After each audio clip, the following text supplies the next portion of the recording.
After 10 days of intense competition, we have our final day of round-robin matches today in Milan. Day 11 is on the way. Tomorrow we have finals day. Then the weekend will bring some international action with France and Romania visiting to play the Italian national team in this fast-paced T10 format. So a lot is going to happen. 5 matches today. I'm Mr. Maximo. This is the FanCode ECS Italy Milan, and it starts right now.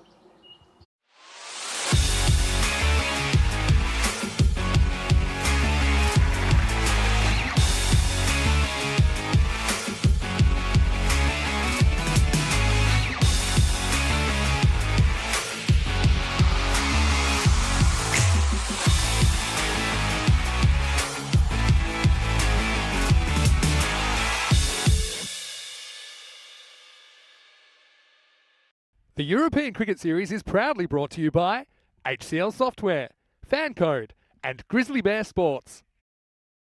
Good morning to you, buongiorno, wherever you're watching from around the world. Great to have your company once again on the European Cricket Network. I'm Vinny Sandu, Mr. Maximo, taking you through the day. Danny Hudacek is back as well today, and we'll be on the commentary for 5 T10 matches. It's the last 5 matches of the round-robin stage before we make the big cut, and it is a big cut. 7 teams get the chop, and just the top 4 teams will go into finals day tomorrow. So there's still a space up for grabs, and we are going to start the day with match number 51 between Albano and Kings 11. So a little bit earlier, Kings 11, they won the toss. They elected to bowl first. They want to chase, and they feel confident they can do that against an Albano team that had a really slow start to the series. They started to come good, didn't they, in the last couple of days that we saw them, but we haven't seen them for a little while, and it should be interesting to see how Albano react this morning. They've got 3 games throughout the day, so they're 2 and 5, but potentially if they have a perfect day, they could get back to a 5 and 5 record, which I think will be a fairly common record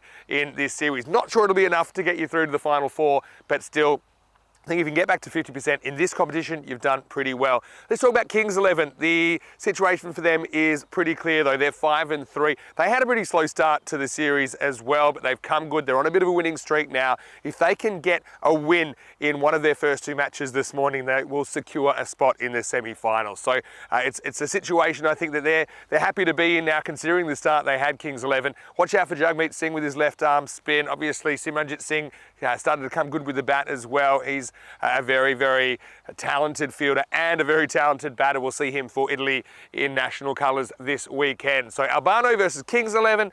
I think it's a really good game to start the day. Let's talk about the conditions today. Currently it's around about 15 degrees. We're heading for a maximum of 23. Partly cloudy today, so a bit more cloudy I think than we saw yesterday. Maybe it means the ball will swing around a bit. Don't see too much dew out here though, so I don't think the outfield is at its slowest, but we know it's not lightning, and I think that's the reason we've seen scores a little bit lower than we've normally seen here in Italy, kind of around the 90 mark. Seems a pretty good score in this series. Danny Hudacek, well, I know you really enjoyed your day off, and I'm looking forward to listening to what you got up to on that day yesterday, but I'm telling you that Albano, they're back in action. I know they're a favourite team of yours. They've got Kings 11 in their sights. Kings 11 winning the toss, sending in Albano. Let's see how it goes. Kings 11 playing for a spot in semi-finals. Danny, over to you. Let's get ready for the start of day 11. Well, thanks, Vinny, and welcome to everyone around the world here in Italy. This FanCode European Cricket Series in Milan, and here is a summary of yesterday's action. Gina Brescia went down to Brescia CC. Gina Brescia not having the greatest start of the day. Brescia CC looking good towards the pointy end of this tournament, and the second day we had Gina Brescia again against Milan United. Gina Brescia, they confirmed their spot pretty much in the top 4. So we'll see them tomorrow again. Milan United missing out only narrowly. Then Cividate came back and had it looks like a narrow loss against Brescia CC, and a decent score from Cividate. That man Zain Ali with 38. And Brescia CC, they got it in just under 7 overs, the 89 they needed to win.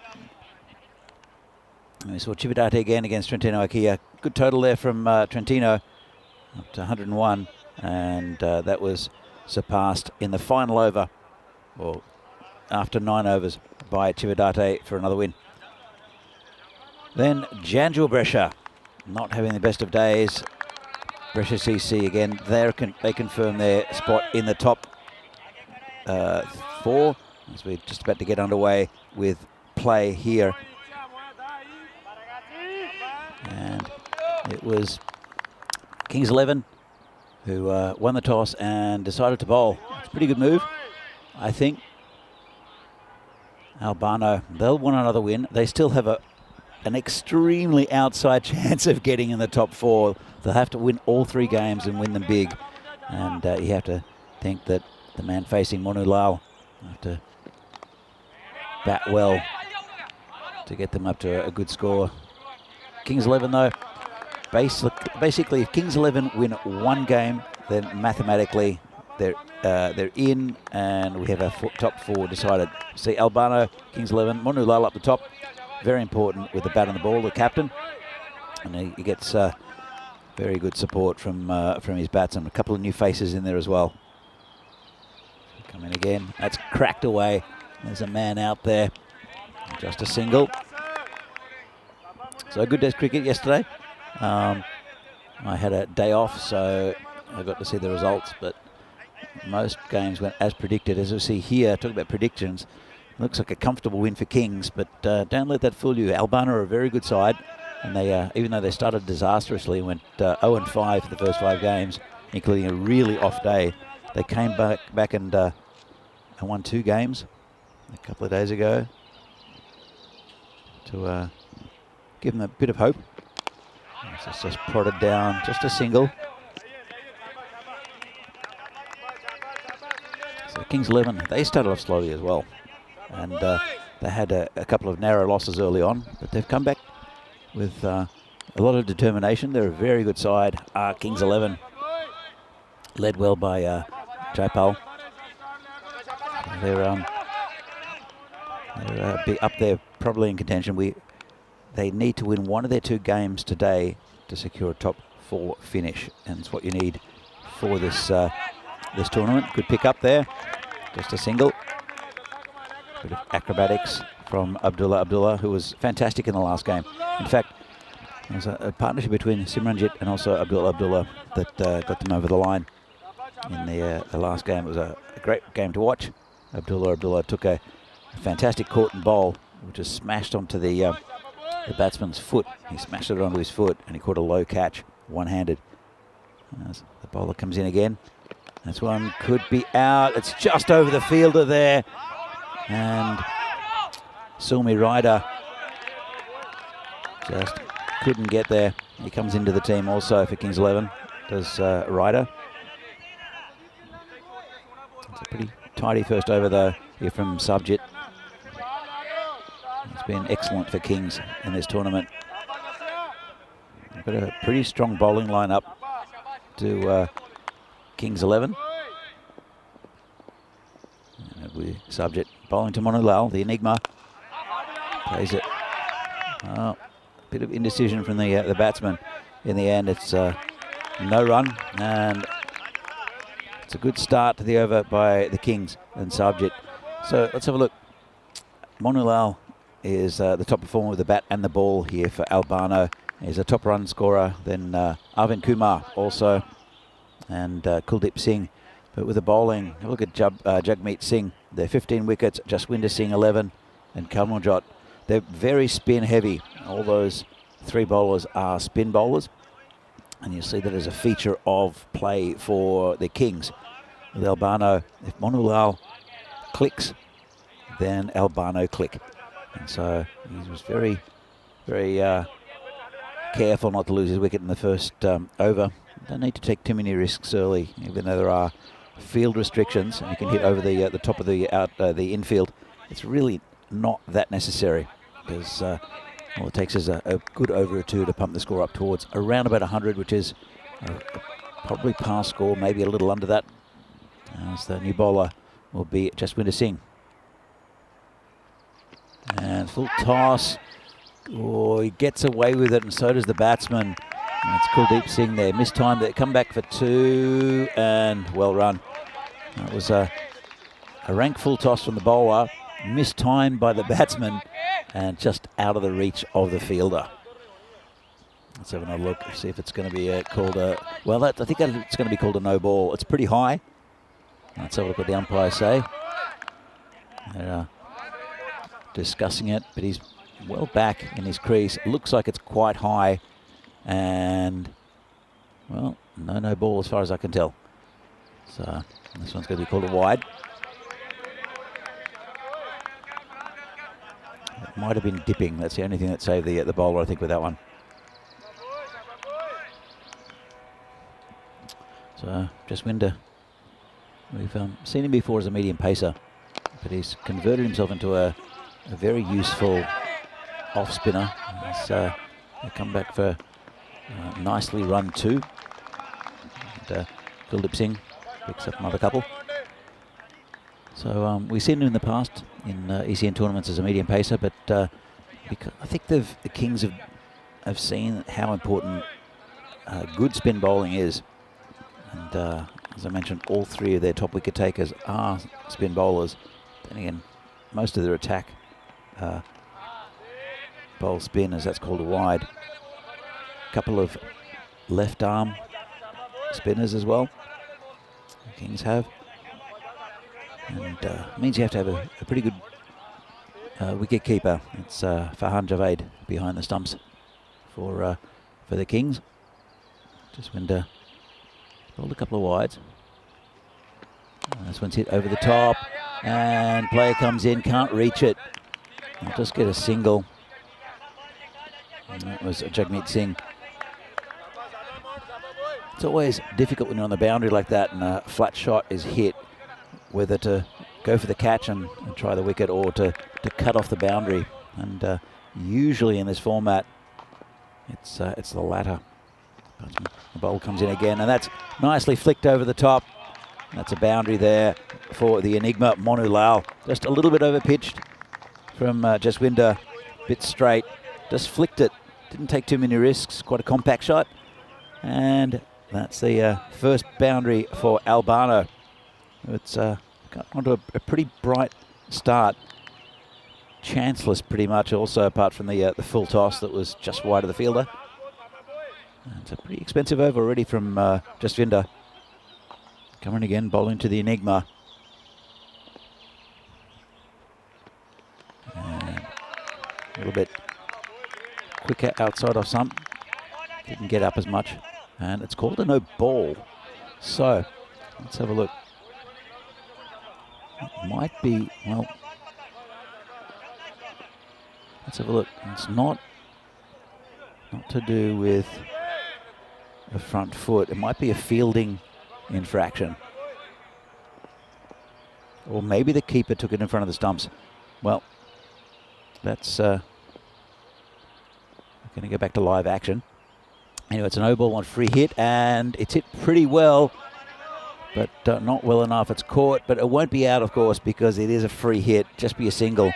Got away with that a little bit. The bowler, Jaswinder. It's been a pretty loose over, to be fair. A couple of wides, a no ball, a full toss. And Monu Lal couldn't get that one away. It'll bring Kuldeep Singh, the wicketkeeper for Albano, back on strike. And well, Jaswinder would like to have kept it a bit tighter. There's 17 for no loss. Albano, just 1 ball left in this over. Still another over of power play as well.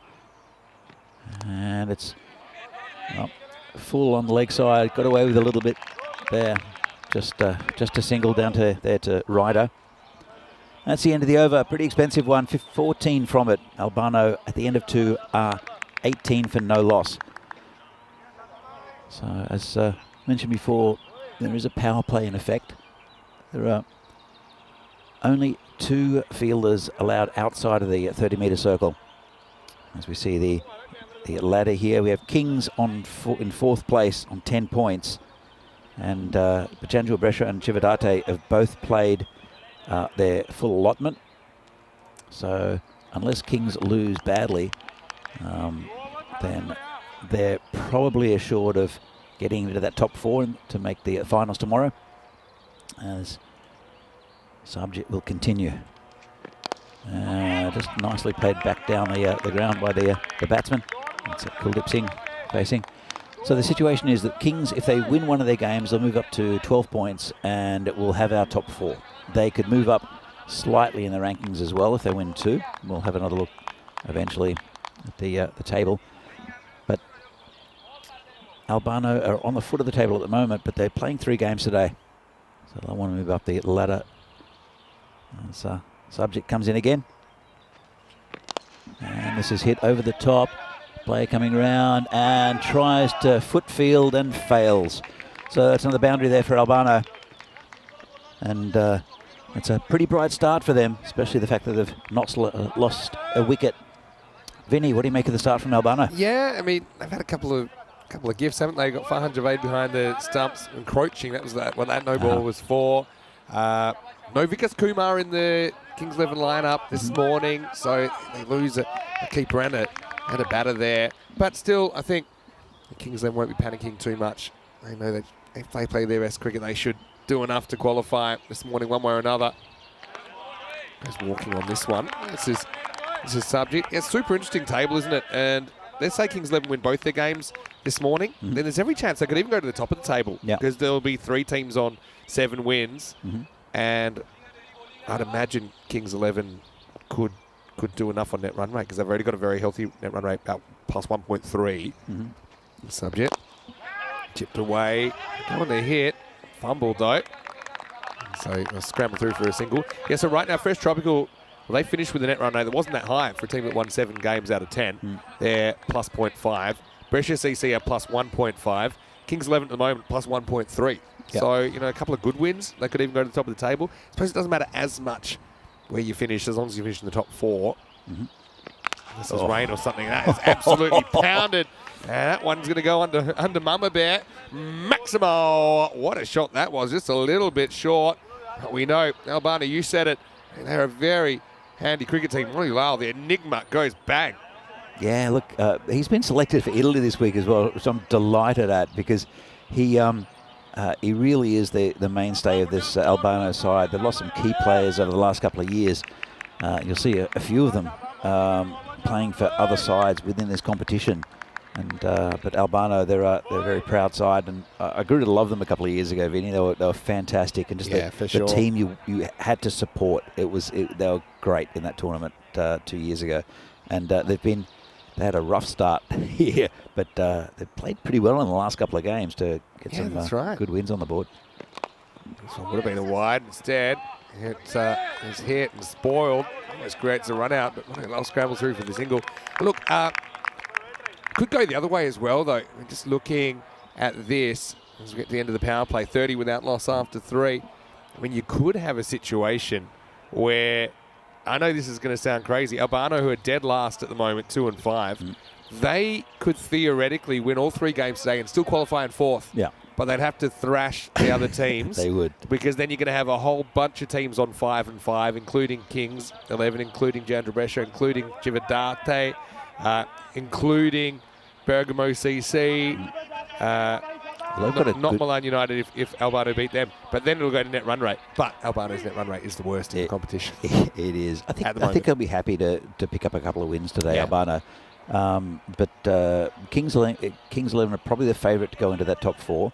But Bergamo CC, even though again they've been a bit up and down, if Kings could go down in both their games, they're probably a really good shot to get into that final 4 as well. Kings, even if they lose both, they could still get through on net run rate. Yeah. But essentially, they're the only team here with the fate in their own hands. Yeah, exactly.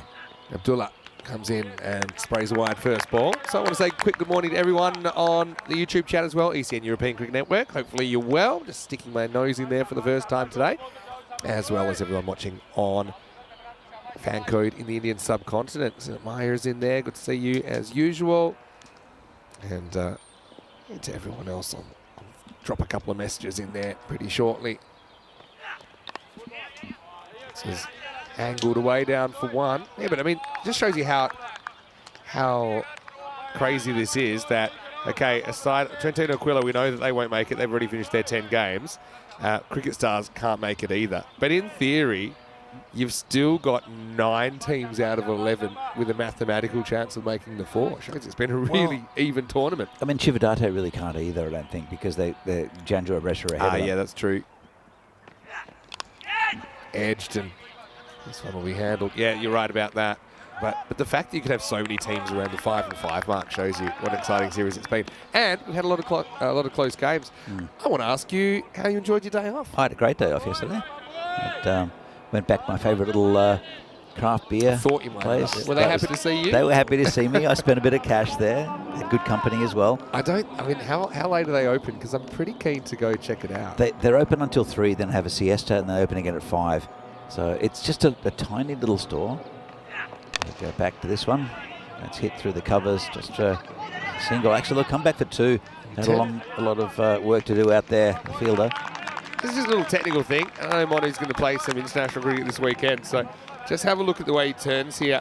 It'd be much better if he had the bat in his other hand and was facing the play. So he has a look at it, and he turns blind, we call that, where his back's to the play. Some batters will do that on purpose because they feel like they can turn quicker.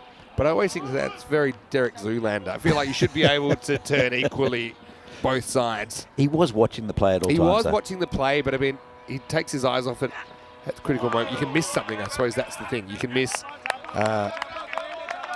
You're not getting the most updated information in your turn by turning blind. So that's a little technical thing. But yeah, no, I'm really excited to see Monu get a chance in the national setup. I don't know what their batting lineup is going to be, Italy, because they're very, very batting heavy. But then again, there's a lot. I mean, a lot of those batsmen will also bowl. Yeah, that's true. I think it'll be super interesting to see how it works out. I mean, big swing and a miss. Just looking at it, some of the players we've seen here in this tournament, Monu Lal's up here. Great to see Zain Ali in that team, and Simranjit, who we'll see playing for Kings here. The Baljit got a Guernsey. Joy Pereira comes into the team as a top batsman. And then there are other very, very good batsmen within that I haven't even mentioned. I think they'll mix it up a bit, you know. I think they'll have to mix it up a bit. Maybe you'll play 6 matches, right? And also depending on if they really have the wood on one team, or maybe if they've sewn up the series, I mean, you might see them more willing to experiment. But I think naturally there'll be a bit of variation, giving people opportunities. In the air, this should be caught. Jagmeet Singh takes the catch. And he's another player we'll see this weekend. The one Italy player catches another. As the Enigma has to go, tries to elevate down the ground. But it is the first wicket of the day. After a bright start from Monu, he goes for 17. The score is 35 for 1. Yeah, pretty good start here from Albano. As you can see, with the field relaxed now, players being able to push out of the circle and took on the fielder. Didn't quite hit it that cleanly. And as you can see, 35 for 1, strike rate just under 9. It's a pretty good start for Albano. I hope they can go on with it. Kings 11. I think that they'd probably want a reasonably competitive game here, but they'll still want to win the game because they can springboard into the finals tomorrow if they win their 2 games here. So, and they're a good side. Kings. Yeah. Very, very good side. Very balanced lineup. So, and it will be that man who just took the catch. It's Jagmeet Singh will come in bowling left arm around. Yep, here he is. It's always a threat, isn't he? Good player. Yeah, good bowler too.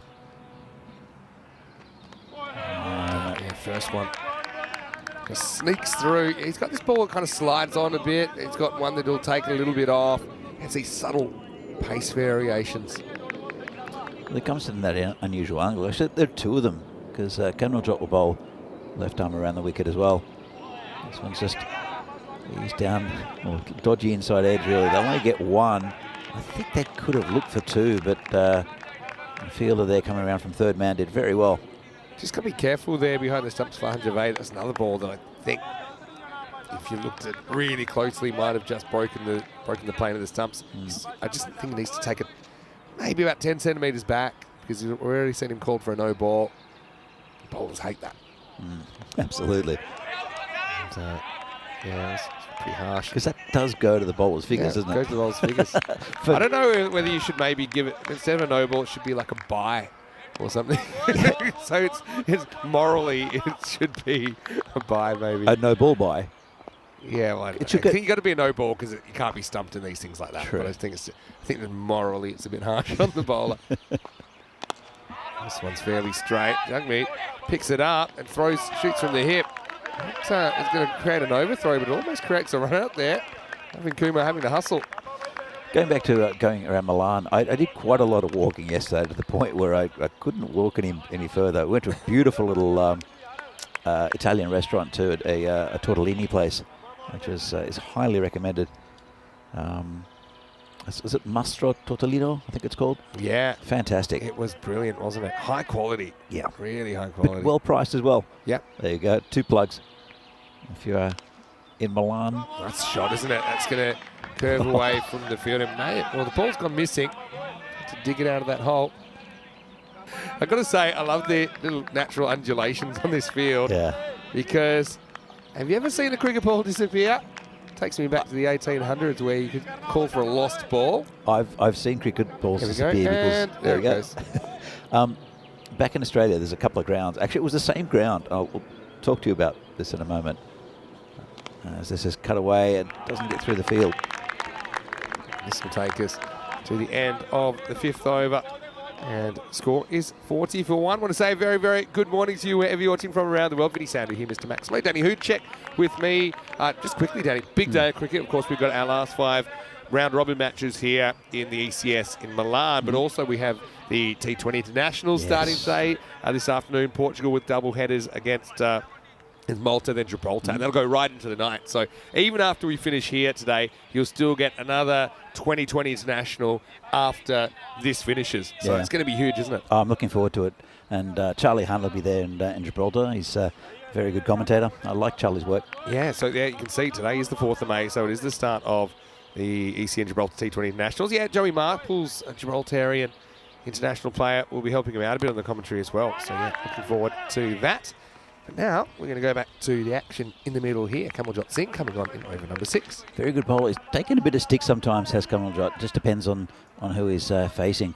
And it's really strange with bowlers. You can get high quality bowlers like Kamaljot who will tie down a batsman. They won't be able to get him away, just like that. Yeah. And then you'll get other batsmen who just like a certain bowler's bowling. They have a confidence against it. It's such a mind game. Yeah. And we've seen Kamaljot get absolutely hammered in overs, but then others will go for, well, not many at all. Yeah.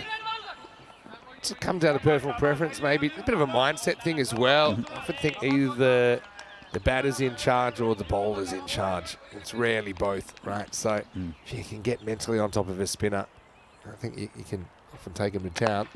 Slides this one through. A lot of balls go in this area. That's a pretty good knock-up. Good team fielding. Eventually, it's Habib makes the stop and just a single. So just with that wicket of Manu Lau, seen a little bit of a tailing of the run rate. Still got a lot of wickets left, though. Just going back to the point in a moment, as this one's just poked down back to the bowler. I was in Romania, and there was a gentleman there who loved cricket. He fell in love with it, ex-professional basketballer. And he said, why I love cricket is that it's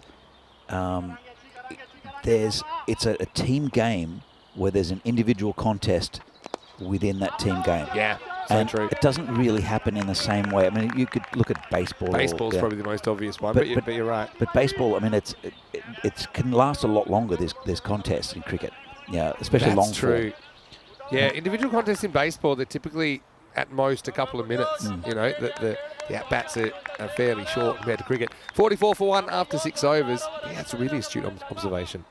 It's maybe you can have a battle that goes for hours. Oh yeah, and yeah, it is super interesting. Yeah, in baseball, it might be a couple of minutes, it might be 3 or 4 times in a match, True. but there for shorter duration, you don't really get the kind of working over that you might see in cricket.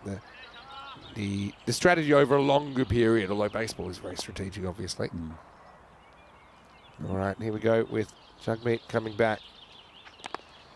He's been right on target, hasn't he? That's 5 runs off his first over. You played. Kings 11 pretty happy where they're at now. I think so. Got Albano down to kind of 73 pace. Again, though, they've got 9 wickets in hand, so I'm sure they'll start to throw the bat at it. It's just some very good bowling here from Kings 11. They're a top side. This is, well, he may have pouched this, you know. In fact, he has. It almost popped out of his fingers, although Habib, and I thought it might have hit the grass. But he claims it, and the batter had a good look at it. He seems like he's happy to go. Let's have a look at it on the replay. See, it's a proper ice cream cone job. Looks pretty good to me. I think there's nothing to contradict the thought that he's caught it there, which is, I'm pretty sure that the on-field call is out. It's one of those ones out there that just kind of lodges in his fingers, which are resting on the grass. But, I mean, that's quite a remarkable catch. You know, the thing about these catches, sometimes it's better when you don't have time to think about it. And he certainly didn't there. It's the second wicket of the day. Jagmeet breaks through. It's 45 for 2. I never liked thinking for a catch. I used to feel a lot in the slips. And, you know, you hear an edge, you see it come towards you, put your hands there. Right? And there are good techniques in the slips as well. But, you know, high ball, never liked them. You just got too much time to think. Yeah, you're exactly right. Anyway, Jagmeet, one of those balls that slides on, gets the wicket. Albano struggling to keep the momentum going and almost lose the third one here. Good ball, that. Good to see him in the national setup for this weekend as well, Jagmeet. Yeah, certainly. Always a fan. He's actually batted really well in this series as well. He's another guy that could probably throw up the order in an Italian shirt and see what happens. He's probably going to bat at number 9, though, considering this one's pulled away and it's gone behind the fielder. Gets a good bounce, though. He gets a big bounce. He had a long time to get under it and throws it over the keeper's head. This is Ibn Hussain coming in at number 4. Yeah, but I mean, that's what I mean. I think over 6 matches, maybe he will get a chance to bat at 3 or 4, or even open, who knows, for the Italian team.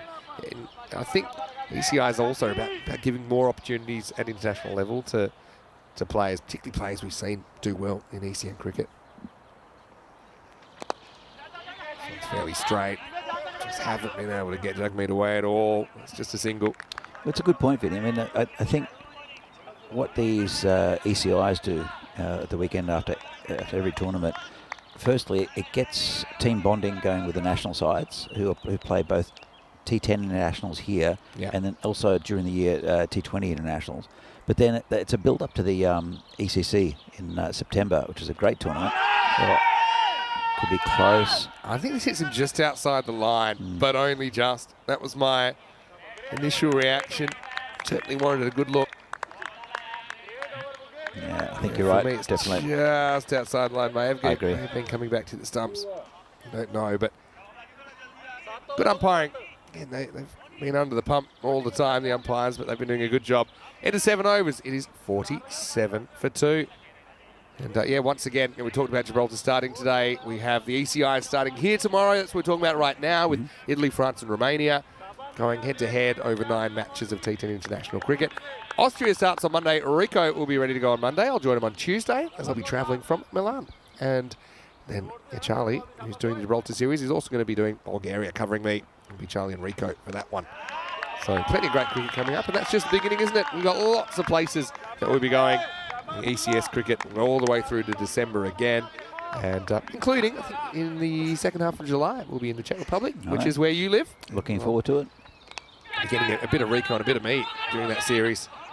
Oh, it looked a bit tight, but I think it's okay. I think it is. That's going to be a proper stump fix-up job as well. We're going to have a look at it. Let's have a look. Is this close? I felt like he got back. He does get back. Yeah, pretty comfortable. You know what needs to be put back now? Stumps. 2 stumps. At least 2.5. Not earlier in the week, they were, because of the rain, they were being torn out by bowlers. So they'd lose. It was just like 10-pin bowling, where you hit the off stump or the leg stump, and the other 2 like a would strike. Yeah. But they've set them up so quickly. That's a cracking pace of stump fixing if I've ever seen one. But anyway, got out the call. Yeah, Kumar just struggling to get going, isn't he? 8 off 12. Itchy for some runs, so he tries something. Don't think this is hitting the stump. Yeah, don't mind him trying something. although it's kind of 3 or 4 fielders, he would have had to get it over. But he's saying, well, right hand is not working for me. Just flicks off the pad for a leg by.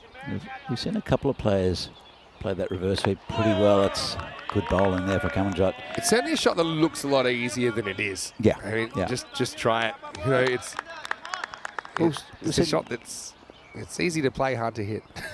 We've seen a few players get away with it and play it pretty well, but then we've seen quite a few try it for absolutely no reason. Yeah. And you got to wonder, you're just watching too much IPL or what? Yeah, I mean, I suppose the thing is that on fast fields it probably is a better shot, a better option as well, because it might run away for 4. Here, you might be taking a huge risk just for 1. Yeah. Or potentially none. Yeah. As we get to the end of the 8th over. So run a ball pace now, Albano. Really been curtailed here. It's 48 for 2. Yeah, so on a fast field where you know if you get it, for example, over the infield, it's definitely going to run away for 4, then there's a bit more value in the shot. Sure. Whereas here, yeah, even if you get a fair piece of it, it's just because most people on their non-dominant side, it's harder for them to hit the ball further. Now, there's some exceptions. I mean, we've seen 1 or 2 played really, really well. But it's fairly difficult to hit it for 4 on a field like this. Have a look at that run rate. It's a proper Alps job there, wasn't it? Up the mountain and now down the other side. Yeah, they're slowly skiing down to a pretty ordinary score here, Albano. They've got a couple of overs to pump it up. If they get up to 70 odd, that would be a target. But get 2 a ball, he gets you 72. Something to bowl at. No, I don't think it'll be 2 off this ball. Abdullah comes in and hits the target. He ends Ajay Kumar's innings for 8.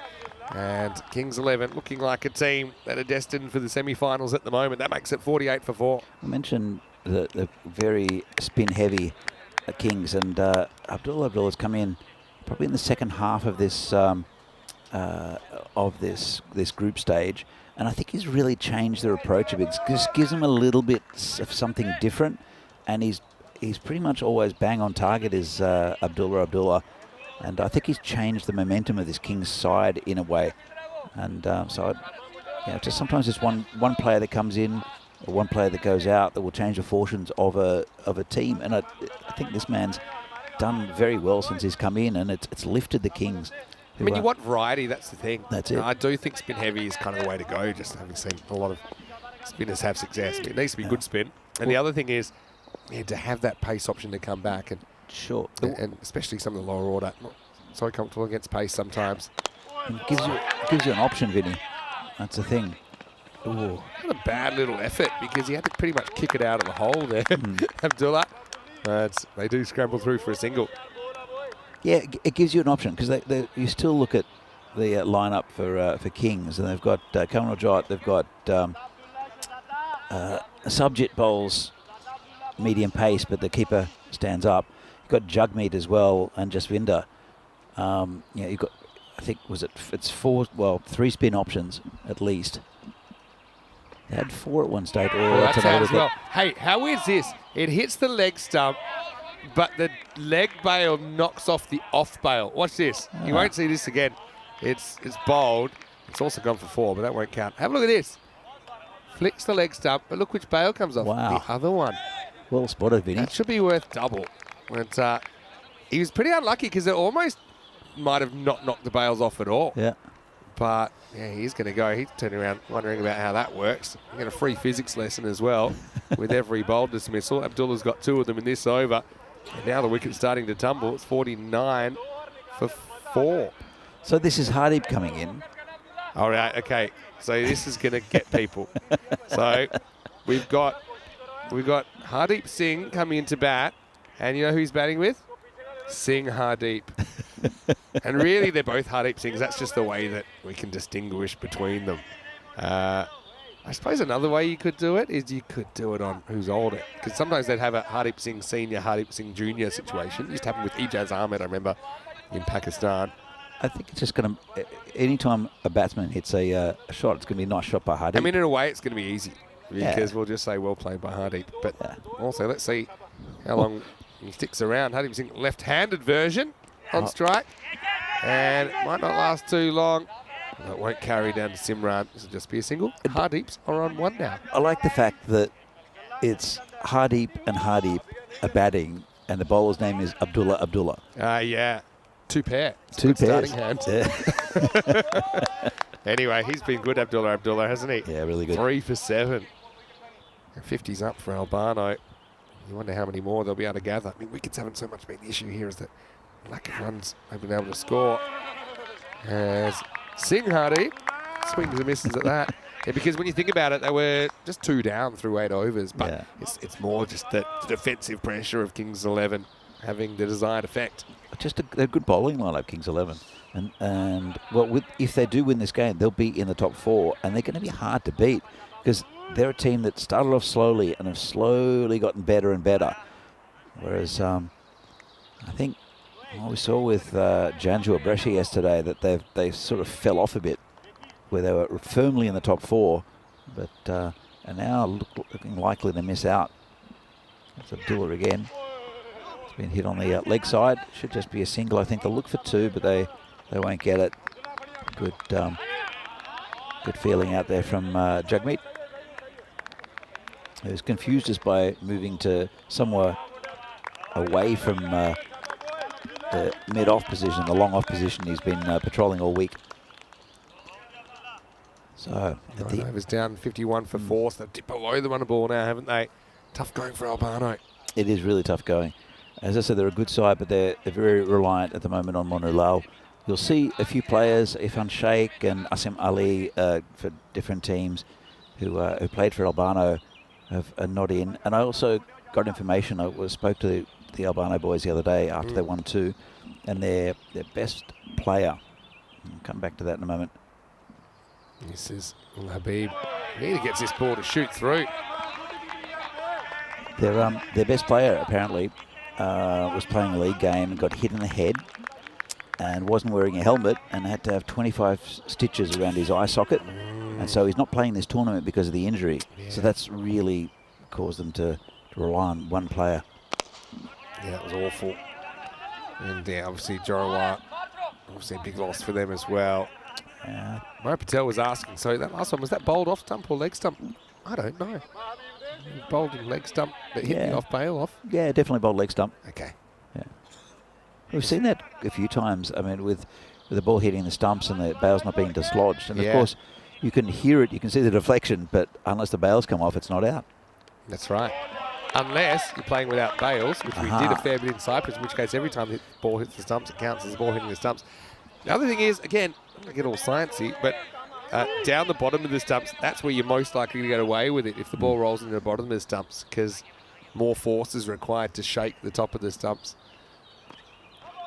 and knock the bails off. This is a no ball for front foot, but I think would have been a wide anyway. The difference is it'll be a free hit. So a bit of an opening for Albano. Let's have a look. Yeah, he just overstrides there. Getting carried away with his own pace here, Ullah Habib. He's another bowler that they've used a couple of times is Ullah Habib, and he's been pretty good. He's really consistent. As he comes in again, bowling to Hardeep. Yeah, this is free hit's not really put away. The Hardeep building a little mini partnership here. It's up to 54 with 2 balls to go. Maybe a big hit can get them up in the 60s.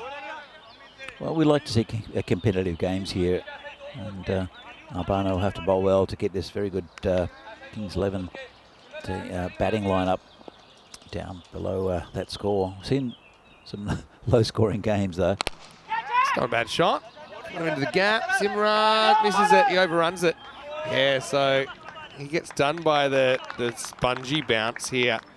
While we're getting all science, I'll explain what happens here. So he's running fast, but when the ball hits this surface, it decelerates so much. And Simran can't actually slow himself down as far as the ball. That's why he ends up ahead of it. So badly need a boundary, to say the least. Nice shot from Singh Hardeep. Moves up to 7. Here's the last ball. And they'll go for a 2. Probably get away with it here, I think. And they will. So I've got that as 60 even. So if they could defend this, it'll tie the record of the Prague Tigers' best defence. It's hard to see it happening, isn't it? Albano just struggling to get going. They're going to finish 60 for 4 off the 10 overs. A few of the highlights in there, including the Hardeep squared partnership towards the end. Singh Hardeep with 9 in the end, Hardeep Singh with 2. But Albano is certainly up against it. Kings 11, 61 to clinch a place in the semi-finals.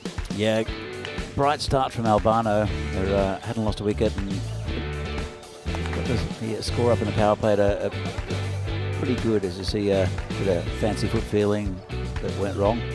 And that 6 there from Monu Lal. But when he went, caught by Jugmeet out on the boundary, you knew that the main man for Albano was out. Nice catch there in the covers, but down, low down. And it's not as they lost too many wickets, Albano. They just they couldn't get the runs against a very good bowling attack from the Kings. Let's see the off stump get rocked back there by Abdullah, who ended up picking up 3 for 8.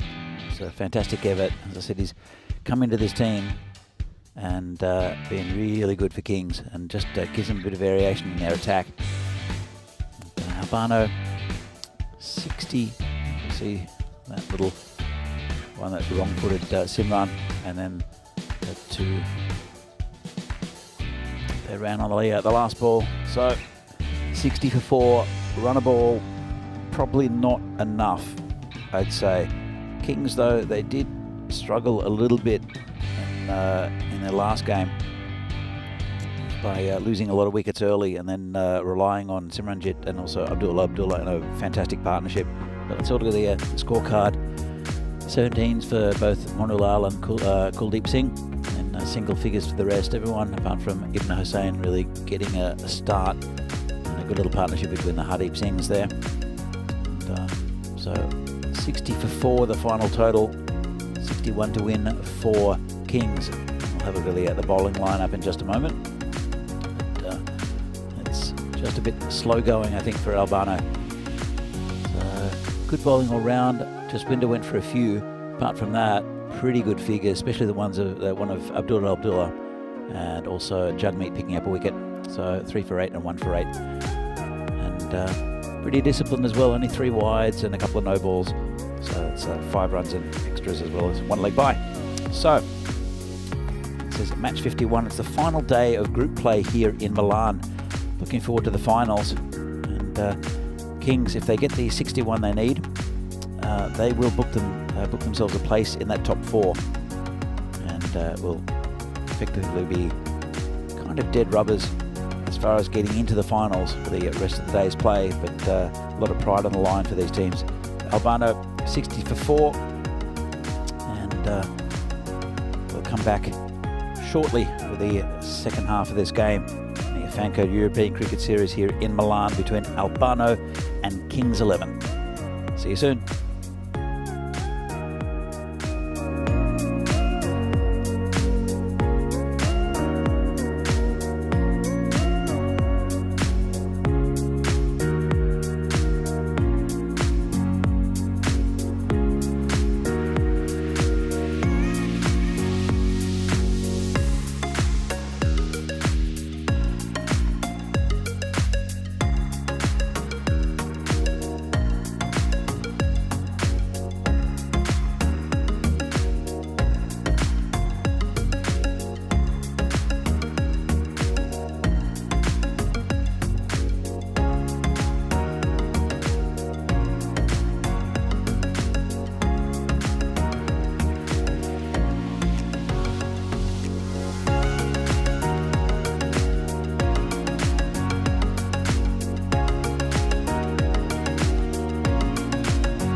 The European Cricket Series is proudly brought to you by HCL Software, FanCode, and Grizzly Bear Sports.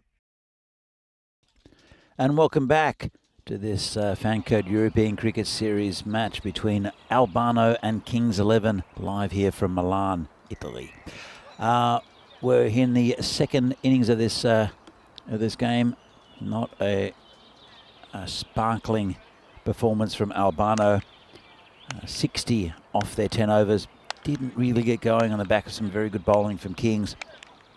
And but they do have a chance, because the man who will be taking the ball for Albano is Barty Banger, who's a wicket-taking bowler.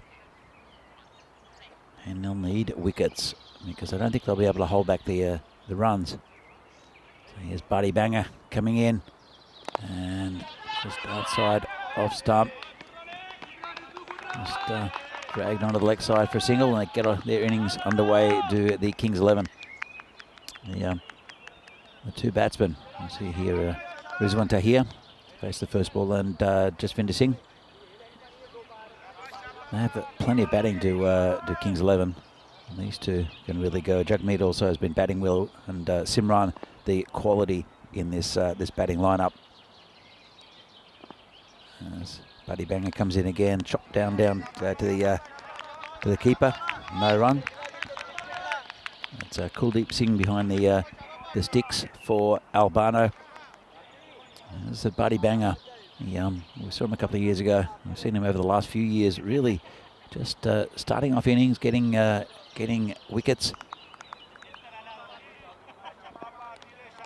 Got a few changes in their lineup to Albano, so it'll be interesting to see if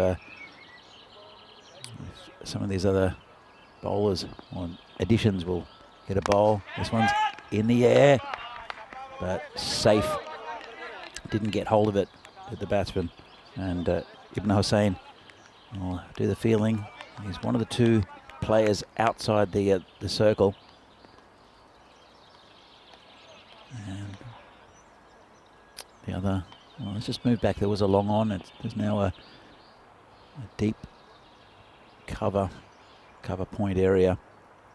Barty Banger comes in again and been dragged from the stumps into that backward square leg area. Just a single, and actually they'll come back for two. Well, that's well run. Long chase there for the play. He's in the circle, 30-metre mark at square leg. And Kings are 4 for none. They're right on the run rate at the moment. 4 runs, 4 balls. That'll change though. Barty Banger bowling to Rizwan Tahir. And just pokes at it from off stump. Chance for a run out, but not really on. Well backed up. And, well, it's a good start just to run a ball. That's what they need. To run a ball from here will get us to a golden ball, which is unlikely, but possible. And Albano said they didn't have the greatest start to this tournament. One day they looked really out of sorts. They came back with 2 good wins. One against Fresh Tropical. Actually, I think it was, well, a couple of good wins. And you saw them here. They're playing 3 games today. They want to get a couple of wins under their belt. It's been 19 games since the Golden Ball. Since we saw Fresh Tropical, who are at the top of the table at the moment. They beat Bergamo CC, who fell in a bit of a hole.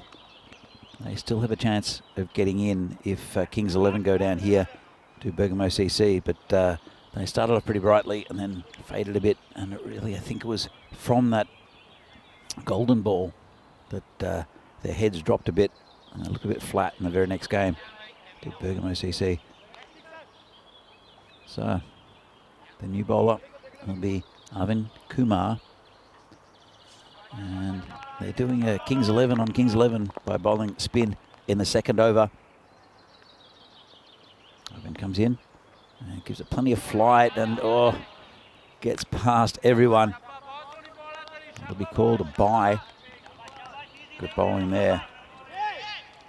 Let's have a look at this. He kicked a little bit. And it did and turned. Well, good bowling there from the spinner. Comes in again, bowling to Tahir. This is in the air, just over the fielder, and 4 runs, first boundary for Kings 11. Just a little bit over pitch, was right onto it. Just for a moment, you thought that the fielder there at mid-off, sorry, could have taken that. That was Ibn Hussain, but he's not one of the 2 men outside the circle. There's a long, well, I was about to say there's a long on, but the man there, in fact, did Shub just drop another one? I think he did. Shub out there said to us that he wouldn't drop a catch all series. And let's have another look. He's put down another one. They're picking him out. It's a big 6. Been expensive over already. We're only halfway through it. Better ball. And that man Shub. I don't think he's taken one all series. Or he's taken one. So I've been informed by Vinny, who'll join us again in a moment, that Shubs did take 2 catches yesterday, and this has been turned around the corner. Should be another boundary, will it? And it will be. That Shubs took 2. It was my day off, so maybe I'm the one causing him issues with his hands. That's a rank full toss on leg side and got what it deserved. Not being a good over from Arvind Kumar. You can see the difference with what is coming out from Kumar compared to what we saw from the King spinners, and attacked well there by Ibn Hussain. Couldn't quite pick it up, just a single. And at the end of the second over, Kings are 22 for no loss, chasing 61. Well, for victory. And they're under a run of ball, and unless a miracle happens, as we see the table, Albano down the bottom of the table. Their run rate's not great either, but a win will put them above Cricket Stars. Kings 11, they're on in 4th place at the moment. If they win, then they will get into the top 4. It just depends if they win their next game today. They have 2 games, including this one today, and they could be pumped up into top spot, which will knock Fresh Tropical down to 2nd. Of course, tomorrow we'll see the finals, and in the semi-finals, first will play 4 and second will play 3rd as Badi Banger continues. And this is in the air. Keeper comes around, should take an easy catch, and Badi Banger gets a wicket. It's been a good opening spell from Badi Banger. As I mentioned before, he is a wicket-taking bowler, and that's the first wicket down for Kings. Albano will be happy with that. Might have even been a wide if he hadn't gone for it. Just got the toe end of the bat. And Kings now 22 for 1. Albano, as I said, they've lost quite a few of their stars from a couple of years ago. Jorawa has no longer in the area, and we see Irfan Sheikh, the keeper, and also Asim Ali playing for other sides. There's a couple of others as well, I think, who have played for Albano, who in the past who have moved on to other clubs. But Albano, they're a proud team, and they led very well by Monu Lal, but I tend to think they probably need a couple of other additions into this side just to pump them up a little bit, because there are very competitive sides up here in northern Italy. As Badi Banger comes in again, right on line, and especially in this tournament. In the past, we've come to Milan and played here, and then gone to either Brescia or Bologna. And what it's done is it's having both weeks of the tournament here in Milan. Teams from the other parts of the region. I'll come back in a moment. Badi Banger. It's been cut away. And it's going towards the boundary. Man does well, or does he? No, well, that's one of the Hardeeps who picks up the ball and throws it back in. Got down pretty well, just couldn't cut it off. See, it was a well-timed shot, kept pretty low, good technique there, and Hardeep unable to stop the boundary. So, as I was saying, the it's concentrated the best teams of the region here in Milan. That's why I've seen high-level cricket. As beats him outside off stump. We've seen high-level cricket here, and it's, well, Fresh Tropical have won the last 2 tournaments here in Milan, but none of the Brescia teams were here, and you see Trentino Kia as well. Cividate have come in. So there's, it's the winners of this. Oh, how did that miss everything? I'm a bit stunned. It's going to be called, I think it's come off the bat. I'll come back for 2. And then, in fact, it's going to be called a leg by. Let's have another look at this. So Barty Banger comes in and must have flicked his leg. How has that missed everything? Wow, good bowling. A little unlucky. As we just waiting on the umpires. Going back to that, you'll see that the competition's been very strong, and any of the teams potentially could have got to that top 4 spot, mathematically at least. Though some were unlikely. And it might be called 4. We'll just have to check, because I'm not sure if the fielder has owned up to it. In fact, I think it'll just be 2. So obviously not reaching the boundary as Barty Banger comes in. Last ball of his spell. And just poked down into that short cover area just for a single. Good spell there from Barty Banger. 10 runs off the bat from him. And Kings 11 are 28 for 1 after 3. End of the power play. Means the, in fact, there's 1 ball left. No, I didn't think so. So, Kings 11, they're well on target, going at just under 10 and over. They need to run a ball. Target is 61. And they'll have to bowl well. They need to get wickets here, Albano, if they have any chance. And we've seen the Kings 11 sometimes are a little bit fragile with the batting lineup, but they do have quality throughout. So, but going back to the point before, Fresh Tropical have won the last 2 tournaments here, and the first time we saw them in the tournament was 2 years ago, and they were a bit of a surprise packet. Then last year they just shored up that that whole idea of them being one of the top teams in the Milan region. As new bowler comes in, it will be Gurjit Singh. In fact, it's a bit of a false start there. But when you factor in all the teams from elsewhere around, it's mainly the Lombardy region, then it's just pumped up the quality that we've seen this week. And that's a good start there from Gurjit, right up in the block hole. And that means that some of the other sides have struggled a bit. Normally what happens in this competition, there will be upsets, of course. And I think any team can beat any other team on their day. But it's the consistency is what you need. Here comes Gurjit again. Again, right up in the block hole. Good ball. Down to that gully area just for a single. Well kept out by the batsman. Good start here from Gurjit.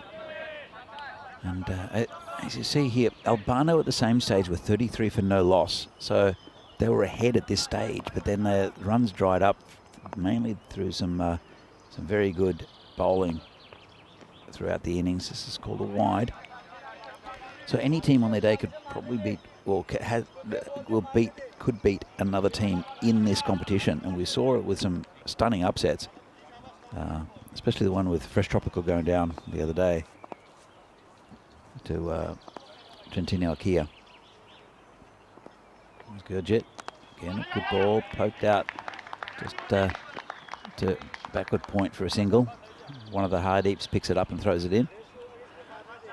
But as we see time and time again in these tournaments, with the better teams will usually win. Just like any cricket tournament, it's usually the best team that wins.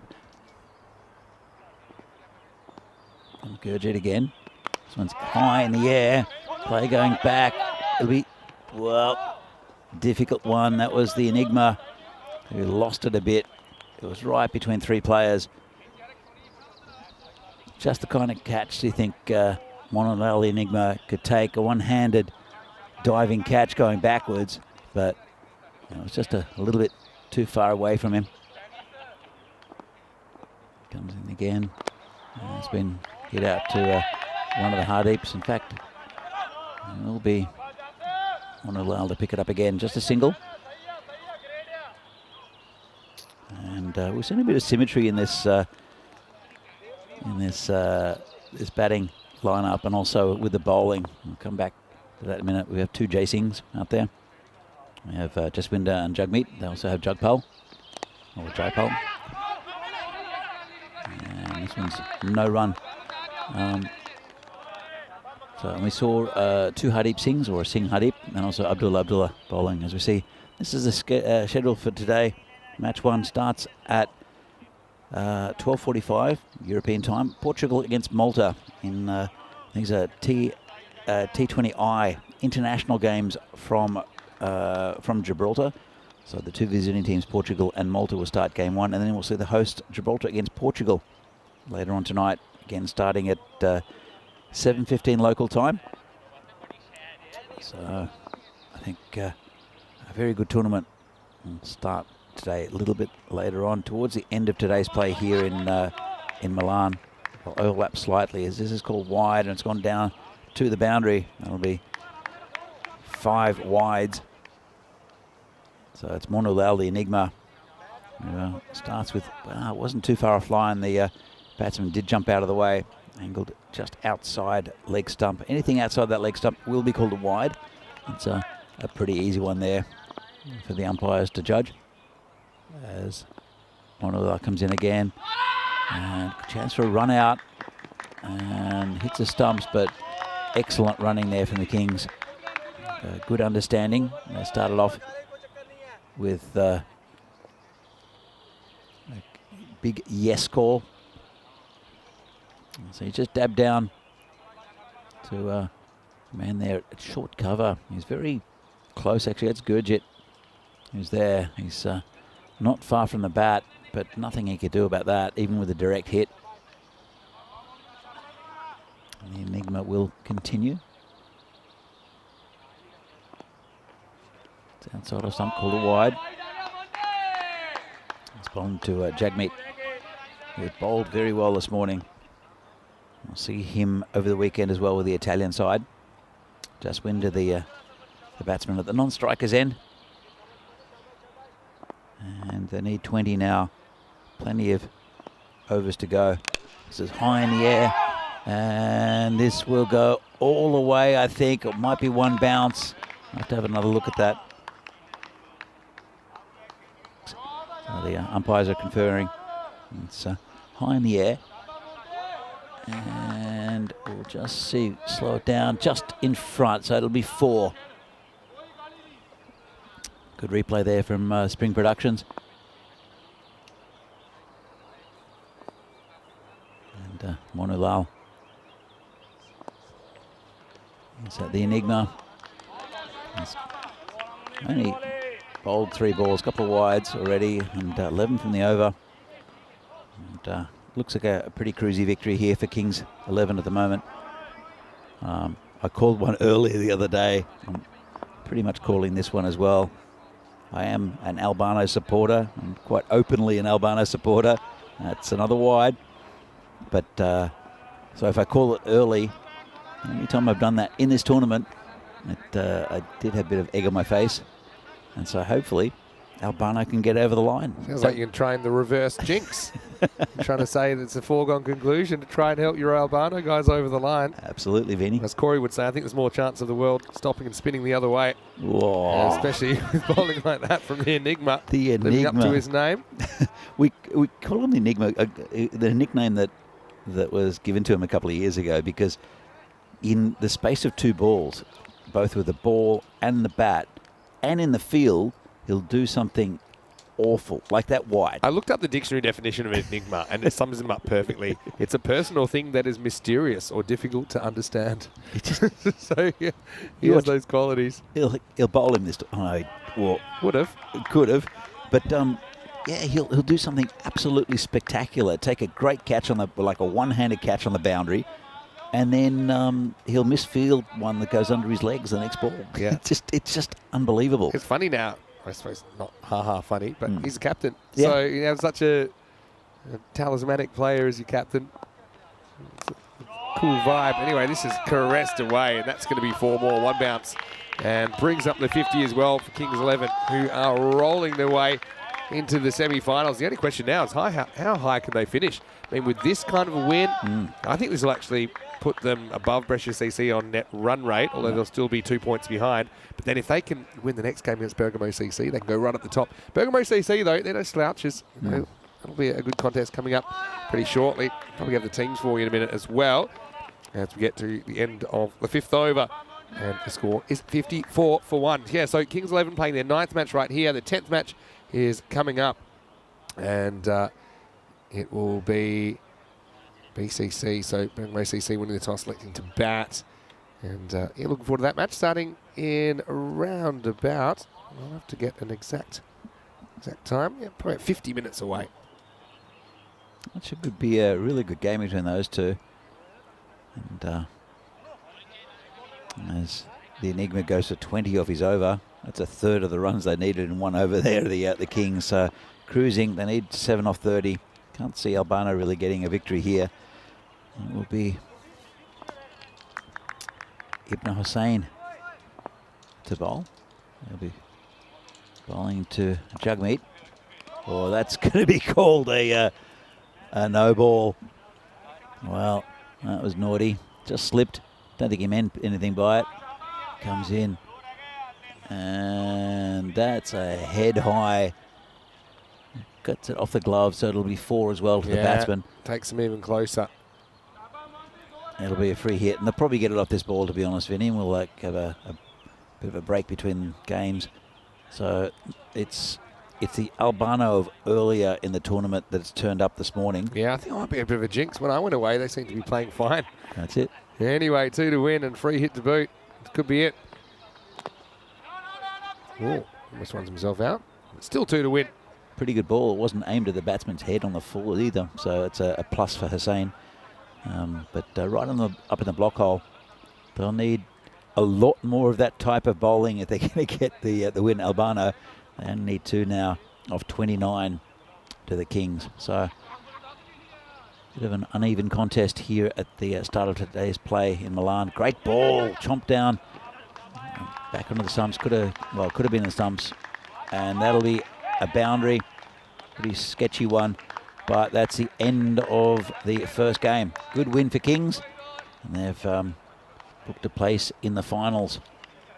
Yeah, congratulations. I mean, they deserve it as well. They've been a team that's had a bit of a rough start themselves. I mean, their start was very similar to Albano's start, if I'm completely honest. But you know, they are running away with that semi-final spot. Like I said, the question is how high can they finish now? That's true. And as I say, some of the highlights of the Kings innings. And it was pretty good going. That was another drop catch there for Shub. And rank full toss on leg side that was put away. And for the most part, the bowling wasn't bad. This is Barty Banger getting another wicket to add to his impressive total. But it really, Albano, they put themselves under pressure after a really good power play opening start. The batsmen really couldn't get on with it in their innings, but here it's pretty easy going for the Kings. They only lost 1 wicket. That one taken by Barty Banger. But ended up 63 for the loss of 1 wicket. And we were in the 6th over only. So it's a good win. First up for Kings. We'll see them again later on. In fact, is it next game, Vinny? Yeah, we'll get to see them straight away. So Kings 11 and Bergamo CC playing their 10th and final round robin match right here in match 52. Like I said, about 45 minutes away from its start because that one was running a little bit early. and Bergamo CC when they're not selecting to bat. I mean, no pushovers, Bergamo CC. Darashiko at the top of the order. Sadid has done some good things. Baljit Singh, the national T10 captain at 3 as well. Amandeep having a good series. Kings 11 though, I mean, they'll be hoping to have another good performance and kind of send them into the semis in style. Potentially with a big enough win there, Kings 11 could maybe even top the table, which would be quite the turnaround considering that they only won, I think, 1 out of their first 4 matches. Let's have a look at the scorecard. Jagmeet and Jasvinder get Kings 11 across the line roughly half the time that they had available. Rizwan Tahir off to a bright start with 19. Jagmeet with 22, not out though, the top scorer. 14 extras, probably not the best performance either from Albano. Albano have to dust themselves off. They'll play twice again, or 2 more times today in matches 3 and 5. So keep an eye out for them, and hopefully they can still pull out a couple more highlights before the end of their ECS journey here in 2023. As far as the bowling, I think Bharti Banger, he always gives you 100%, doesn't he? He came up with figures of 1 for 10 off his 2 overs. Apart from that, Gurjit with a decent over, and Ibna bowled the partial over. 1 got away from him early, and then the game got away as Kings 11, they chased down the runs with 28 balls to spare. We will take a break. We'll be back in around about 40 minutes time, so a bit of an extended break. Maybe you can go get yourself a cup of coffee or maybe some fried eggs, whatever you'd like to do. But whatever you are doing, make sure you come back because we have more cricket on the way. Kings 11 will finish their round-robin campaign after this, and Bergamo CC will probably the last time we'll get to have a look at them in this ECS. Vinny Sandu here, Mr. Maximo, with Danny Hudacek back in Milan shortly with more FanCode European Cricket Series.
The European Cricket Series is proudly brought to you by HCL Software, FanCode, and Grizzly Bear Sports. Hello and welcome back to Milan. Sun's come out, so that's very nice at the moment as we roll into match number 52. Looks like it's the last chance we'll get to see Bergamo CC. Got Archam Javed here from that club. We've also got Jayapal Singh from Kings 11. So a lot on the line here. Last day of the round robin matches. I've got the coin. Rob's off, so I get to have some fun. Let's toss the coin. Jayapal, it's your call. Heads is the call. And it is a tail. Okay, what would you like to do, Atacham? He's going to bat first, okay? So, of course, we know that Bergamo CC with a 4-5 record, they can get back to parity, which is not a bad place to be. Again, they've lost a couple of close ones, but still very, very good side to watch. Baljit Singh, of course, is always really exciting. We'll see him over the weekend in the internationals as well. Kings 11, though, they're trying to put something together, and I think every game's important for them as well. They do like to go spin heavy. I think a lot of really good contests to watch. As we get ready for the second match of the day, news from the toss is that Bergamo CC have won that toss. They're going to have a hit over to Danny Hudacek as we get ready for the first ball. Well, thanks, Vinny, and welcome to everyone from around the world for this FanCode European Cricket Series match between Bergamo CC and Kings 11 right here from Milan. As the players come onto the field, and Kings 11, good win in the first game of the day against Albano, and it'll pump up their net run rate as well. Bergamo CC, they've been a bit up and down. They've lost some close ones.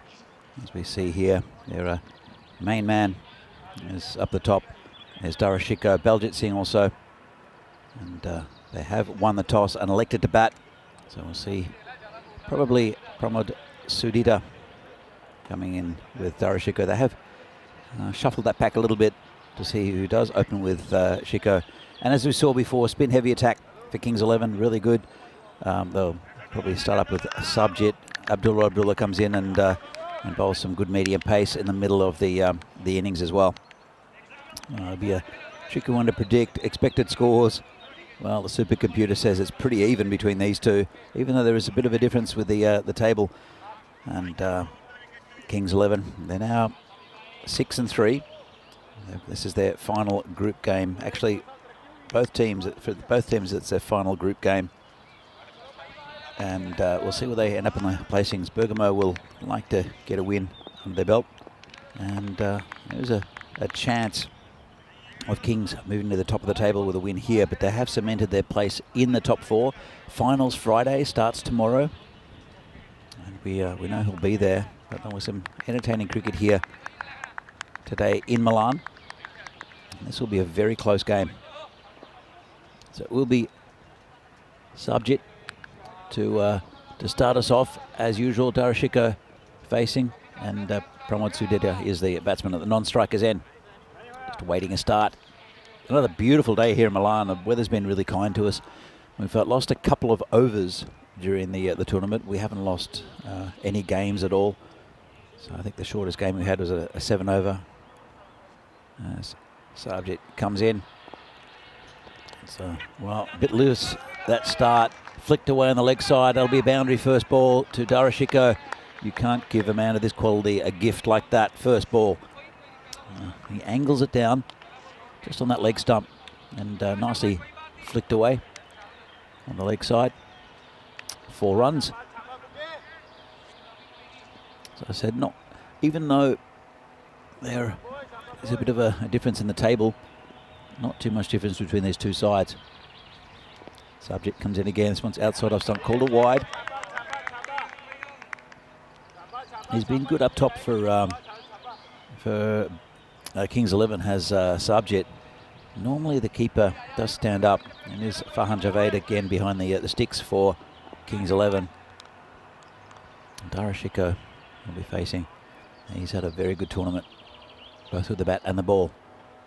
This one's full, hit down the ground. There's a man down there. It's Simran. We'll just pick it up and under an arm it back to the bowler.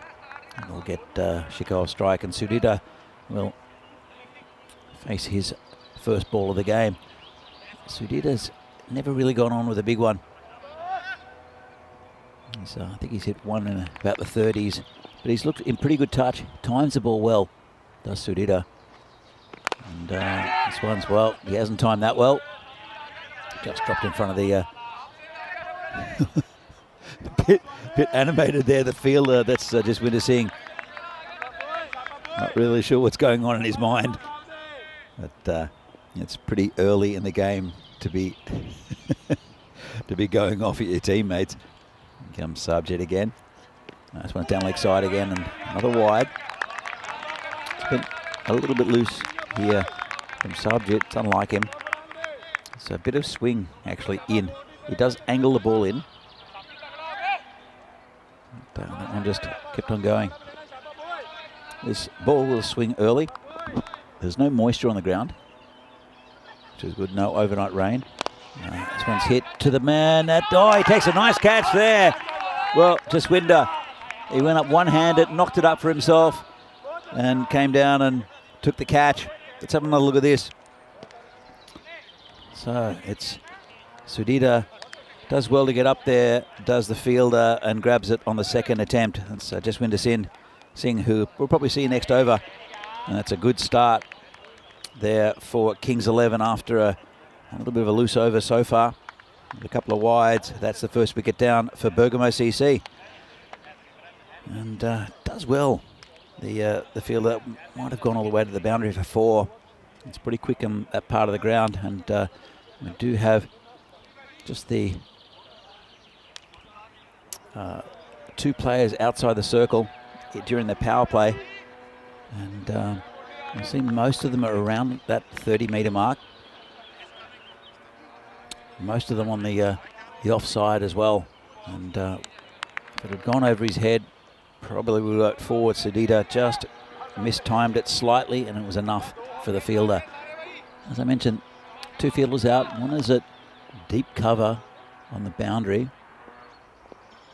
It's Jagmeet as Sabjit comes in again. This one's been flicked away on the leg side, and it's going to bounce once, I think. In fact, it's been called 6. Let's have a look. And yeah, it's hit the rope. So good call from the umpire, and excellent replay there. Shows exactly what happened. So thank you to Spring Productions, who have been fantastic in this tournament, as they are every tournament. Here comes Sabjit again. Down leg side again. Another wide. Well, apart from the wicket, it's been a loose one from Sabjit, which is unlike him. So it is Sudhita who's back in the sheds. But the run rate's pretty good, and they've got 2 very good batsmen out there at the moment to Bergamo CC. So it's flicked around the corner, going towards the boundary. I don't think it'll reach. They'll come back for a second one. Very comfortable there. So it's Baljit Singh, who, let's have a look at the top batters for Bergamo CC. So you can see their tournament. As I said, Sudhita, he's had 1 score in the 30s, but still their top batsman. Shiko just behind him, and Baljit just behind him. Baljit's normally at the top of that list. And the bowlers, Jagmeet's the leading wicket taker for Kings 11. He's bowls left arm around the wicket. Jaswinder, who we'll see here, and also Kanaljot, who are the main wicket takers for the Kings 11. In fact, it won't be. It'll be Ullah Habib, a bit more medium pace. This is going to be called a wide. You normally see Ullah Habib come on towards the end of the innings, just for an over or 2. And again, he's been pretty good this tournament. Kept the runs down. Just a gentle medium pacer. Get to swing the ball a little bit, bowling to Darashiko. The new ball does swing around. This one's hit into the covers. Bit of a chase on. They'll look for 2. They should get it pretty comfortably, and they do. Jaswinder, the man who took the catch earlier, does the fielding. So Darashiko started the tournament very well. He was the main man with the bat for them. And Sudhita struggled, and then it's turned around a little bit towards the end of the tournament. So it's been just poked into the covers, just a comfortable single. Baljit, as they look for, well, they get an overthrow. Again, there was just a random throw for no reason at the at the bowler's end. Let's have another look at this. Just gently poked out, and Darashiko's there. He's jogging, and then a wild throw, nowhere near the stumps, and no one backing up. There's the bowler again. That spin's hit nicely between the fielders, and 4 runs. Darashiko. It's at, well, there's no infield on that side, and there are 2 fielders on the leg side, and he picked the gap between them. Nice shot. No chance for the fielder, and Will Habib. Well, it's been an expensive one already. 9 from it, and this one's down leg side. It's got a bit of pad. It's going towards the boundary. It'll be cut off there, and they'll come back for 2 leg byes. It's Silmi Ryder, who's come into the team here for Kings 11, who does the fielding. So going back to Belgit, he's hit a 6 first ball. He's not been in the best form of his life in this tournament for Bergamo CC. This is in the air, chance taken, nice catch, and made a lot of ground out there. Did Simranjit Singh, and that's another wicket down. It's Darashiko who tries the same shot, just got it a little bit straighter. And really nice catch out there by Simran. That's another wicket down for Kings. And they are currently 27 for 2. It's been a good, bright start for them. Lots of runs, good run rate at close to 15 and over. So they'll be happy with that. But 2 of their main batsmen will be sitting down and be spectators for the remainder of this innings. But going back to Belgit, he's at the non-strikers end. He's an Italian captain in the ECC, and we'll see him this weekend. He'll probably captain also. A couple of good choices there for the Italians to see who is captain. We'll see that tournament come up, as this is just poked into the covers just for a single. That tournament's coming up between the host Italy and Romania and France. Will start on Saturday, as we see the end of the over, and they picked up a wicket almost identical to the first one there, and Bergamo CC are 28 for 2. As we see the table, Kings 11 have cemented the place up the top. You can see they've got 1 game, or this is their last game. Bergamo CC, they'll end up on 10 points if they win, equal with Cividate and Janjua Brescia. It's been a pretty average tournament for them, but just a bit of inconsistency. And normally you'll see them right at the top, towards the top of the table, but it's so many good teams in this tournament, and so level. You'll see we'll see all teams. Every team can beat every other team, if that makes any sense. Abdullah knew the new bowler. He's been good also. Took 3 in the first game this morning. Just comes in, bowls pretty quick medium pace. He's right on line, is very rarely loose, and handy with the bat as well. Starts with a single after the covers. Belgit, he's one of the best batsmen to watch when he's in form, is Belgit. As I said, started with a 6 here, is 8 off 2. Abdullah comes in again, and this is over the top and away from the fielder. Jaswinder has to chase it again, and it's another 2 to the total. Pretty safe shot that over the top at the moment, because it is still all but 2 players, 2 fielders inside that 30-metre ring. It's the last over of the power play. And Belgium would retain strike, and Atasham Javed is the new batsman. He's again batted well in streaks in this tournament. Belgium hits this over the top, and that's going to be the first 6 of the innings.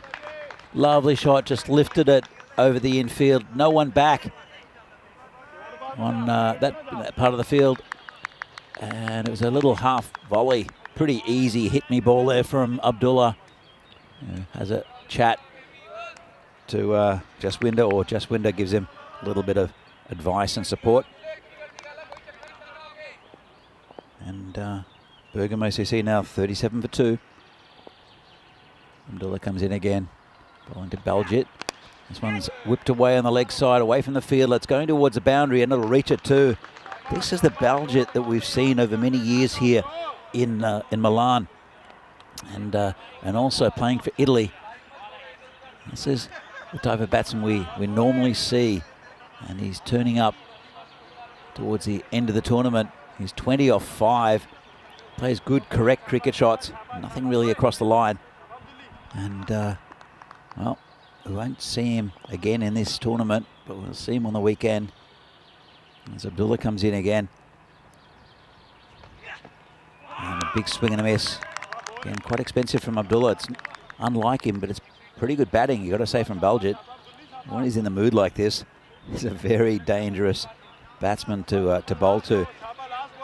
41 for 2, 1 ball left of the power play. Going at about 14.5 and over. It's a good run rate. Abdullah on the final ball. And just poked down to the covers. Baljeet will retain the strike. And that's the end of the over. 42 for 2. Bergamo CC. Well, they'll turn to spin, no doubt, because the medium paces really haven't worked out for Kings at this stage of the innings. Going at 14 and over. Abdullah 14 off that over.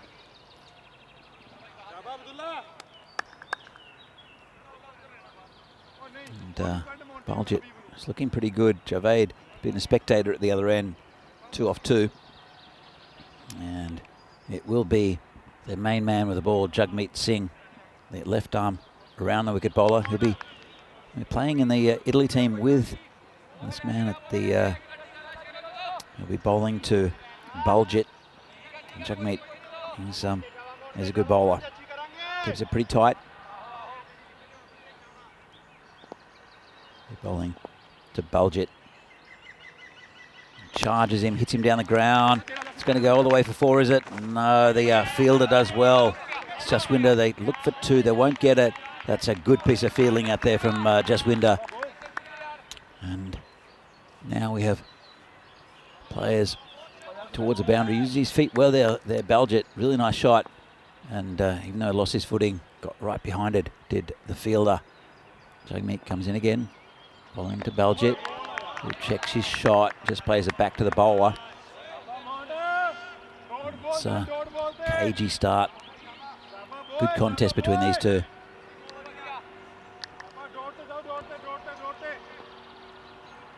Jagmeet will have to be right on song every delivery, otherwise Baljeet will have a real go at him. This one's down towards... In fact, it'll go for 4. That's a bit scrappy out there from Abdullah. Was firmly hit, but really probably should have been stopped there by the fielder. Let's have another look at it. Hit it along the ground, very safe shot.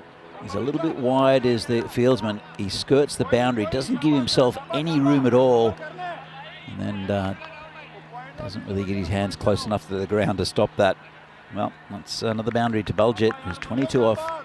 In fact, it's Javed, the batsman, who took a single off that ball before to Jaswinder. Nice shot by Javed. And this one's hit down the ground.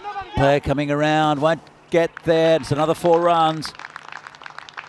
And Bergamo CC, it's been a very good starting. It's a top team in Kings 11. And this is what we've missed out on from Bergamo CC, is just free-flowing runs. It's been a bit of a struggle for them throughout this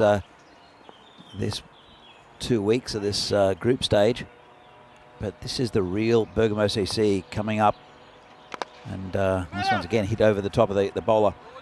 But, just not been at their best in this tournament, but they're looking very good here against the Kings, who want a bit of momentum going into tomorrow. Baljeet is 22 off 8. As this is hit again away from the fielder. That'll be 4 again. Well, Jagmeet, he's a good bowler. He's kept things pretty tight throughout this tournament. Got a lot of wickets, but there are 2 very determined batsmen out there who are striking the ball very cleanly here on the last day of the group stage. Baljit's on 26 off 9, Javed 11 off 6, and they've reached over the 50 mark. Bergamo CC 56 for 2 off 4, still going at 14 and over. Well, here's another good bowler in Kamaljot. As we see in this graphic, they started with a good over first up, and they've maintained that run rate. Lost a couple of wickets, but hasn't affected them. Here comes Kamaljot bowling to Javed. He hits it down to that man at that whitish slip, fly slip-ish type position. Just for a single. We'll bring Baljit back on strike. Kamaljot's been very good. He has taken some stick on occasion, his Kamaljot, and this one's a big swing and a miss from Baljit. Slightly slower delivery there. We've got 2 left-arm spin bowlers, both bowl around the wicket. They angle the ball quite nicely into the right-handers. This one's hit down the ground. Chance for the fielder, and I think it's a great catch. Right down low. That's a really good catch there. That's the fielder down there. It's Simranjit. Let's have another look. And got his hands under it. Didn't seem to pop out. I think it's well, Simran's not going to tell fibs. Yeah, got his hands under it. Really nice catch low down there from Simran. Again, we'll see him on the weekend in the Italian side. And that's the end of a very good innings there from Baljit. Looking like he was hitting the ball very cleanly. And Bergamo CC have lost their 3rd wicket in the 5th over. Let's have a look at this. Judged it well, took it just, well, there wasn't a bit of a thumbs up there from the fielder. Couldn't have picked it up any lower off the ground. Got his fingers under it. Really good catch there, and a wicket for Kamaljot.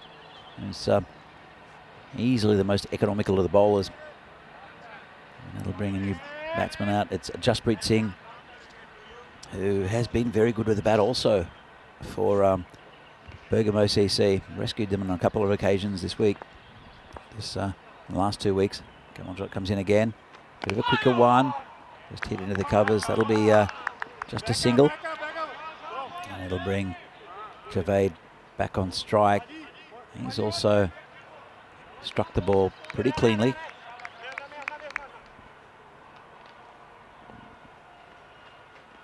This one's down leg side, called a wide. And I'll take another one. And the new batsman is Jasprit Singh. He'll be facing his first delivery. Kamaljot, it's been a pretty good over. A couple of balls left. Was that wide? Hit down the ground. Fielder's there. Can't reach it this time. Can Simran. And really good effort again. We saw him take a one-hander over the boundary the other day. If anyone was going to catch that, it was Simran, but he probably would have gone over the boundary though with his momentum. It's a nice shot, and the run rate continues to be up there. And Vinny, what do you think of the start here? Runs, wickets, you betcha. Good catches. Kamaljot trying to finish off this over. Get one here. So, yeah, there's something for everyone as we get to the end of the 5th over. The score is 67 for 3. Want to give a warm welcome to everyone that is watching at the moment on our YouTube channel, ECN European Cricket Network, and of course everyone watching on FanCode in India. Julian Dawson, nice to see you with us as well. We've been blessed with beautiful weather here as well. Been great. Not sure what the weather is in Gibraltar today, but don't forget we'll have double trouble for the next 4 days because in around about just about 2.5 hours or so, we'll have T10 international action with the Portugal, Gibraltar and Malta Tri-Series in Gibraltar from Europa Point. Of course, that goes into the evening. Yeah, but right here at Bergamo CC, it's a bit of a shame we won't get to see them down the stretch in the finals because only 4 teams will play tomorrow. And that's the schedule today, 2:45 local and 7:15 local. So yeah, it'll go into the night tonight in Gibraltar. Let's get back to the action. And it's going to be Jasprit Singh to bowl over number 6. Yeah, I'm looking forward to seeing that series. It's said Charlie Hunt, like his work. And should be a pretty well contested, 3 evenly matched teams. And this one's hit in the air. That's gone a mile. 6 runs. Great shot. Well, that's a maximum and a half, really, isn't it? I love the footwork here to get it to a more reasonable length to play this shot. That's the key. Look at that. Good, confident footwork. But Jaspreet then, he keeps his shape. I think that's what's super important about this. So often we see batters trying to overhit, kind of drag it to the leg side, but that was pure. Jaspreet Singh's one that I'd love to see a bit more in an Italian shirt as well, because he does have that X factor about him, doesn't he? The battle of the Jay Singhs here. Jagmeet to Jaspreet. And just pokes that just into the covers, just be a single. Where has this Bergamo CC team been in this last couple of weeks? Because they look confident. Yeah, of course they do. Maybe because the pressure's off, I suppose. Maybe. Had a bit of time to think about this game. Giving a really good account of themselves at the moment. This is hit straight down the ground, and fielder comes around. It's just Winder. But yeah, you can see how close it is between any of the sides here in this competition. When I mean, they've lost to 3 wickets, but you know, going at 13 and over against a team that's just made it into the final 4 and is looking to get the top place in the group. Well, it's been a genuine series where anyone can beat anyone. And that's the thing. We're going to have 4 teams in the semis tomorrow, and they deserve to be there based on how they performed over the 10 games in the round-robin stage. But you know, literally, you could put anyone out in the park there, and I think they're capable of winning the 2 games to win the trophy. Absolutely no idea who's going to win that tomorrow either. There's not really a favourite, you'd have to say. No. Whoever turns up on the day, there's not really 2 here. Luckily, Jaspreet gets turned around by Arsham Javed. It'll take us to the end of the over as well. Score 77 for 3. Walking sticks after 6 overs. Walking sticks? Oh, yeah, I guess 77. Never thought of that. Looking at this scorecard, Darashiko hit some nice shots, didn't he? Sadida, the only one to fail so far. Baljit with a pretty handy 26. And we've still got batting to come. Got Mandeep next, who's come up with some decent contributions. Yuvraj Vashi is into the side for the first time today. But yeah, I think Kings 11, they'll feel if they can just get 1 or 2 wickets that they might be able to pull the rug out from under this innings. Kamaljot coming back into bowl over number 7. He started well, Kamaljot, and then took a bit of stick towards the end of the over. Reverse sweep and an appeal. Not out, says the umpire. Let's have another look at this. Yeah, might have hit him outside off stump, or he might have hit it. Sometimes they're kind of off the glove more than anything. Hard to say. Well, it would have been it could have been. Yeah, there's no doubt. But there's no doubt about this because this is up and it's down to the ground. Maximo. Maybe stick to right-handed. A little bit of free coaching as Javed goes large. Lovely shot. But yeah, the first one, there was a bit of doubt for me, which is enough. No doubt about that one, as you said. It's been smashed. Lovely shot. With those reverses, and I'm not saying there was any glove or bat on it, but quite often, just the nature of this shot, it can hit you around the gloves and it can seem like pad. It makes a similar kind of similar kind of sound. It's kind of it's a messy type shot if not played right. As it is, I think Javed, sticking to the traditional shots, he's doing well. 6 and 4, he's hungry for more. As this outfield quickening up just a touch, but yes, not a good delivery from Kamaljot Singh. It's put away. Going back to those reverses, I've said it many times that they look silly if they don't come off. And this level, even though Javed's a very good batsman, there's no real need to play it. As this one just beats the field, they'll look for 2 and they'll get it. It's a millionaire's shot though. I mean, if you hit it, looks great on the highlight reel. Looks great in the social media. But how many context? Percentage-wise, how many times throughout this year would you say that a reverse sweep has been hit successfully? Tough. Maybe 20. If I'm generous. And it depends how good you are at it. Anyway, this is pretty good as well. Straight and long and strong. Javed goes large again. Maximo. This innings taking off into the stratosphere. A bit like this cricket ball. We've seen good innings from Javed, but he's often gone early. And he's now, I think, batting with no pressure. You can see the class of Javed. Hits the ball cleanly. Still got the slip in, though. This one's hit over the top. Well, it'll be another 4. Nice shot on the offside. That over is a bit of a Barry Crocker, isn't it, for Kamaljot? He ends up going magical. 22. Come off the 7th over. And Bergamo CC up and away. They are 99 for 3 after 7 overs. We were talking about what's coming up, and Gibraltar T10 International starting this afternoon. So just over 2 hours till the first ball there. Of course, we have our own international action here in Milan. First time we'll see ECI cricket in Italy. Of course, they are T10 internationals.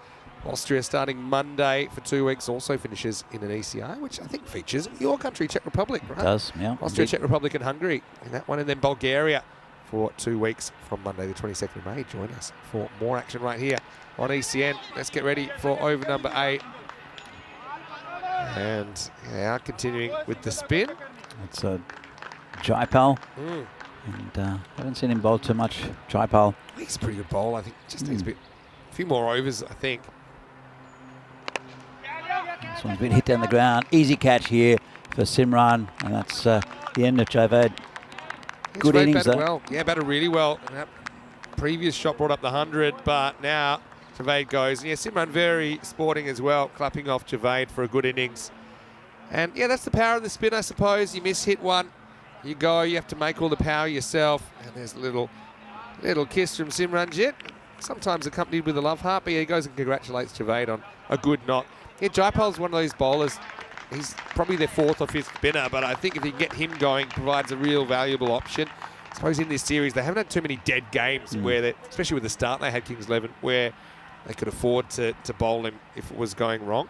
But anyway, safe hands there from Buckets, Simranjit Singh. Well, they've got so many spin options, the Kings 11. They'd probably be the top light spinner for quite a few of these other sides who rely on medium paces.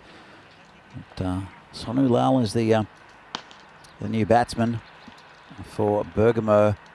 104, even if they declared here, which they're not going to do, of course.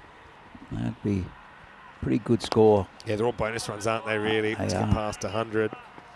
Kings 11, I mean, if you're going to have an off game, this is probably it, because I think they've qualified regardless. But you know, also, I mean, you never know what's going to happen with weather and things like that. We've had some unscheduled rain. If you can finish in the top 2, then you kind of insure yourself against that possibility. And we've seen it happen before on the European Cricket Network. Any winning form's good form, though. And you remember, Kings 11, they can finish as high as top. They can finish as low as 4th. Sure. Obviously, they could finish in the middle as well. I mean, there's a big win against Albano before. This was hit straight. Nice shot, but just Winder will come around. Just a single. There was a big win against Albano, and that net run rate would have been pushed up quite significantly. But it's a different story here. I mean, they haven't batted yet, have Kings. It'll be a challenge. Well, Kings 11 now, they've got the highest net run rate in the competition of all the 11 teams. Yep. That last win took them up to 1.7, which is above the 1.5 of Brescia CC. It's got to the end of the 8th over, score 104 for 4. Really good over from Jaipal Singh. Takes 1 for 5. And then you compare that to the other teams that are in the finals. Fresh Tropical plus 0.5, Gina Brescia plus 0.6. So Kings 11 with a good win here. They can keep that net run rate above Brescia CC and top the table, in which case they would play Gina Brescia. If they were to lose really badly, then potentially it would have to be really, really badly. They could go down to 4th. Don't see that happening. But I think if they lose, most likely they'll hold on to 3rd place and play Fresh Tropical. I mean, there's no easy games, though. I don't know if there's any real preferences about who you play on finals day. You just got to play well, win your 2 games. Anyway, this one is up and away. Abdullah comes on. He gets sent out of the ground. Maximo loving this from Jasprit. Don't think the bowler is, but this is more of a Kartima length that disappears. It's about 1 metre in front of the front leg. Step, hit, middled it, 6 runs. Lovely shot, that. And look, you know, it's a bit of a strange one, this game, because Bergamo CC, we just haven't seen that from them throughout this whole tournament. I don't know how many times they've reached over 100 at Bergamo. I still think also better batting conditions here with a slightly dry outfield, really bright. You're not too damp. The ball's not getting too wet. You can hit it further. Yeah, maybe. I think the lines, it's a big difference. They get 2 here if they're quick, and they will. Good running. So you can't underestimate those. They seem minor factors, but they all add up. Because remember, if you almost hit a 6 and you miss-hit it, you're out. And you can't score any runs if you're on the bench. But you want to get on a hitting run, on a boundary run. That's what they've been able to do in this innings. Apart from Sudhir, who's missed out, all the batsmen have batted similarly. They've really taken it to this attack, but they've not played across the line. Till then. It's been till then, yeah. But I suppose you had to with the length there. Yeah, no, you mentioned the fact that their batting hasn't really been, we might have thought, Bergamo CC. This is only the 4th time they've reached the 100, but they're averaging 91. You'd expect a bit more out of them considering all those players you mentioned. Mm. I'm just checking the Maximo rate of 4.9, and that's, I think, below the average in the series of 5.2. So a team you'd imagine would hit a lot of sixes. They haven't been hitting as many as I thought they would have. Mm-hmm. That's a nice shot. Just going to bounce in front of the fielder. And if you look at the scores this week, there have been a couple around 120. There's been one outlier where Givadate had hit 143 against Albano. But here they're looking, if they remain with this run rate, they'll hit about 130, which will be the second highest score in the tournament. The other thing is they're losing 7.3 wickets per 10 overs. Yeah. So on an average innings, they're losing 7 or 8 wickets, which is probably 2 wickets above average for ECS. Mm-hmm. In this series, it has been a bit higher at about 6.7. But yeah, you can combine those two things. You know, not hitting as many sixes, losing a lot of wickets. Yeah. And you end up with 9.1 and over, which is pretty much bang on what an average run rate is. But I just feel like they've got an above average batting lineup. What's interesting, I think, here is even though they've lost a couple of wickets, they lost 4. It seems like if you just have one batsman who's hitting the ball well, that's what you're seeing here from Bergamo CC. It's different batsmen, but it's just similar innings. The other thing with so many ones out here is that, you know, normally when we see big scores, like I said, it's on the run of multiple boundaries. Mm-hmm. So let's say you hit one boundary and then you hit a 1, you're at the other end. So you're just struggling to get that fluency throughout the innings. Anyway, end of the 9th over, 115 for 4. As far as the bowling went, Jaipal, I feel like he might have earned a second over, because you can see there's daylight between his economy rate and the others. As Kings 11 having a bit of a rough time here in match 52. It'll be good for them for their batting, because they'll be chasing a pretty decent total. Yeah. And so I think they'll take it as a positive, where especially their opening batsmen and the top 4 or 5 will have to chase a decent score. Have to be, well, probably mid 120s, you'd say, Vinny? Looks like it. Although Jaipal kept things quiet last time. Can he do it in the 10th? And it's a good start. And a little appeal. Looked like it was going down leg. Yeah, Jaipal gives up the appeal before it's actually over. But this was sliding down. Wasn't really turning back, you see. Well bowled, though. Tied him up for room. Oh, got a wicket. Takes leg stump. And that's Jasprit, who was hitting the ball very well until then. Yeah, another battle of the J Sings. This one keeps it a little bit low, but I think it means a lot to Jaipal, because he's trying to get his bowling going as another option. You see, reminds me a little bit of Kalab Sajjad, but he's maybe not quite as quick through the air. But he has a lot of balls that just kind of slide onto your pad, slide onto the stumps. Well, the first one might have been missing leg stump. That one wasn't, but good innings from Jasprit, 29 of 17 for him, and with 4 balls remaining. Bergamo CC, 115 for 5. It's strange with Jaipal. He's taken 2 for 5. He's 1.2 overs through his spell. Been hard to get away. But the main bowlers have been, I wouldn't say easy picking. It's been good batting. Yeah. But they just, I don't know. Is it just Jaipal's bowling? I think actually, it's hats off to the batting, and some of the footwork and the technique we've seen against the spinners has been really good.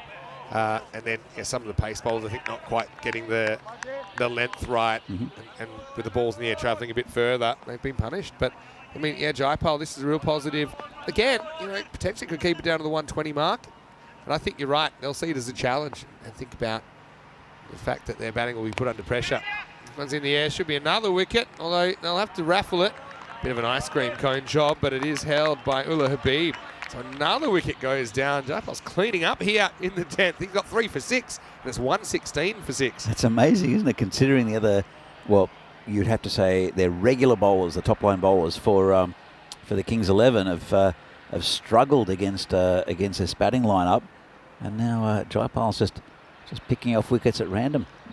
It's very, very good bowling. Yeah, don't mind the aggression from the batter as well.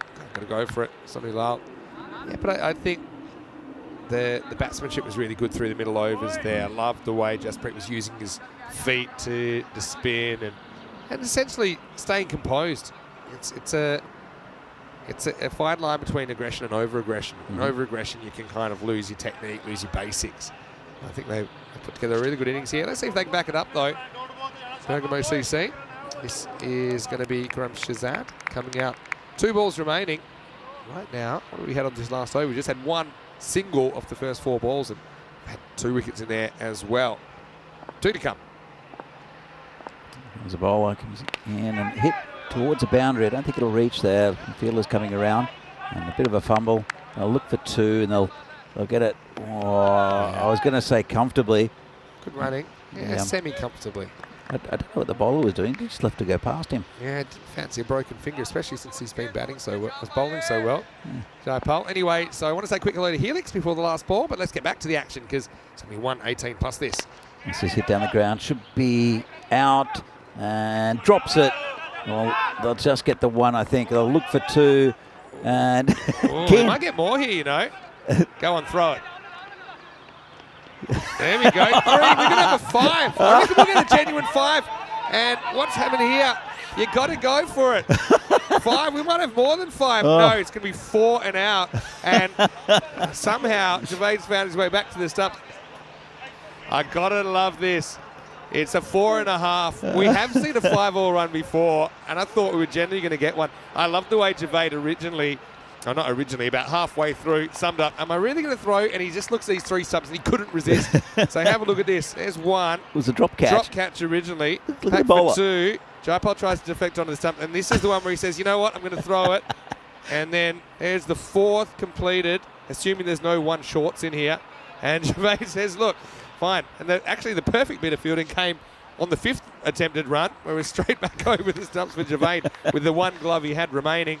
Classic ECN, isn't it? They do get a non-boundary 4 off the last ball, and it's going to finish 122 for 7. 4 and run out. You don't see that very often. In fact, the only time I saw that last year was when Rhino and Rico were on the commentary, and they were yelling at him to go for the 5th. The guy stepped down his crease and got run out. Anyway, let's go earlier, and there was everything really early on. Runs and wickets, still the base of it. A good score here for Bergamo CC, 122. Even though they lost a couple of wickets, Darashiko went. It was a good catch there from by Simran, and Sudhita went pretty early as well. They just kept on moving this innings along, going at about between 13 and 14 and over throughout the innings, and it was just really good batting, correct shots. That was a fantastic catch there from Simran, but every bowler, thumbs up, every bowler, they weren't getting smashed. It was just really good batting, and that's what we see from the top order that should have done better throughout this tournament. You see Javaid as a really good innings from Adasham Javaid. Him and Bulgett are probably the pick of the 2. Jasprit also batted very well. Someone takes another catch. But it was really good going from Bergamo CC. It's looked like a different team today. And Jaipal came on, took 3 wickets and bowled well, and showed the frontline bowlers who bowled this whole tournament for Kings 11 how to do it. You see a comfortable catch there, taken at the point. Here you see the drop catch, and here's the 4-all run. The bowler wants nothing to do with it, and then the keeper launches it at the stumps, and they run another 2. It's good awareness from Bergamo. They had nothing to lose, really. Plenty of wickets available, and 4-all run and run out on the final ball of this innings. So let's have a look at the scorecard for Bergamo CC. It's a pretty good looking one as well. Darashiko 13 off 7. Sudhita misses out, but Bulgett in a bit of good form, 26 off 11. And Javaid, probably the pick of the batsman, 36 off 16. And Jasprit with a nice innings there, 19 off 17. 122 for 7. It's a good result there for Bergamo CC. And it's only been 3 other scores of over 120 in this tournament. A few wides there as well. Let's have a look at this.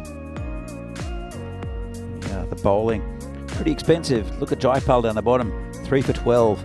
And considering there were 4 all run and a drop catch off the last The last ball could have been 3 for 8, but expensive, especially from Kamaljot and Subjit, who only ended up with 1 over. Abdullah also unusually expensive wickets for Kamaljot and Ullah Habib, and also Subjit up the top. So, Bergamo CC, good total. Kings will have to bat well to get the 123 they need. This is the FanCode European Cricket Series here from Milan, Italy. My name is Danny Hudacek, and we're joined by Vinny Sandhu for this second half of this very good game. Match 52 of 55 in the group stage of this tournament. We're back again in a few minutes' time for the second innings. See you soon.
The European Cricket Series is proudly brought to you by HCL Software, FanCode, and Grizzly Bear Sports. And good afternoon and welcome back to the second innings of this game. Second game of the day in the FanCode European Cricket Series here in Milan, Italy, between Bergamo CC and Kings 11. And Bergamo CC have really shown up for this game. They've been a bit inconsistent throughout the tournament, but very good performance for the Bergamo batsmen. And they ended up with a healthy total of 122. And Kings 11 will have to bat very, very well to get there, but I think they're up for the challenge. It's they're in the finals already, which we'll see tomorrow in the final four. Straight shootout, top four get into the finals, and we know who those four teams are. But Bergamo CC, I think they've got something to prove in the fact that, well, they missed out on the finals, but they're a top side in this region, and they're showing it against the Kings. So they'll have to bat well. It'll be Jaipal, and it'll be Baljit to open the bowling as usual. You'll see him over the weekend playing for Italy, probably captaining that side, but there are a lot of good options in the Italian side to skipper it. And the batsman Rizwan Tahir, he'll be there with Jaipal Singh, the two opening batsmen for Kings. Kings, they'd like to get this total just to, again, get a bit of a springboard into the finals tomorrow. They've improved as the tournament's gone on, has Kings. They had a really dodgy start, but it's one of those teams that have just gotten better and better throughout this tournament. So, interesting contest here. Early wickets key for Bergamo, actually for both teams. Baljit comes in with the first ball, and it's outside off stump. And he does get a lot of movement, and he's got good height, has Baljit. That's why he regularly opens the bowling here for Bergamo CC. You'll probably see Jasprit next. Who, well, they had an off day the other day, and one of the reasons why I think they had that off day is that that man Jasprit wasn't there with the ball. He's a star with the ball for Bergamo CC. Baljit comes in again. Just two men back. Field restrictions in effect due to the power play. And a lot of swing there. Just poked out to the gully. No run. Good start. Good shape from the bowler. Let's have another look. You can see the swing. And just very good area there, bowled by Baljit. He's very consistent with that. So the two fielders back. One at long on. The other one's square on the offside. As Baljit comes in again. And full. And, well, it's normally pretty disciplined. That was a full toss. Tried to go for the Yorker. Just overpitched it slightly. And good use of the feet there by the batsman. And the first boundary for Kings 11, the first runs on the board also. They are 4 for no loss. There's one to here. That's given a bit of a gift, and he accepted it. So Baljit won't phase him. Comes in again.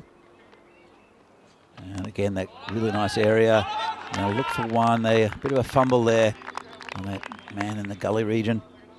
They went straight away though, the Kings. They run pretty well between the wickets to these Kings batsmen. As, all the top teams in this northern part of Italy do. And it'll bring Jaipal face his first ball. He bowled very well to Jaipal. Just at the tail end of that innings by Bergamo CC. Stemmed the runs a little bit. This one was a dodgy inside edge. It's going towards the boundary. I don't think it'll get there. And we'll come back for 2. And, well, the fielder takes the stumps, takes the bails off, but and he didn't. When he looked, he didn't see the batsman still running because he'd already run quite a way past him. Let's have a look at this.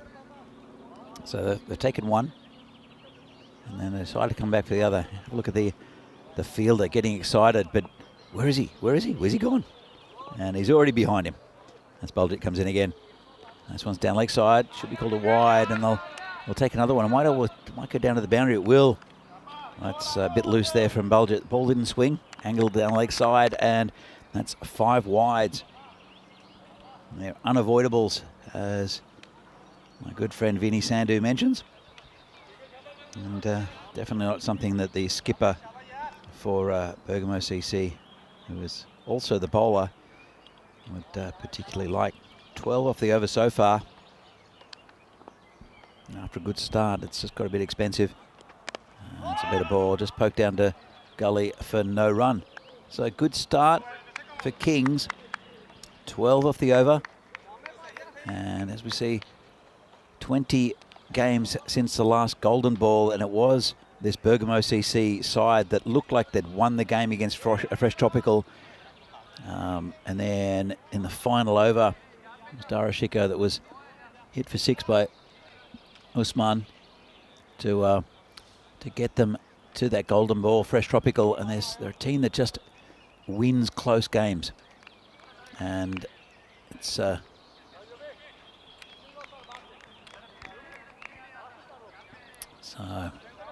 if you didn't see that game, I won't spoil it for you. Go back to it.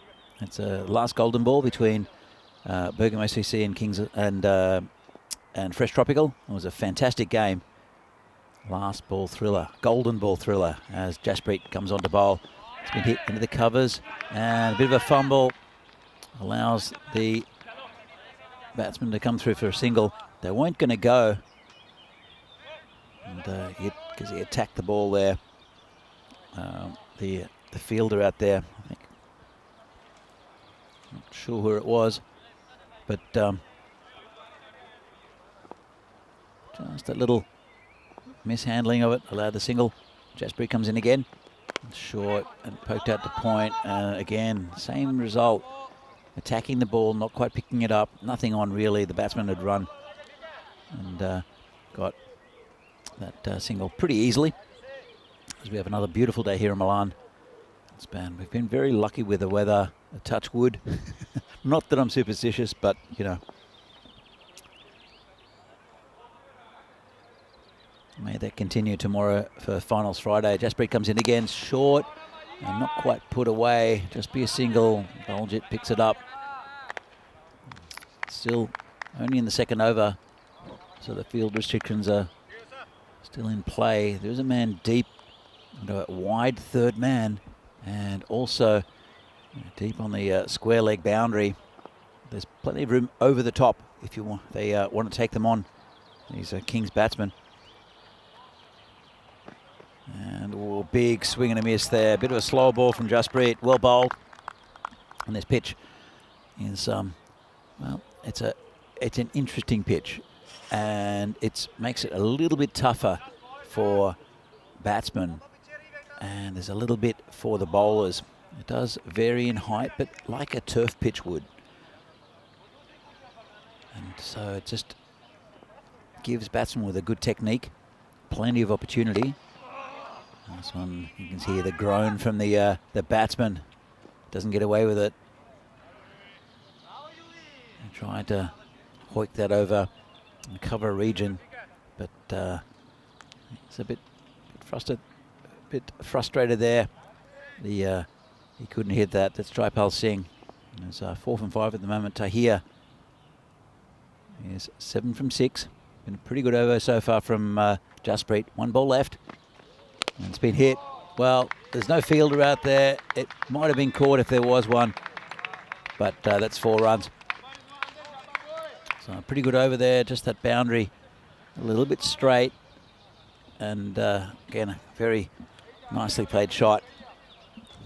So Vinny, what do you think of the start from these two? Yeah, I mean, haven't set the world on fire, but 10 and over is not too bad through the first 2. No Vickers Kumar to open up, so Tripal putting himself up the top. So we do have our top 4 basically now, because nobody else can reach 12 points out of 5th and below. So yeah, Bergamo CC still, I think, they'd be happy to finish with a 5 and 5 record. Kings 11, I suppose there's some tongue-in-cheek stuff about maybe they don't want to play Ginebrescia if they win, but I don't think there's any team that you really want to play or prefer playing, I think, in that top 4, they're all very good teams. Is Baljet coming back? Some swung, some didn't that first over. This one goes pretty close to the stumps. And they'll scramble through for a bye. Say a big thank you to everyone at the ground. That's just giving us some wonderful lunch. Are you feeling a little bit hungry, a bit peckish? Oh, a little bit. Yeah, I've been nibbling on nuts, actually. So there are some peanuts here given to us. They've been very kind to us as well. Have been. So maybe after this over, you can have a little bit of a short lunch break. Oh, it's okay, Vinny. I can wait to the end of this game. I'm looking forward to it. So, you did steal the bananas out of that. I did steal them. I borrowed them. You borrowed them. Just trying to think. I've had a few big dinners in the last few nights, so maybe tonight I'll go and Or you can do eat something sushi. a bit physical. Or you can eat sushi. I think I should probably have a night where I ease off the accelerator a little bit. You did order 2 mains yesterday. 3, actually. Well, it goes up and he goes over, but does he go to the fielder? He doesn't, and he's gone. So Tahir goes nicely taken out there by Sonu Lal. Baljet gets his wicket in the end. Baljet's been a little bit inconsistent as far as the movement goes. He tries to fetch this, and he tries to take on one of the longest boundaries on the ground in that pocket. Sonu does very well to hold the catch. Yeah, really nice catch out there. He checked where he was. He was in from the boundary, and Tahir will have to go 11 off 9. It's a pretty bright start, though, for Kings. Only just lost that 1 wicket and plenty of batting to come. But he has picked out one of the 2 fielders who were out on the boundary. It happens so often, though, doesn't it, Vinny? Yeah. There are 2 fielders out on the boundary, and batsmen just, it's like a magnet. They have to try to take them on. It's also one of the longer boundaries, so you do have a bit more ground you can cover when you're out there. But, yeah, didn't really have to move too much, did he? Yeah, Jaipal, who's up there opening the batting, I'll never forget he came out such a pressure situation in the semi-final of the ECS in Bologna in 2021. I think it was against Baraka Prato. And they were chasing 150 to win. He came out, I think the score was 146 with a ball to go, and he whacked a 6, the only ball that he faced in the game. How do you remember this stuff? Yeah, it was just it was a classic match, Yeah. that one. Unless I'm completely wrong. But they actually got into the final, and they would win the final as well. And there's no one's quite ready for this at the moment. We've seen a couple like that. I remember, is it Farid Ghulam earlier, or Ghuram Farid, yeah. Farid, who came in and just whacked 2 6s at the end of Yeah, the innings it out went of bang, nowhere. bang. That was a great game to watch. I was watching that one on TV. So, Okay, I made a slight error. They weren't chasing 1. Oh, no, they were chasing 1. I was exactly right. They needed 150. They were 146 with the ball to go. yeah, And that's a big score. Jaipal came out. Yeah, so that was off the back of Baraka Prato having a really good series. Gulam Jaskir scored 100 for them in there. He went 82 to 103 balls in the last 3 balls to make 100 and win the game in an earlier game and keep them in the competition. But yeah, in this one, Kings 11 on a much higher scoring ground, you have to say, but that's one where we were feeding the crocodiles over the fence. There were crocodiles over there. Oh, we had crocodiles here at one stage. Yeah. But yeah, how about that? So the last over. Brilliant game, that one. Kings 11. Only need 11 off the last over. Here's how it went. Ready? It was a wicket off a wide first ball, then another wicket, then a dot and a dot. So at that stage, yeah, they needed 9 to win off the last over. They'd only scored 1 off the first 4 balls. So they needed, they needed basically 4 to tie, 6 to win off the last ball after another wicket fell. 21 for 1 after 3. And Jaipal came out cool as you like, smacked it over mid-wicket halfway up the fence, and they survived. And they're unbeaten run in 2021. And you can see there, right now, Kings 11 trailing in this game, though. Exactly half of where Bergamo CC were at this stage. And we saw them sometimes last year in a bit of a light blue alternate strip, Kings 11. But they didn't qualify in Brescia. Because of their strip?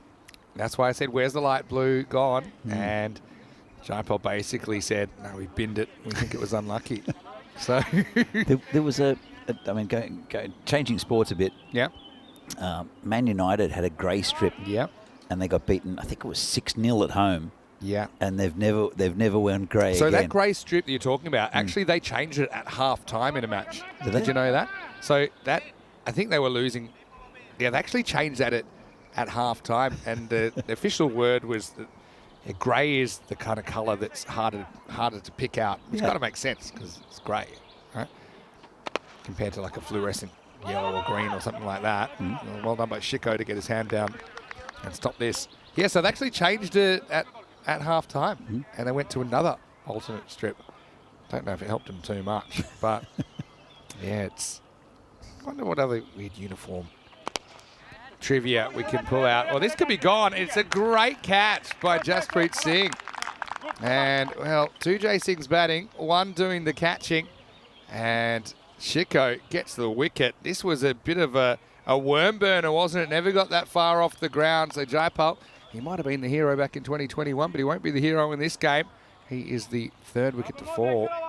And Kings on 2nd wicket, pardon me. It's 21 for 2. I've seen some good low catching. You saw last innings, one just taken off the ground by Simranjit. Similar there, a little bit higher, but great catch there from Jaspreet.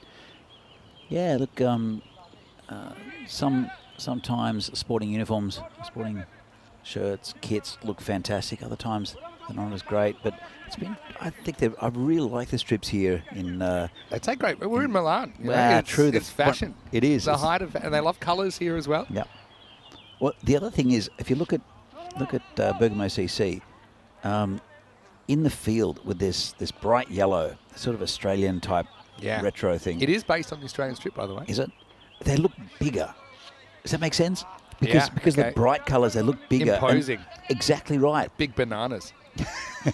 They got the yellow trousers. That's the main difference between these two teams: the yellow trousers versus the black trousers. Yeah. I think one of my favourite strips was in Venice a couple of years ago, Lonigo, and it was inspired by the Indigenous Australian themed T20 strip. Yeah, I remember that. I really like that one. Look who it is. It's Simranjit Singh. He's one guy that could probably whack them back into contention. Yeah, some of my favourite strips. There's some good ones. There's the Golden Stars in Krefeld, who had a real kind of bright purple and gold kind of number. It was very regal. I saw some really good strips in the ECL as well. Yeah, quicker one. They should get 2. Simran's off the mark. Yeah, so purple actually doesn't feature in any flags until I think some that were kind of contrived in the 20th century. Yeah. So then the reason is that going back into the previous centuries, kind of 19th century and before, that it was very expensive to produce on a mass scale. Yeah. So that's why it still is kind of the colour of royalty, because it was really expensive to get the kind of hues you'd need to produce purple. I know that Roman emperors wore purple because it was hugely expensive, and they have to kill like, I don't know, 500,000 beetles to get that purple colour. Springs off the bat of Simran. It's not Simran, pardon me. It is Jagmeet gets the single. Blue as well in paint is quite expensive. To get a, I can't remember what it was called. I'm sure someone in the chat knows. It comes from a certain area in, I think, Turkey, and I'll think of what it is.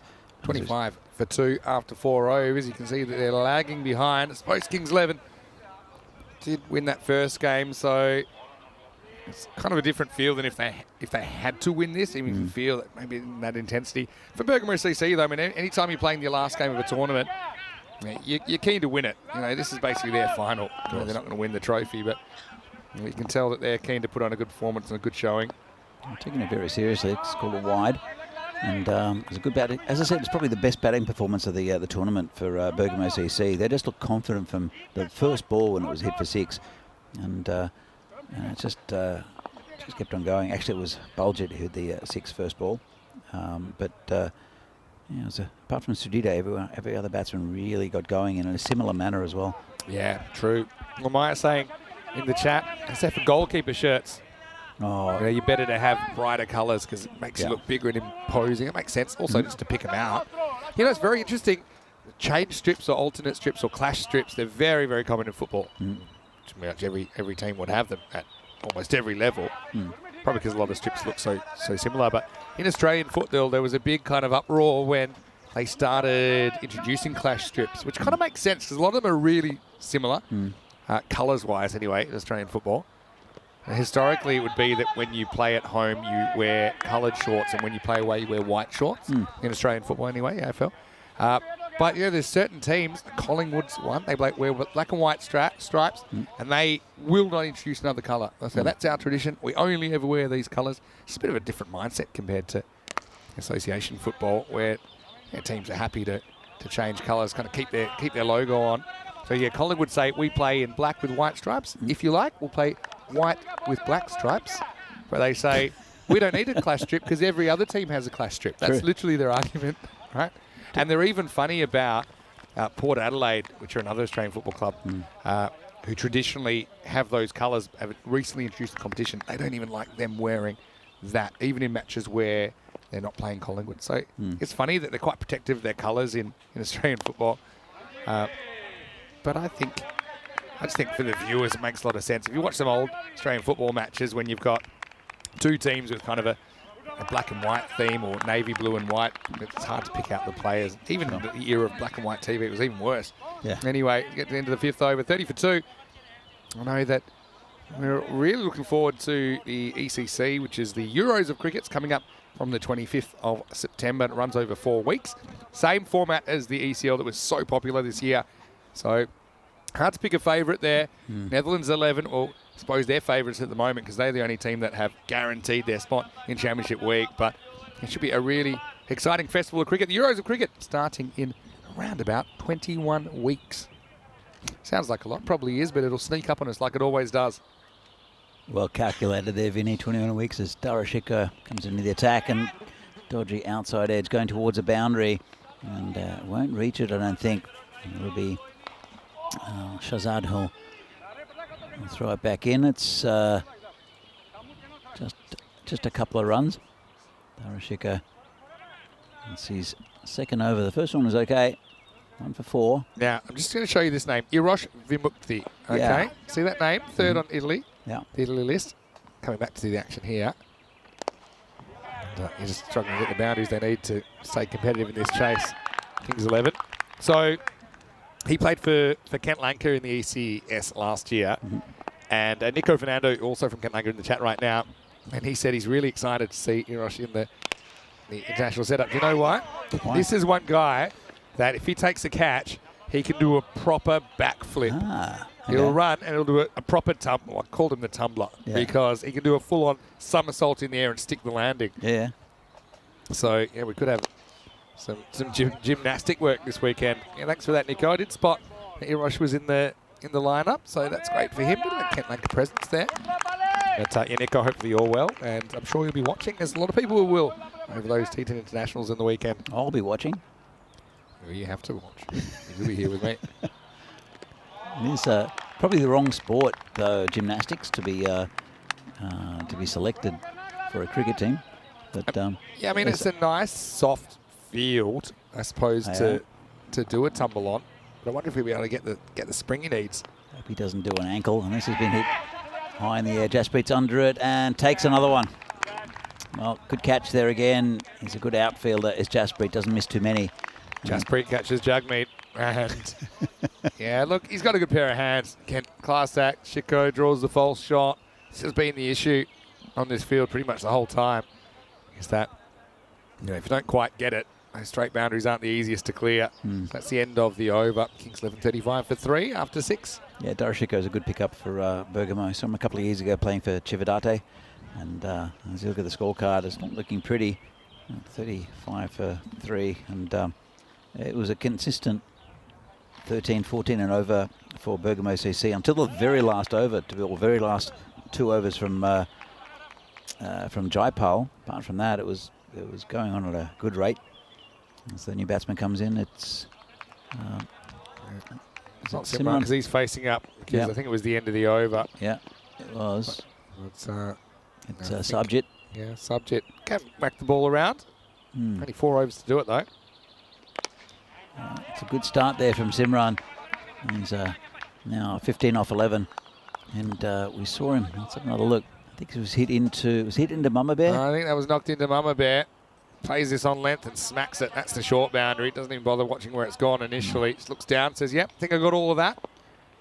Saw him. He'll be playing for Italy as well. I'm very excited for him to watch him the weekend. And this is another huge one down the ground. And that's what he can do. He plays proper cricket shots, though, Simran. Yeah, and, what a great shot that is. and That is the power. And opens himself up, clears the front leg, goes up and over, and gets the distance. well, the spin options for Bergamo CC. Darashiko looking pretty good. Shazad's been hammered, though, in the last 2 balls. And this one's a bit of a quicker one. Let's have another look at that from front on. Yeah, really snaps into this one. Let's have a look at it on the replay. Yeah, so just a bit of a quick one.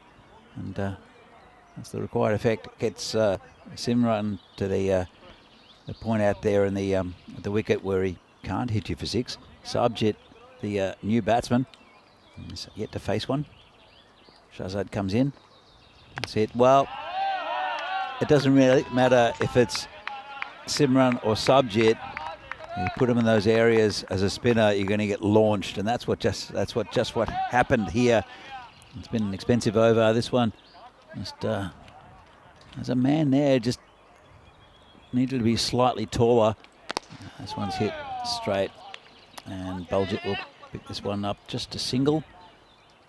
And it's been an expensive over from Shahzad, 25 from it so far, and there's another ball left. They're just kind of crunching the numbers here. Even if they were not score another single run, they still got enough net run rate to stay ahead of Ginebrescia.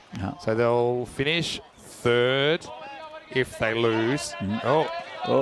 I think he's done this, and he's almost poked his eye out with the flag at the same time, Baljit Singh. We'll have a look at it on the replay, but yeah.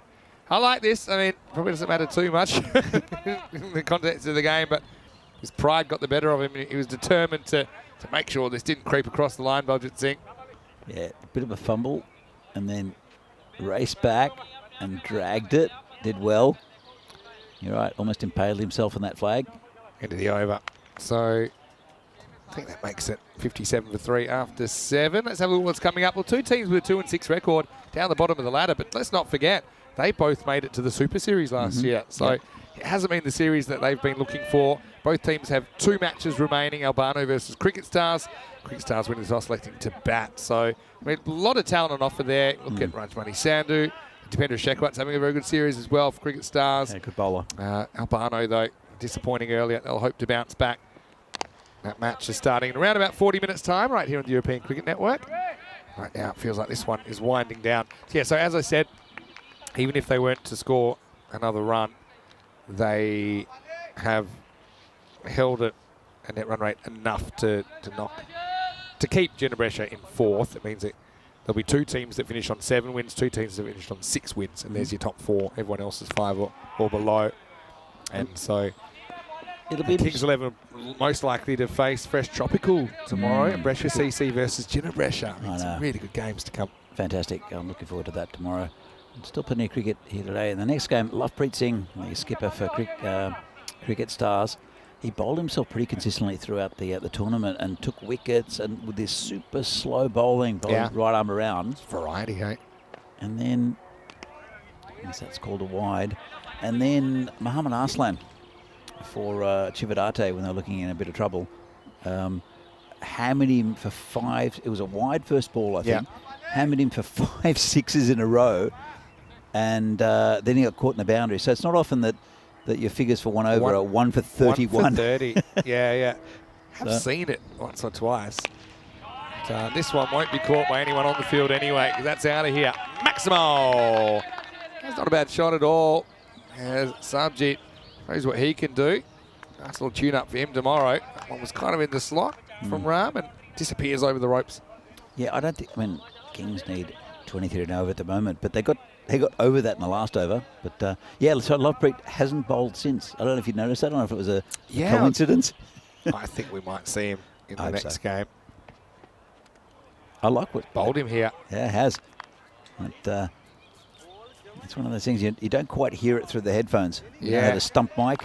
And, I mean, it's a little love tap. We've seen, thankfully for the umpires, some of the balls have hit the stumps, just kissing them, and this is one of them. Check it out here on the replay. Comes back and just flicks the outside of that off stump, and it doesn't get too much of it. Sabjit is trying to swing away the leg. He'll be a late victim.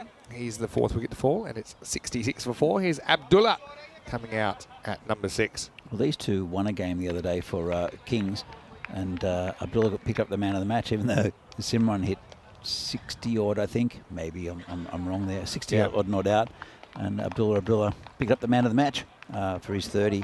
But he did take a spectacular catch off his own bowling.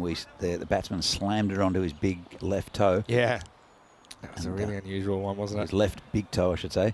He might have a big left toe. This is hit in the air. Baljit's under it. Takes a simple catch in the outfield. And Abdullah goes for a golden duck. Wow. There's no use in wondering for these Kings players. Just got it towards the end of the bat. And Baljit doesn't have to move much and is a good fielder out there. It's not a bad shot, to be honest, from Abdullah. Just doesn't quite nail it. Hits it pretty well.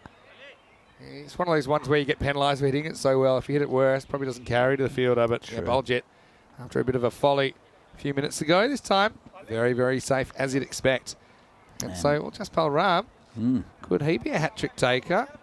He's got one ball to go in this over. He's gone 1-1 wide, 6-wicket. And always a good time to take a hat-trick, especially with Bergamo CC heading out of the competition. Maybe he can etch his name on the ECN Hall of Fame on the hat-tricks page. It's Jaswinder. I think he'll have a swing at this, Jaswinder. Again, nothing to lose really for Kings. They've made the finals. And they're not going to win this game. And just poke down sort of through that gully region. Maybe a little bit finer. And they'll just pick up 2. It's a bit of an anticlimax there. And pretty good over there from Jaspal. It takes us to the end of the 8th. The score 68 for 5. Yeah, just never really at the races in this innings. Kings 11. I think missing Vickers at the top of the order as well. I'm sure that he'll come back tomorrow for finals day. It's always an issue just juggling availabilities, I suppose, at this level of cricket. But you can see there, both had a pretty good first over, but a bit of a strangle job from Bergamo through the middle overs. And there's no way they're coming back into this. What would they need? They need lots. 54. So you need about 28 and over or something like that. Good luck. And, well, this guy coming on Jasprit. He's not going to give you too much. Still, good contest between two teams that have worn the Azuri shirt before. Oh, it'll be 4, I think. Got plenty of that. Outside edge, past the keeper, no protection, 4 runs. So that's what they needed. They need boundaries. That's certainly the only way they can win this Kings. It seems unlikely but possible, especially with this man facing Simran. But Jasprit's a very good bowler. There's no way he could... A moral victory for the bowler, but a points victory for the batter there. Yeah, true. Because it was just an edge that was thin enough to beat the fielder, but thick enough to beat the keeper. With a good pace of Jasprit. Runs away for 4. This field is probably about as quick as it's going to get at the moment. It didn't have that dampness or the water that slowed it down the last couple of days. Ooh, that's going to be a no ball. And it'll go for 4 as well. But yeah, well, Simran, we're hoping to see him this weekend in the internationals. It was almost lights out here though. Dangerous one. And I'm glad he's got a helmet on. He does pretty well to pull this away, get as much bat on it as he does. 4 runs. Yeah, just over-pitched there by a lot from Jasprit. And it was put away 4 runs. Again, that's what they need. And they'll have a free hit here. He says, that's what you get surely for edging me for 4. Surely they won't get there. Surely not. In every ball that's not a 6, that run rate required climbs. Well, this is one of the rare ways it comes down with an extra. This might be an 11. And possibly will be. Well, that's a 6. Yeah, well, no, surely not. I think you can't do it. But, I mean, I'm liking the fact that Simran is scoring a few runs again. He opened himself up. Jasprit's just temporarily lost the plot here. Must have seen the red mist after that first edge went to the boundary. Since then, he's bowled a no ball 4 and a maximum off the free hit. 40 off 10 required. It's a good innings from Simran as well. 39 off 18.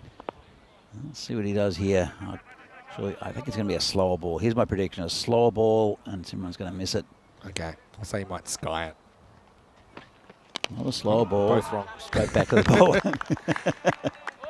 Well, going ahead to the next game, Albano versus Cricket Stars. I mean, it's a real opportunity for them, I think, to show what they can do. I know they're not going to make the finals tomorrow, but still a beautiful day for cricket. I think it's not often the ECS comes to town as well, so they'll certainly want to give a good account of themselves. Match coming up in about half an hour. Just to show you how any team can beat any team in this competition up in Milan this year. As this is hit straight down the ground, and they'll come back for 2. They'll have, well, if it was behind the stumps, it might have been out there. Decided to go on the fumble there. Just a slight fumble down on the boundary, and there's no hesitation because these two have the understanding if there's a fumble, we're going. Even though a good throw might have still had him, you know. But yeah, you were saying about every team beating every other team. Yeah, look, when Bergamo CC were playing Fresh Tropical, and this is his hit towards the outfield. It got to reach a boundary, just be 2. Called no ball, by the way, at square leg. I think for height. They weren't confident about that being below the waist. Let's have another look at this. It's way deep in his crease. Yeah, it's one of those ones that's borderline, and if there's doubt, they get called. So I don't mind that call. He moved back in his crease. If he was standing where he first was standing, I think it was a fair call. And he's a tall man also, as Simran. Second and final warning as well for Jaspreet. Free hit coming up. Good bowling. So that spoiler alert before is no longer a spoiler alert, because I'm going to tell you what happened. So I think they needed 11 off the last over, did Fresh Tropical. Darashiko was bowling to the left-hander Usman, who hit him for 6, and then it got into the golden ball. Right, so there were 11 runs ahead going to the last over. Were Bergamo CC against the top team here in this competition, and then the next game they came on, they played. It was the very next game with Bergamo CC. It looked very flat, and they were beaten by Cricket Stars. And comprehensively, it was a very good victory for Cricket Stars, but then it never looked in doubt. Sums it up really, doesn't it? That it's been a kind of series where if you don't bring your A game, you can lose to anyone. If you do bring your A game, you can beat anybody. 89 for 5 after 9. I mean, in other circumstances, this is a quite an acceptable score from Kings 11. The issue was that Bergamo CC got on a bit of a heater in the first half and put the 120 plus on the board. Remember how they got past the 120 as well? It was the rare 4 and run out off the last ball. Exactly. I've seen that once before. I think I said it was when Andrew Ryan and Rico were commentating Lance Corona last year, and they were just yelling, keep running, keep running, keep running. And it caused a run out. I might try and find you that clip a little bit later, but it's not a bad one. And then Ryan said, I think this might be the first time that commentators have been responsible for a run out. Anyway, 10th overtime, and it's going to be Jaspal Ram. This is in the air, and just over Darashiko. Nice shot there. And Simran gets his 50. Well batted too for Simran. And he's looking at fine touch going into the international. This kind of illustrates to me that when it's drier, that goes for 6. I think otherwise that's catching opportunity. True. The small difference makes all the difference. 50 off 23. Well, it's Maximo or bust, really. They need to hit every ball over the boundary. Surely not, Vinny. Well, there's another one that's launched into the potato field. That's probably the biggest hit we've seen in this tournament. No ball called as well. Oh, no way is this is not possible, is it, Vinny? Couldn't be. I'm going to upgrade from impossible to highly improbable. Let's have a look at it. He rocks back in his crease. Yeah, again, it's around about the waist. Yeah, definitely I think that you've one. got to call that. I mean, Absolutely. that's waist high when he hits it. Oh, this is... 7 up, and now I think you need him to face every single ball. That's the thing. Even though Jasminder's a good hitter, but yeah, the only way you're going to do this is 21 off 5, Vinny. 2 4s, 2 6s now, and that you don't even have to hit every single ball for 6 now because you get an extra delivery. It's 100 up as well. I think everybody will be stunned if Wasn't Kings it get up. Jasminder that dropped the catch off the last ball as well? That ended up meaning that they ran 4 that they shouldn't have gotten. Yep. Just saying. Anyway, free hit coming up. He wants to launch this as well. And another run to the total, So we just wide. need that to go to the boundary, and then you get 5 free runs. You're down to 16 off They're 5. still Good within, keeping. They're within reach. This would be the, 5. Kings 20 off 11 5. actually, here's the thing, if you wind it back to match 1, first time we ever saw Kings 11 in ECN land, they scored 68 off the last 3 overs to win a game, including 26 off the last 5 balls. That's a nice shot. And it's gone through him. Way. Well, Sonu Lau. It's gone through him, and they're still in with a shot here. Where has this come from, Vinny? You can't win from here. That one just bounces off William the Concreter and completely does Sonu Lau. He's just rubbing his hands, but his hands won't hurt after that because ball and hand did not meet. 16 off 4 coming up. Has to be perfect here, Simran. Round the wicket. I think he likes this. He wants to step across and whip away to leg or maybe go straight down the ground. Here we go. 16 off 4 required. That's fine. Oh, he wants it, but I don't think it's a wide. Oh, let's have a look. Also, he moves the stump outside. Yes. Plus, I don't think it's outside the tram line anyway. So that's a change of angle. That was my argument earlier in the week with when you're coming around the wicket like that. Yeah. Is that it's that angle is much more acute than what it is. Good umpiring, though. Yeah. Under pressure. Oh. I mean, we're still in the contest. I mean, he wishes he slashed at that, but he's probably only going to get 1 if he slashes down the third man. Maybe if he middles it goes for 4 or 6. It's good thinking. Right. Good thinking by the bowler though to change that angle. Also, you got to try and go for a 2 here if you can. I don't think you're just not running at all. Well, you do that. That's got to run. They're gonna go to the keeper's end. They'll take him on. And a wide throw. Yeah. Still in the contest. Yeah. That's smart cricket all round, really. The value of trying to gun down Simran. So 14 off 2. It's worked with Jaspal coming around the wicket. I think it's a really good tactic. But you saw then that Simran exposed all 3 stumps. He'll probably do it again here. Barring an extra, they're winning. It's only just... Here we go. Oh, this is in the air. It's gone for 6. Oh, Vinny. Well, I mean, I can't believe they got this close. Again, I go back to the scrambled 4-all run off the last ball of the first innings. Deep in his crease, smacks it. Look, as long as it's a legal ball, and this is why the pitch is probably getting narrower for Jaspal Ram. I mean, Shazad's mentioned that game, was he was talking about against Baraka Prato back in Bologna 2 years ago. They were brilliant then. But, yeah, I mean, even if you get hit for 6, you win by a run. Well, that run, all 4 run off the final ball might decide this game.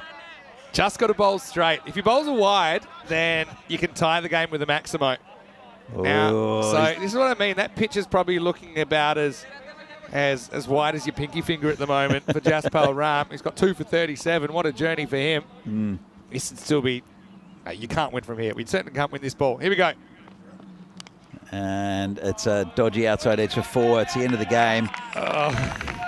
Did it reach? I think it gets there. Let's make it. They could keep running, Vinny. He's saying no. You could run 8. Probably the only other way. He's saying no. Look, it hasn't gone for 4. Meanwhile, everyone's just walking off. I think this just might be a 0 because it's the longest dead ball I've ever seen. I think it's going to be no run because they didn't actually run. And now everyone's walking off, so they're not going to run anyone out. And so, what a game, though. In the final score, I think, is going to be Bergamo CC 122, Kings 11 115, although they did score at a 4. I think they'll unscore at a 4 after that. What an individual innings. Kings 11, they don't win the game, but they do win its place in the semi-finals. Bergamo CC, though, we get a taste of what they really are able to offer. They hold on in a real close one. Yeah, look, Bergamo CC pretty much always in control of that, apart from the last couple of overs. And we saw some fantastic batting from Simran.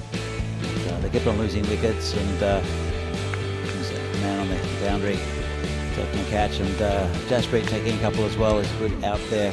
But it was a pretty big total set by Bergamo CC. Somehow Kings almost got there, where they just looked pretty lost in the middle overs. It was crazy. I mean, I suppose it was such a big task that you'd think that Bergamo CC, and they wouldn't have lost the plot that badly if they didn't have so much room to move on the scoreboard. That last one did get scored for, so that last over goes supersonic. 30 come off it. You said it was impossible. I said it was. And kind of upgraded the chances to highly improbable. But, I mean, look at the positives, I suppose, for Kings 11. They do this without Vikas Kumar, who I'm sure will come back and open the batting tomorrow. Simranjit scoring runs. I think about the way that he started his series and how far he's come, batting himself into some form. But, yeah, I think also it's conditions. A bit drier, a bit faster. And these are the kind of ones that are carrying the boundary. If they're 3-4 metres less, which is kind of the difference, then probably they're caught, or they're at least chances.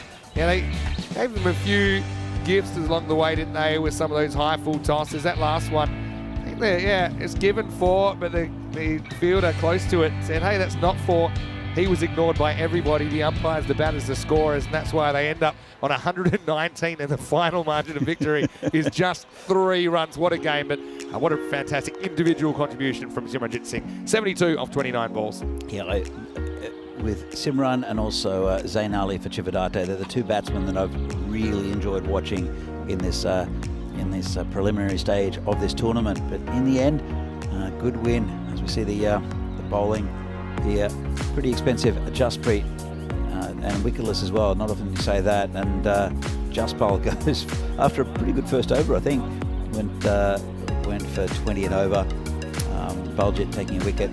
Darashiko, pretty good there in the middle, pick of the bowlers, 2 wickets for 9. Having a good series, isn't he? Very, very talented. Baljit with the maiden as well. It was a fake maiden because they had a bye, but still a maiden credited to him. Super interesting. The tale of 2 last balls. The first one was a drop catch, 4 all run and run out going for the 5th. And then the last ball of the match was like a fake 4. But imagine if they needed, so if you'd had that first ball, the first innings get caught, then I suppose they would have been chasing 119 for victory, and they would have needed 3 to tie, and then you might have run 3 there. Absolutely. And I don't think it would have been called 4 if it actually wasn't. Anyway, it's a very interesting finish to the game, and we've got 2 teams desperate for a win coming up. Albano versus Cricket Stars coming up next. We'll be back in 20 minutes with the first ball. Vinny Sandu here, Mr. Maximo, with Danny Hudacek. Back shortly with more FanCode European Cricket Series.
The European Cricket Series is proudly brought to you by HCL Software, FanCode, and Grizzly Bear Sports. Hello and welcome back to Milan. Well, we are hitting the midpoint of the day now, day 11 of action here. It's the last day of round robin action, and well, it's going to be the last day that we get to see these two teams. We've got Albano versus Cricket Stars. Certainly two teams that are very good teams and better than their records suggest. They're 2-6. These two teams were in the Super Series last year in Italy as well, in Rome, that decided who would go to the ECL. So I'm expecting a really spirited contest. Of course, a few bragging rights on offer as well. So we've got Manulal and we have Lovepreet here from Cricket Stars who have the call. Okay, let's call it in the air, nice and high. Let's go. Go ahead. Heads is the call. And it is heads. What would you like to do, Lovepreet? Bat first. Okay, so Cricket Stars batting first. Like I said, hasn't really gone the way that they've wanted. This is the first game they'll play here on day 11. So let's see if they bring their A game. I'm sure they're keen to impress. Albano, though, it didn't really work earlier on. Let's see if they change a few things. At least this time they'll know how many they need to chase, and maybe they can make those adjustments accordingly. Danny Hudacek will take you to the first ball, news from the toss here in match 53. Cricket Stars, they've won the toss. They're going to have a hit. Over to you. Let's get ready for another match. Well, thanks, Vinny, and welcome to everyone from around the world to this FanCode European Cricket Series match from Milan, Italy, between Albano and Cricket Stars. Should be a good game, and both teams will want to win. This is the last game of last day of the group stage, and we saw Albano earlier on, not really at the races in their first game against a very good side in Kings 11, but they'll be playing Cricket Stars. Both of these teams are pretty handy. That doesn't really show it with the results of both 2-6. But 2 games left today, and it was Cricket Stars that won the toss, and it'll be batting. Lovepreet there, making a very quick decision. And you have a look at the bat, Atiko Rahman and also Nasir Ramzan, and the left-hander Rajmani. I'll be there, do a lot of the heavy lifting there for Cricket Stars. Shows that Albano are probably the outsiders in this team, in this match. The underdogs, Cricket Stars, they've had some good wins along the way, as have Albano. It'll be an interesting match up here. It will be Barty Banger to bowl. And, no doubt be amongst the wickets, as he normally is. Wicket-taking bowler is Barty Banger. Atik Uraman and Memul Javed, both very good batsmen for Cricket Stars. Both doing okay on occasion, sometimes not as consistent as what you'd like. That's, I think, part of the reason why these two are down towards the bottom end of the table. But both teams would like a win here.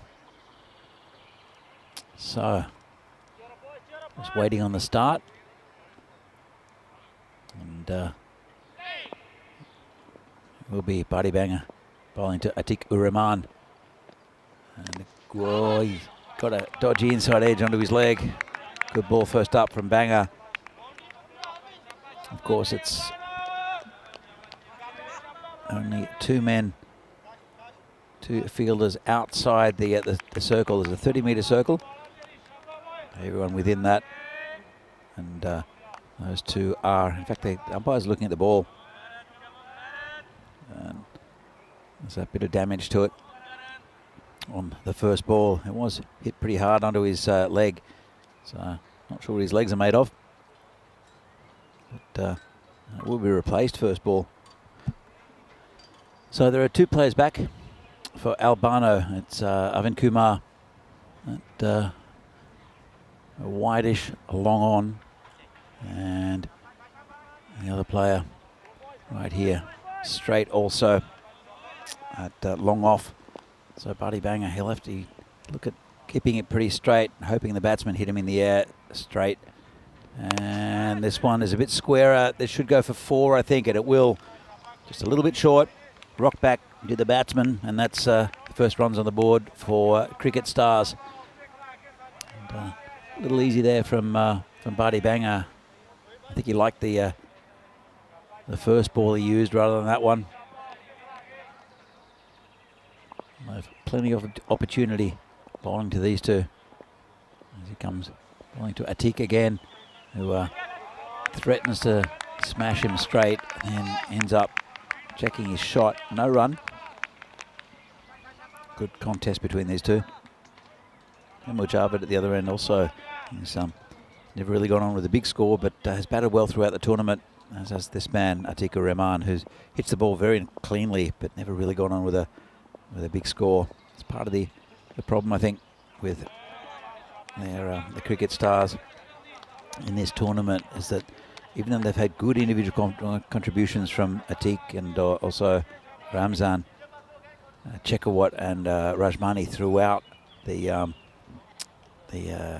whole series, and Memo Javed as well, they haven't really, none of the batsmen have really gone on with it except for Rajmani, who I think he hit a 40 earlier on. It's a good ball. Got through the bowler though. We'll just get the single, comfortable single. We'll bring Memo Javed on strike to face his first ball. It's a pretty tidy over so far, except that slightly shorter one that was smashed for 4. 5 off it so far, a couple of balls left. Bunty Banger comes in again. And again, just in the right areas from Banger. It's got through the covers. It's going towards the boundary, and this ground's really a lot faster than what it has been throughout the week. And there hasn't been any rain here for a couple of days in Milan. You can see it's actually gone along the surface pretty quickly. It's another 4 runs conceded. Pretty good start here for cricket stars. Relatively risk-free as well. Banger is just being held back, almost decapitated by the umpire.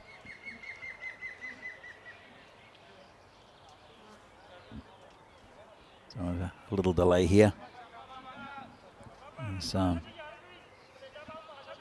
Technical issue gets rectified. So these two, they've been good to watch at times, frustrating to watch at others. I think Albano have had a bit of a tournament to forget, apart from one day where they won their 2 games. It was a fantastic effort from them as well. And cricket stars, they've just been able to get into games. Good bowling up top from Chekawat and good batting at the top of their lineup as well. But just not really getting a run of victories together, either of these two teams, honestly. Albano probably, started off terribly. They lost their first 5 games and then came back and won a few days ago. Won both their games. They've got 3 today. Cricket stars, they've got just 2 in the final day of the group stage. We do have our 4 teams that are going to be playing in the finals Friday, which starts tomorrow. It should be really good. It'll be the top team. He'll play the 4th team, and then numbers 2 and 3. So get back to it. This is missed outside off stump.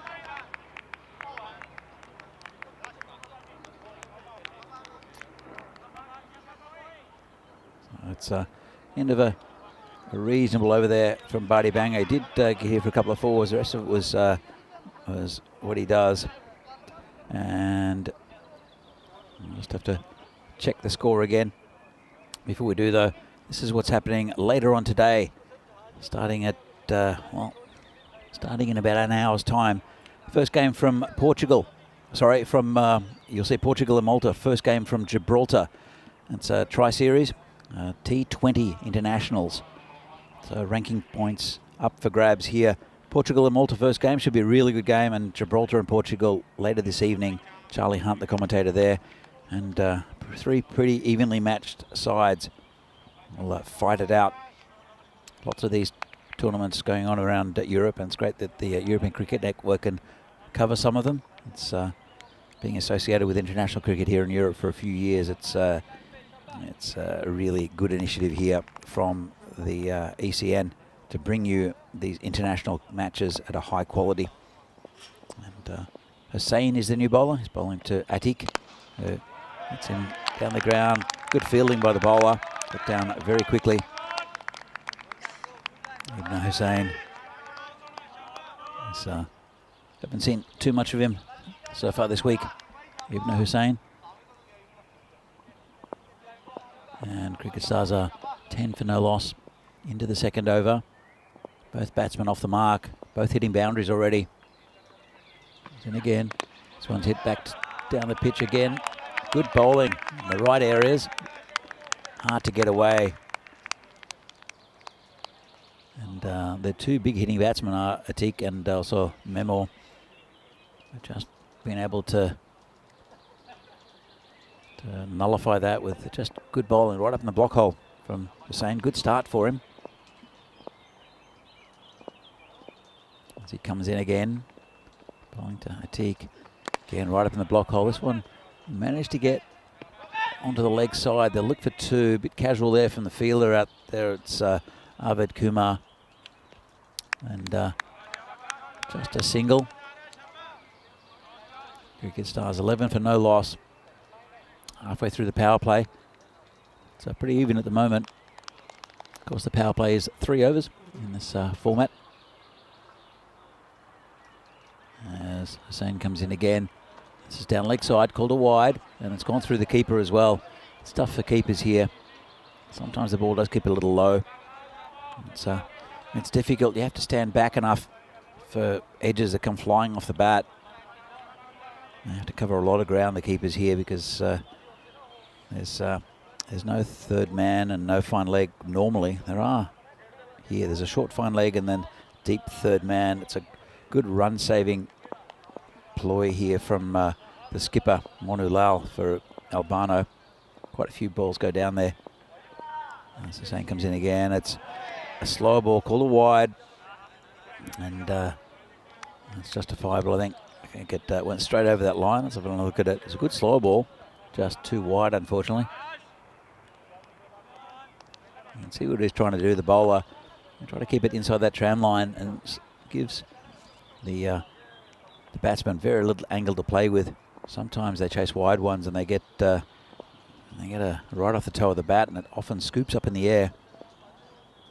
Lots of wickets like that this week. As Ibn Hussein continues. So bowling to Atik, and dodgy inside edge, and good fielding out there. Couldn't quite handle it, but recovered well. And down at that short fine leg area. No run. It's pretty tense between these two teams, considering that neither will make the finals. They're both good sides and they'll want to win. Albano would like to bring themselves off the bottom of the table. And it's a swing and a miss. And it's been a pretty good over, this one from Hussein. Only 4 from it so far. Barty Banger went for 10 off his first, a couple of 4s. The rest was pretty tidy. Cricket Stars 14 for no loss. And, it was Cricket Stars that won the toss. Lovepreet Singh, he's led this team very, very well as Lovepreet, but just might have been let down on occasion and just not been able to get a run of victories. Let's see, Hardeep Singh. Only one Hardeep Singh in the lineup. Oh, this could be just over the fielder. That's Monu Lal, the skipper. And firmly hit just over mid-off. Let's have another look at this. It's a half volley, hit it pretty well, and just over the fielder for 4 runs. With the field restrictions, it's a pretty safe shot in a sense. That brings the score up to 18 for no loss after 2 overs for Cricket Stars. We'll have a look at the table here. Cricket Stars and Albano both on 4 points. If Albano don't win this game, Cricket Stars win, then it's hard to see Albano actually getting above 11th place. Cricket Stars, a very proud team, as are Albano. They'll want to win as well. So no one likes to be at the bottom of the table. It's unlike these two sides as well. Both normally heading towards the top.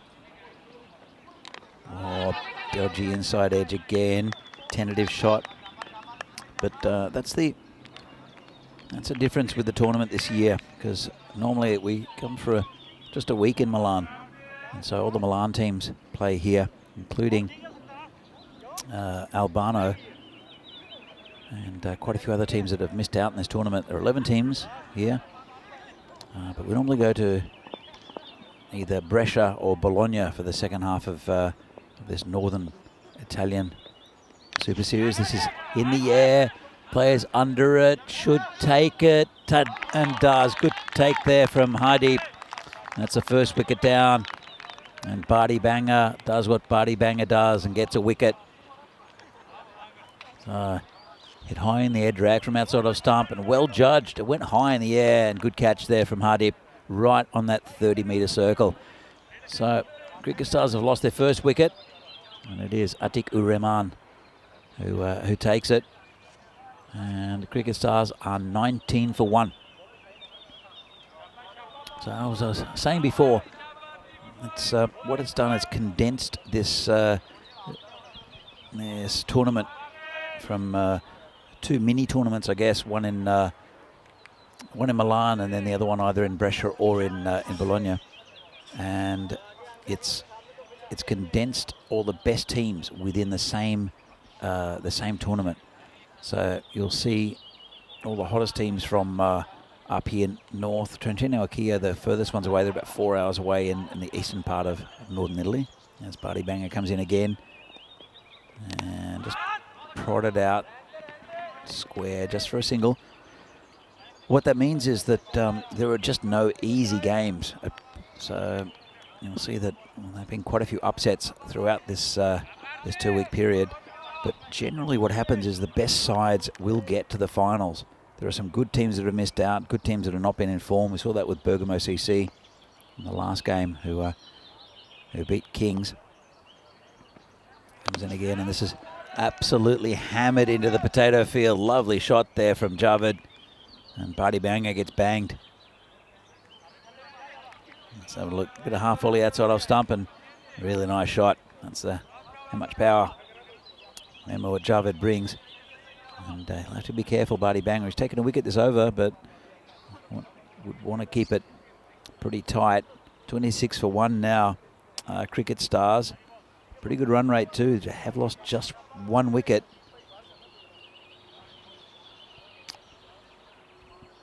So, pretty tense at the moment. Comes Badi Banga again. And good line and length. Just again, cut away from the end of the bat. The batsman there at point.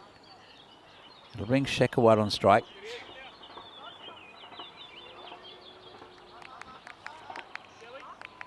And Shekhawat, he's the main man with the ball for Cricket Stars. He's pretty handy with the bat as well. Good all-round cricketer for this team. Badi Banga comes in. He tried to hoik it, didn't get all of it. Chance for a run out, but not really on there. They're just picking it up and rolling it back to the keeper. So at the end of the over, a successful one there for Albano. Cricket Stars are 28 for 1. Pretty good power play for both teams. Mainly Cricket Stars going at a pretty good run rate. Now the field can relax, which means that they need to have 4 players within that circle, and everyone else can be placed anywhere else on the field. Normally what happens is that the field spreads completely and everyone's out on the boundary, and so both a catching position and a defensive position, either a sweeper or just cutting off boundaries. So it's just one of the ploys that's come up. Lots of tactics in T10, but there's been very little change in those tactics from most of these teams. Sometimes the third man is not employed. And there is a third man here for Albano, and there's quite a few runs that go down in that area as well. Late cuts and also dodgy outside edges. And Lola comes in, and well, actually it's Hussain to continue. Bowled pretty well in his first over. Bowling to Shekhawat. Swings it and misses it, a wide one, not called by the umpire. But Cricket Stars, they can they can build from here, going at almost 9 and over now.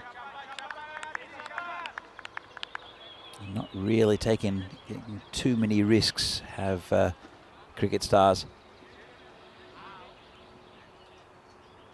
Insane. He'll be bowling to Shekhawat. Comes in again. A slower ball put away. Well, just overpitched it. Don't think it'll be a no ball. I think it's pretty low down. And I'll have another look at this. And, well, it's pretty close. I think it was all right. But a bit of rubbish there from the bowler. Another quick look. And, well, it's pretty close. I think it was just under his waistband. We do judge it by the waist. The umpires make the final decision, though. There's a third umpire out there, just 4 runs. So the third umpire decides that it's just 4 runs instead of being a no ball and a free hit. But he'll have to do better than that. Just lost it a bit, the bowler. It's a better ball. Just, again, not timed to the covers, just a single. And Cricket Stars are 31 for 1. It's a lovely day again in Milan. Hope that continues for finals Friday and also for the weekend for the ECIs, the international games between Italy, Romania and France. Those teams will arrive soon. Quite a few players selected for Italy from this competition on the back of good performances. Oh, he's got him straight through him, and that's good reward for Hussain. Javed just missed a straight one, but it's a bit of a nothing shot. Let's have another look. Might have come in a bit as well. It did come in quite a bit. Took the leg stump. That's the end of Memo Javed. And Hussain picks up his first wicket. No footwork at all from the bowler, but did come in a bit. Yeah, still a little bit of swing with this ball. So that's 2 wickets down now for Cricket Stars.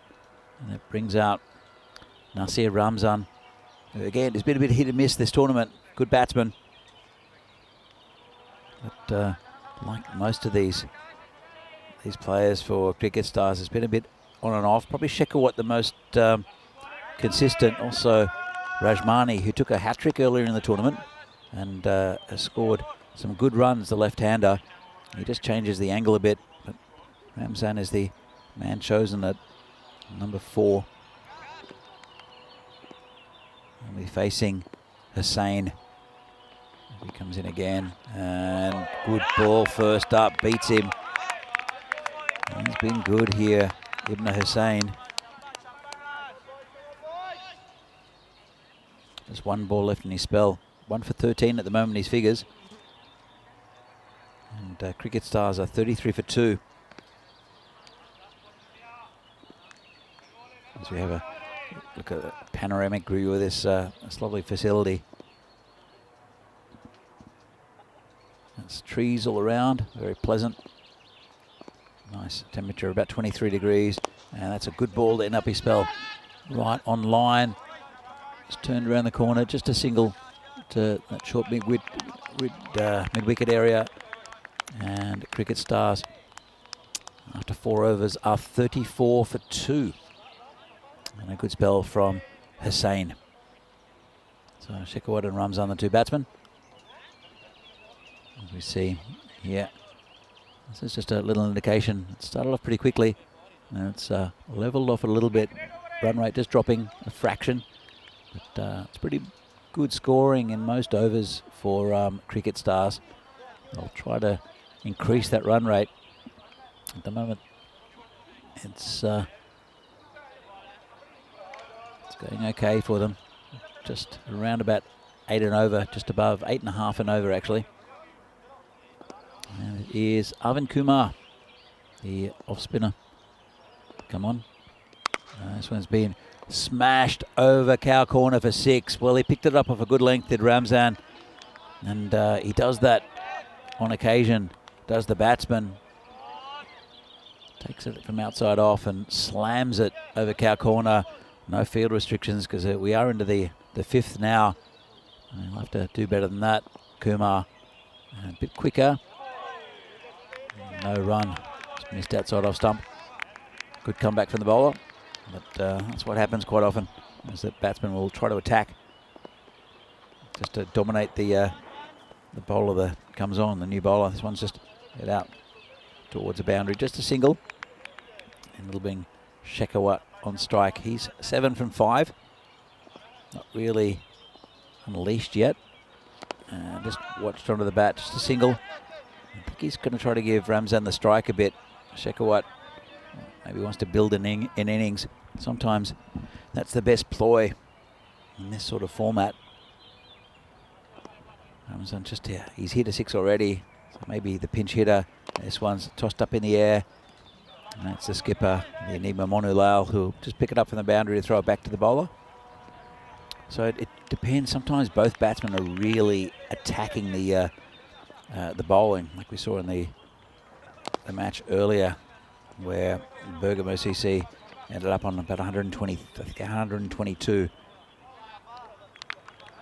But here, just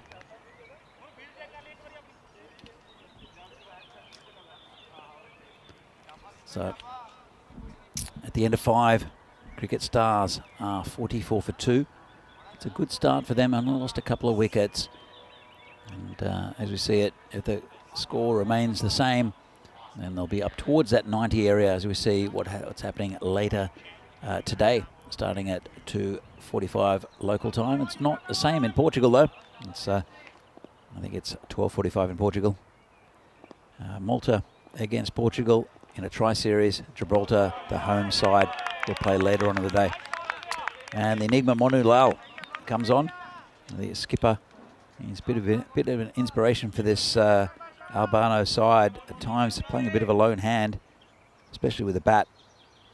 But we'll see him on the weekend as well. Deservedly gets an Italy call-up for that tri-series T10 international between Italy, France and Romania. It's called a wide. Typical Enigma. Good ball first, and then something not quite as good. But when he's on, he's a good bowler and a very good batsman is Monu Lal. Be interesting to see where they bat him for Italy, actually. Lots of batting there for that side. That would have been called a wild. It was hit off the toe of the bat. They'll get 4 for it, the batsman. So, or in fact, it's 6. Went all the way. Let's have another look at that. So he got right at the toe of the bat. Have a look. It would have been called a wide, big wide. Got right at the toe of the bat. How has he generated enough power to get that over the boundary? Wow. Here comes the Enigma again. And slightly over pitch then. Just turned around the corner. Just for a single. And it'll bring Ramzan back on strike. Check what now. 16 off 10. Going pretty well. And that 6 did bring up the 50 for Cricket Stars. They're 52 for 2 at the moment. That'll be Monu Lal bowling to Nasir Ramzan and beats him outside off stump. He's got some decent bowling options. As the skipper here, we saw Gurjit bowled pretty well on the last game. The first one off today, where Albano went down. Again, probably not at the races in that one. And this one's in the air, and it will go away from the fielders. It'll bounce and go over the boundary for 4. And it's getting much quicker around that part of the ground. You can see he's given him too much width again, and didn't quite get all of it to the batsman, but enough to get it over the boundary. Just sliced under it a bit. You can see by the bowler's face, he's a bit disappointed at that as he comes in again. And straight through him, straight through the keeper and down to the boundary for 4 byes. Well, unfortunate there. Quite an expensive over in the end from the Enigma. Let's have another look. Just missed the stumps, and then the keeper just missed it. Did die a bit on him, and that's a pretty expensive 12 off the bat. 16 altogether off that over, and a good one for Cricket Stars. They are 56 for 2. Let's have a look. All the batsmen getting a bit of a start, which is a good indication that a team's going well. Cricket Stars, they want to hold it together though, Still got some good batting to come. Rajmani listed to come in next, the left-hander, and he can go a bit as well. So it'll be Arvind Kumar to continue. Going at 10 and over now on the dot. And that's, well, he's gone. He's got a wicket. The umpire's looking for the replay, but the batsman's walking. Good piece of bowling there from the spinner. Nice take. Let's have another look at this. So let's have a look. He's moved down the wicket, and it moved a bit in the air and a bit away from the pitch, and didn't get back. Let's have a look from side on. Charged it. Keeper takes it, no problem. And good work there, very quick. Nice piece of work. And also Spring Productions there with a good replay indicating that the batsman will have to go. That's Shekhawat, who's gone for 16. And Cricket Stars are now 60 for 3 into the 7th over. And it will bring the left-hander Rajmani Sandhu to the middle. A nice piece of work behind the stumps. As I said, it's a little bit difficult on this pitch. He stayed down low. That was where he went right there, the keeper. But because there's variable bounce here, it's not. I don't think it's unfair variable bounce. It works like a turf pitch. This wicket. Arvind Kumar continues, and it's bowled him. Well, that's the end of Rajmani. They had a good start here at Cricket Stars, and they've lost another wicket. And Kumar, Arvind that is on a hat-trick. Let's have another look at this.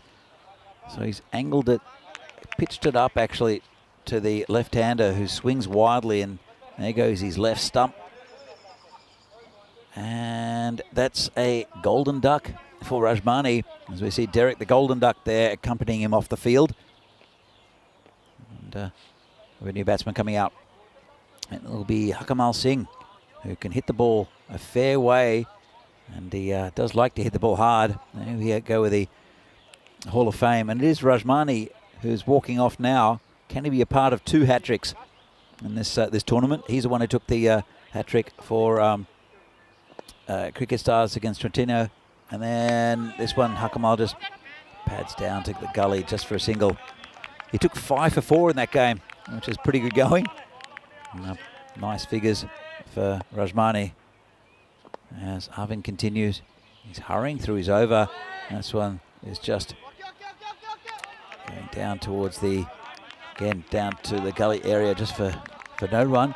But he hurries through and turns around and bowls straight away. Gives the batsman no time to reflect. And this is in the air, just away from the fielder. He's running down towards that third man area, wide third man, and they come back for 2. But it's a good spell of bowling there from Arvind Kumar. In fact, he's got 1 ball left, but look how quickly he just turns around and bowls and gives the batsman no time at all. And this is in the air, going back, and 6. And the fielder falls over himself. And that was a bit of rubbish to end up with. It might be a no ball as well. I think the umpires are having a look at it. It was tossed up high in the air. It was coming down at an angle. If it was on the crease where the batsman was before, I'd say that was fine, and I think it will be called just a legal delivery. But it was tossed up high in the air by Arvind Kumar's final delivery, and got hammered by Hakamal, who likes them there. Bit of baseball to finish off the over. And it's 68 for 4 after 7 now. Run rate dropping slightly. And it was a good wicket to get.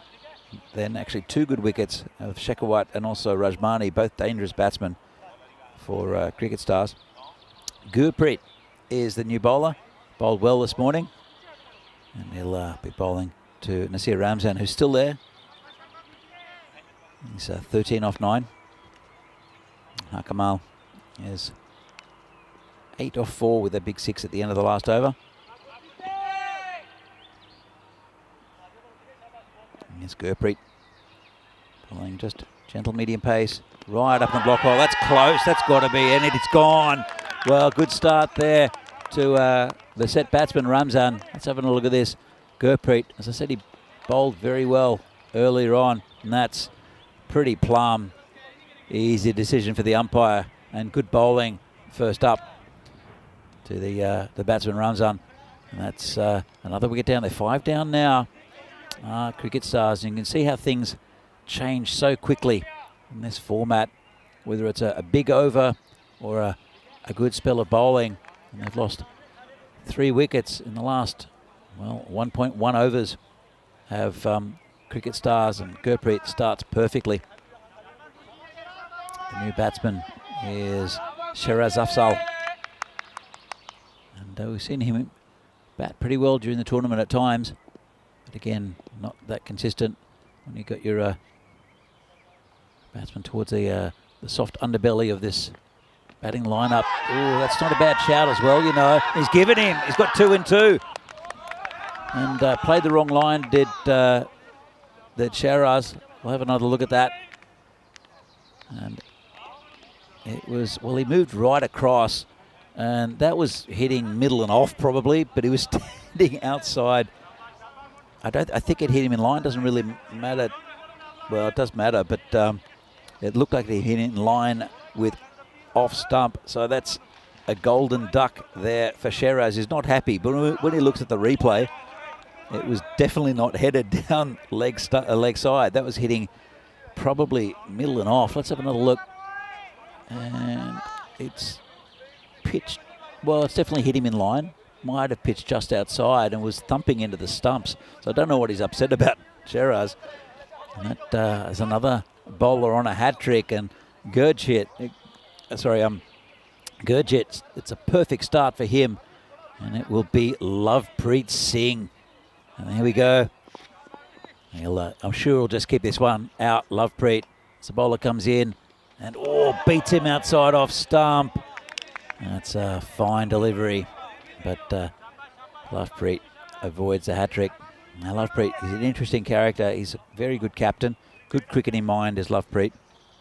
As you can see, just didn't want too much to do with it. Dot ball's good though for Albano.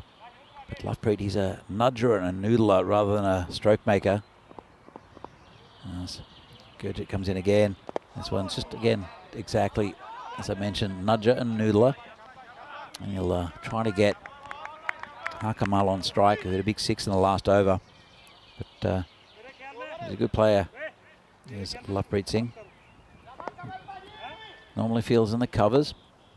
And here's the world's slowest bowler. We'll see if we see that a little bit later. As Gurpreet comes in again. And missed outside off stump, called a wide. So it's got a bit scrappy. Gives away a single and a wide in the last 2 deliveries, does Gurpreet, after taking 2 wickets with his first 2 balls. Still 2 for 2. It's a pretty good return. Bowling to Hakamal. This is right on line, and it's been hammered. Well, just right in the hit me zone from the bowler. And there you go, Hakamal, who he doesn't die wondering. He does attack the bowling pretty consistently. 14 off 5 at the moment. That's his second 6. Here comes Gurpreet again, and it's down leg side, called a wide.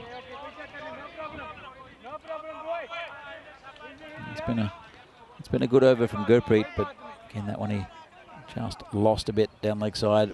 What happens is when you get slam for 6, is that it plays in your mind as a bowler, and it's a good bowler that can just ignore that. And this one's, well, pretty good there. And, Lovepreet, he goes down. Let's have another look at that. There's a chance for the keeper. So it was an inside edge.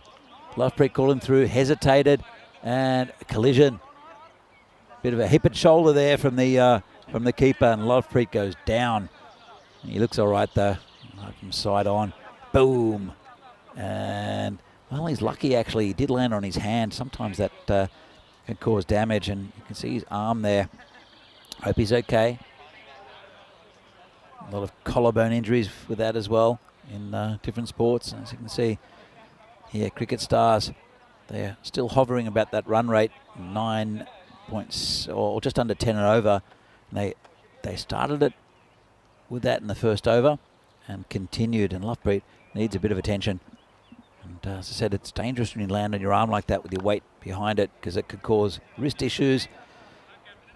Can also be shoulders, just needs a drink. So Gurpreet, pretty good over, took 2 wickets, and then almost a run out in the last ball, 2 for 10 off his over. Pretty good one. Kamal's on 15 off 6. Lovepreet, he's 1 off 2. So both these batsmen have faced hat-trick balls in this innings, and Albano, they've brought it back well. It's a very competitive game. 78 for 6 though. I'll be happy with that. Well, Cricket Stars, but they've lost a few wickets. Kamal the most likely to score, and it is Monu Lal, the enigma, to come into bowl. Just poked down for a single by Kamal. Well run by those two, and they'll get another one as well. Not sure what the keeper was doing. He didn't get his gloves behind it. So an overthrow. It'll bring the dangerous Kamal back on strike. He's 17 off 7. A little bit loose from Albano. Have a look at the keeper. Well, he went up to the stumps and the throw came in, and he just realised it when it went past him. Comes Monu Lal. And good ball, but again not gathered. It's a difficult situation for keepers here, because a lot of them do keep low. And if you keep up further, closer to the stumps, then anything that flies might come at you at a rapid pace. I would probably take a couple of paces forward as a keeper. And this one's just prodded down, just handed back to the bowler for no run. So we see that quite often. The ball will keep just a little bit low. It'll die a bit on the surface, and it'll bounce before the keepers. And Lovepreet trying to get clever, exposes all 3 stumps. I think if he got bat on it, he would have smashed his own stumps there, Lovepreet, so it's probably good he didn't hit it. Please. So, maybe a bit late for the replay. I'll quickly have a look at that in a moment, maybe. As Lovepreet just turns around the corner for a single. But, might see a replay of the ball before. Lovepreet did expose all 3 stumps. Wow. It'll be Kamal on strike. And again, just hit down into the pitch. No run, good bowling. And pretty good spell from Monu Lal. Goes as expected, a bit of a mixed bag, and ends up with no wicket for 15. And Cricket Stars are 82 for 6. The run rate is dropping a little bit as we go into the final over. So, as you can see, Barty Banger went at 10 and over, took a wicket. In fact, Monu Lal's the only one who hasn't taken one yet. Ibn Hussain, probably the pick of the bowlers, picked up 1 wicket. And Kumar has picked up 2. In fact, both Kumar and the final bowler there, both picking up 2 wickets, both on a hat-trick as well. There's Gurpreet. As Gurpreet will bowl the final over. And it's just over the man at cover. They'll come back for 2 as the fielder labours to get there. Comfortable 2. And nice shot from Lovepreet. Goes up to 4 now off 6. It's good innings. Good support for Kamal as well. And they've run well between the wicket, these two. Gurpreet comes in again. And nice shot. Firmly struck. Should just be a single this time. And it'll bring the dangerous Kamal back on strike, who's 17 off 9. Lovepreet is pretty consistent. Not the biggest hitter of the cricket ball, but hard to dismiss at times is Lovepreet. Especially he's on a bit of a mission here to give Kamal the strike. Gurpreet with 4 balls left. 2 for 13, 85 for 6. As Hakamal gives himself space, and I think it's hit him outside the line of off stump. It was a good shout, but Hakamal really was quite a way out. He stepped right across his stumps, and it's a pretty good shout. Might have hit him outside the line. Only thing that saved him looked like it was going to hit off stump. As Gurpreet comes in again. As it again mishit. Big swing though from Hakamal. They look for 2, but they won't get it. And well, they'll get it now, will they? And then the keeper shies at the stumps. Bit scrappy from Albano. Let's have another look at this. So it was hit down into the pitch. They'll take 1. And then it was thrown into the keeper. The keeper fumbles it. It goes a bit high, and then they run back. Good awareness from Hakamal, and he misses the chance for a run out. That's a dot ball there from Gurpreet. It's been a good spell from him too. He deserves the wickets he's taken. And they'll like to finish strongly here, Albano. It's a final ball. A dot ball would be great for them. And Cricket Stars would like a big hit. And it'll just be a single, will it? It will be, because the keeper misses the stumps from point blank again. And it'll end up on 88. Really good final spell from Gurpreet, who's been impressive today. And Cricket Stars end up on 88. Let's have a look at the highlights. It was a good start from Cricket Stars with Atikur Rahman opening up with Ramzan. And just a good little partnership up the top. Good in the power play. They lost this wicket here. Nice catch taken by Hakamal, but they were still going at a run rate of about 10 and over. And they just started to lose a few wickets, and the momentum went out of it. Shekhawat was good though. He contributed well with 16. You'll see the scorecard in a minute, but there was some lusty hitting.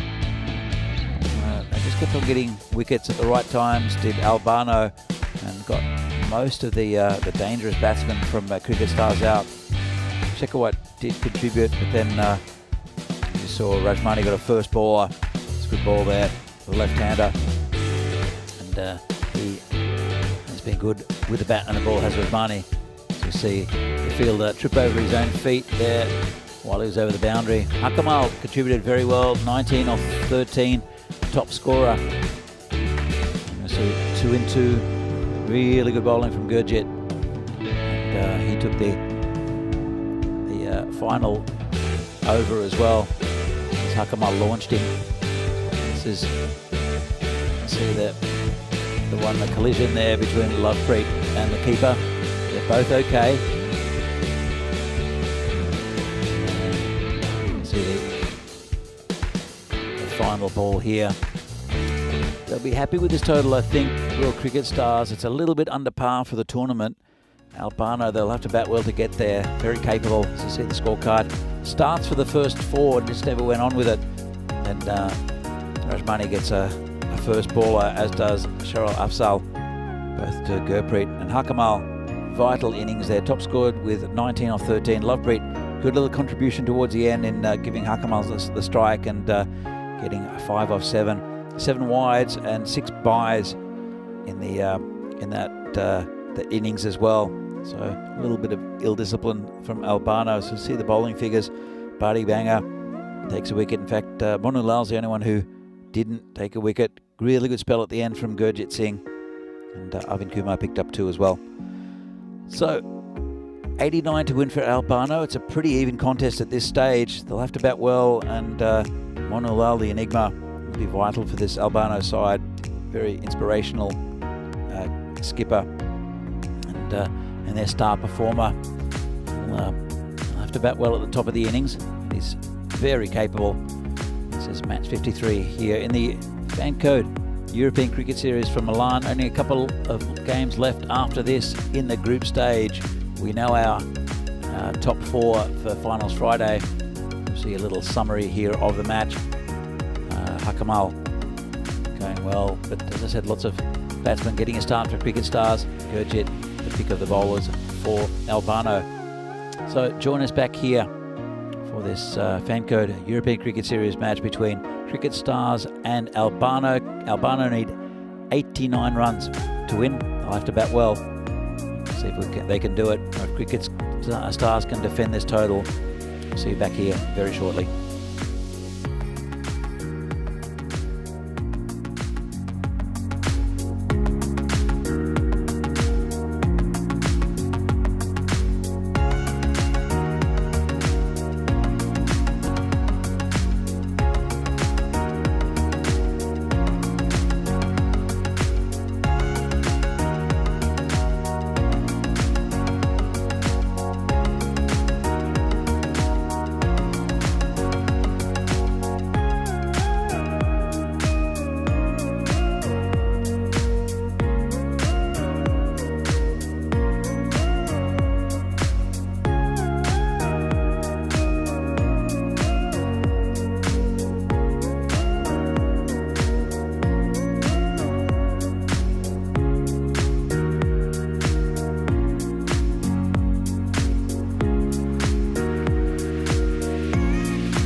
The European Cricket Series is proudly brought to you by HCL Software, FanCode, and Grizzly Bear Sports.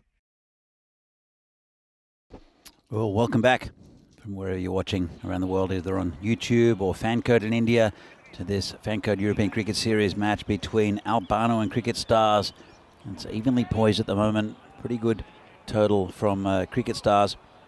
Yeah, they are up. Posted 88, 89 to win for Albano. They have to bat well. And both these teams down the bottom end of this table. It is the final day of the group matches. Shekhawat just comes in just with a little practice run. About to start. And this will be a good contest between Shekhawat, who's the pick of the Cricket Stars bowlers, and also Monu Lal, the skipper for Albano, who's so important for this team. He's held them together pretty well for different parts of this tournament. A lot of responsibility on his shoulders. We will see him playing for Italy starting on Saturday in the Tri-Series.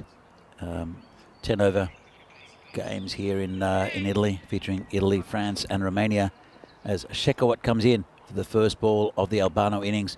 And it's outside off stump. No run. Vinny, what do you think of the Cricket Stars performance? Yeah, I mean, look, all things considered, they end up with more or less par score, don't they? Well, challenge Albano have struggled for runs so far, but the Enigma, if he can get some, he can make this target look small. I love your work there in the first innings, Danny. And thank you. Yeah, Cricket Stars and Albano definitely use the points. Here's Shekhawat. Well, this one goes right through everyone. And what a bit of wicket keeping from Nasir Ramzan. He is a bit of a highlight reel behind the stumps. This one kept going, and I think most keepers can't get this, and it goes for 4 byes. But this was spectacular stuff from NR. That seam there. Oh, that late swing as well, just completely undid Monu Lal. And you're lucky still to have your wicket intact after that. Indeed. That came back a long way. What? Yeah, this one kind of goes the other way. He's a clever bowler, Shekhawat, isn't he? Really good bowler. Very impressed. And he's been good all week. He's been consistent as well and been good with the bat. So I think he's, for me, he's been the star of this Cricket Stars lineup. And they are all stars officially because they're Cricket Stars, but he is the star of the stars. Yeah. As he comes in again. He's the North Star. The North Star. And that one goes out as well. It's pretty disconcerting when you watch one go one way, then one the other way, and you're not quite sure what you're playing for as the batter against the new ball. But I think Albano, keys in the top order, looking at their batting order, they probably don't bat as deep as some of the other teams. So if you make a bad start, it's clear it can go pretty wrong. And I think I've seen it go wrong for them with the bat from time to time. Still, opening partnership still intact for now. This one comes back as well from Shekhawat. So what a fantastic over this is so far. Look at that, hit the seam and bite back towards the batter. Yeah, look, I mean, no disrespect to Albano, but there's some very, very good batsmen. Monu Lal is one of them. But this over so far would have been a bit mesmerising for most of the top orders in this tournament. It's how close it is between all these teams, though, Vinny. This one's been hit down the ground. Just a single. Have to hurry. And I feel like this might have been out, you know, if you hit, unless I'm going crazy. They take it on, they win, I suppose. So Kuldeep hits, runs, puts the head down, but it would have just been out. Yeah. Anyway, had to work hard for their runs in that first over, didn't they? 2 without loss after 1. And at this point, we're 21 matches since the Golden Ball. Sunday morning, nothing leisurely about that Sunday morning contest between Fresh Tropical and Bergamo CC, which ended in a Golden Ball, right as I was walking into Charles Crouch's wedding reception. And everyone loves it when the guest turns up and then nicks off behind a wall to watch a Golden Ball. That's exactly what I was doing. Anyway, it's going to be time for over number 2. Sukraj Singh is going to bowl it. Got to get a wriggle on here. I think got to take on the power play. I know it's a risk, but it's also a risk to fall behind. Well, I think they didn't want to take on Shekhawat. It was a pretty good first over. So, yeah, new bowler comes in. And it's down leg side. Well, good take from the keeper as well. Just one added to the total. So Nasir Ramzan took one of the most unusual keep catch I've ever seen last year. And I think it might have actually bounced off Sukraj, who's bowling now. It was skied. It went right back, towards square leg around where the umpire stands. It bounced off the shoulder of Sukraj, and then Ramzan took it on the rebound, diving on the rebound. It followed him all the way there.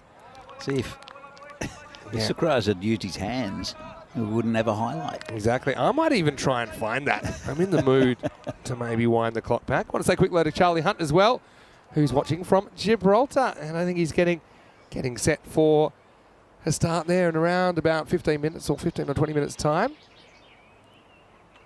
This ball comes in again. It's lifted over the top of the fielder. Well, it's just over the fielder, and it's they'll come back for 2. And it's pretty well run, actually very well run between these two. One of the Afzals there, he's a tall man, just got over him. There are 3 fielders patrolling that area for Kuldeep Singh, so they know where he's trying to hit it over that sort of mid-on cow corner area. Hits it there again. Good pick up and throw, and well, really good fielding there. Got the throw in pretty well. Let's have another look.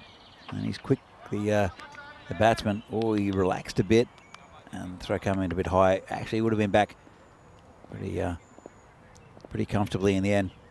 Brings Monula back on strike, and there's a big gap over the outside. Tucks it around the corner. Just be a single.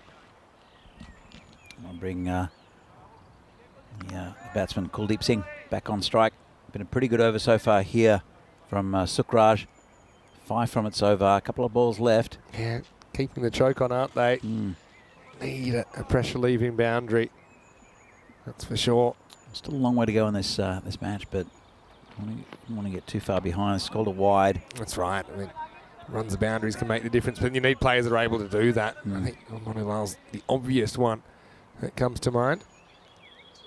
Yeah, so it is Kuldeep facing his 4 off 6.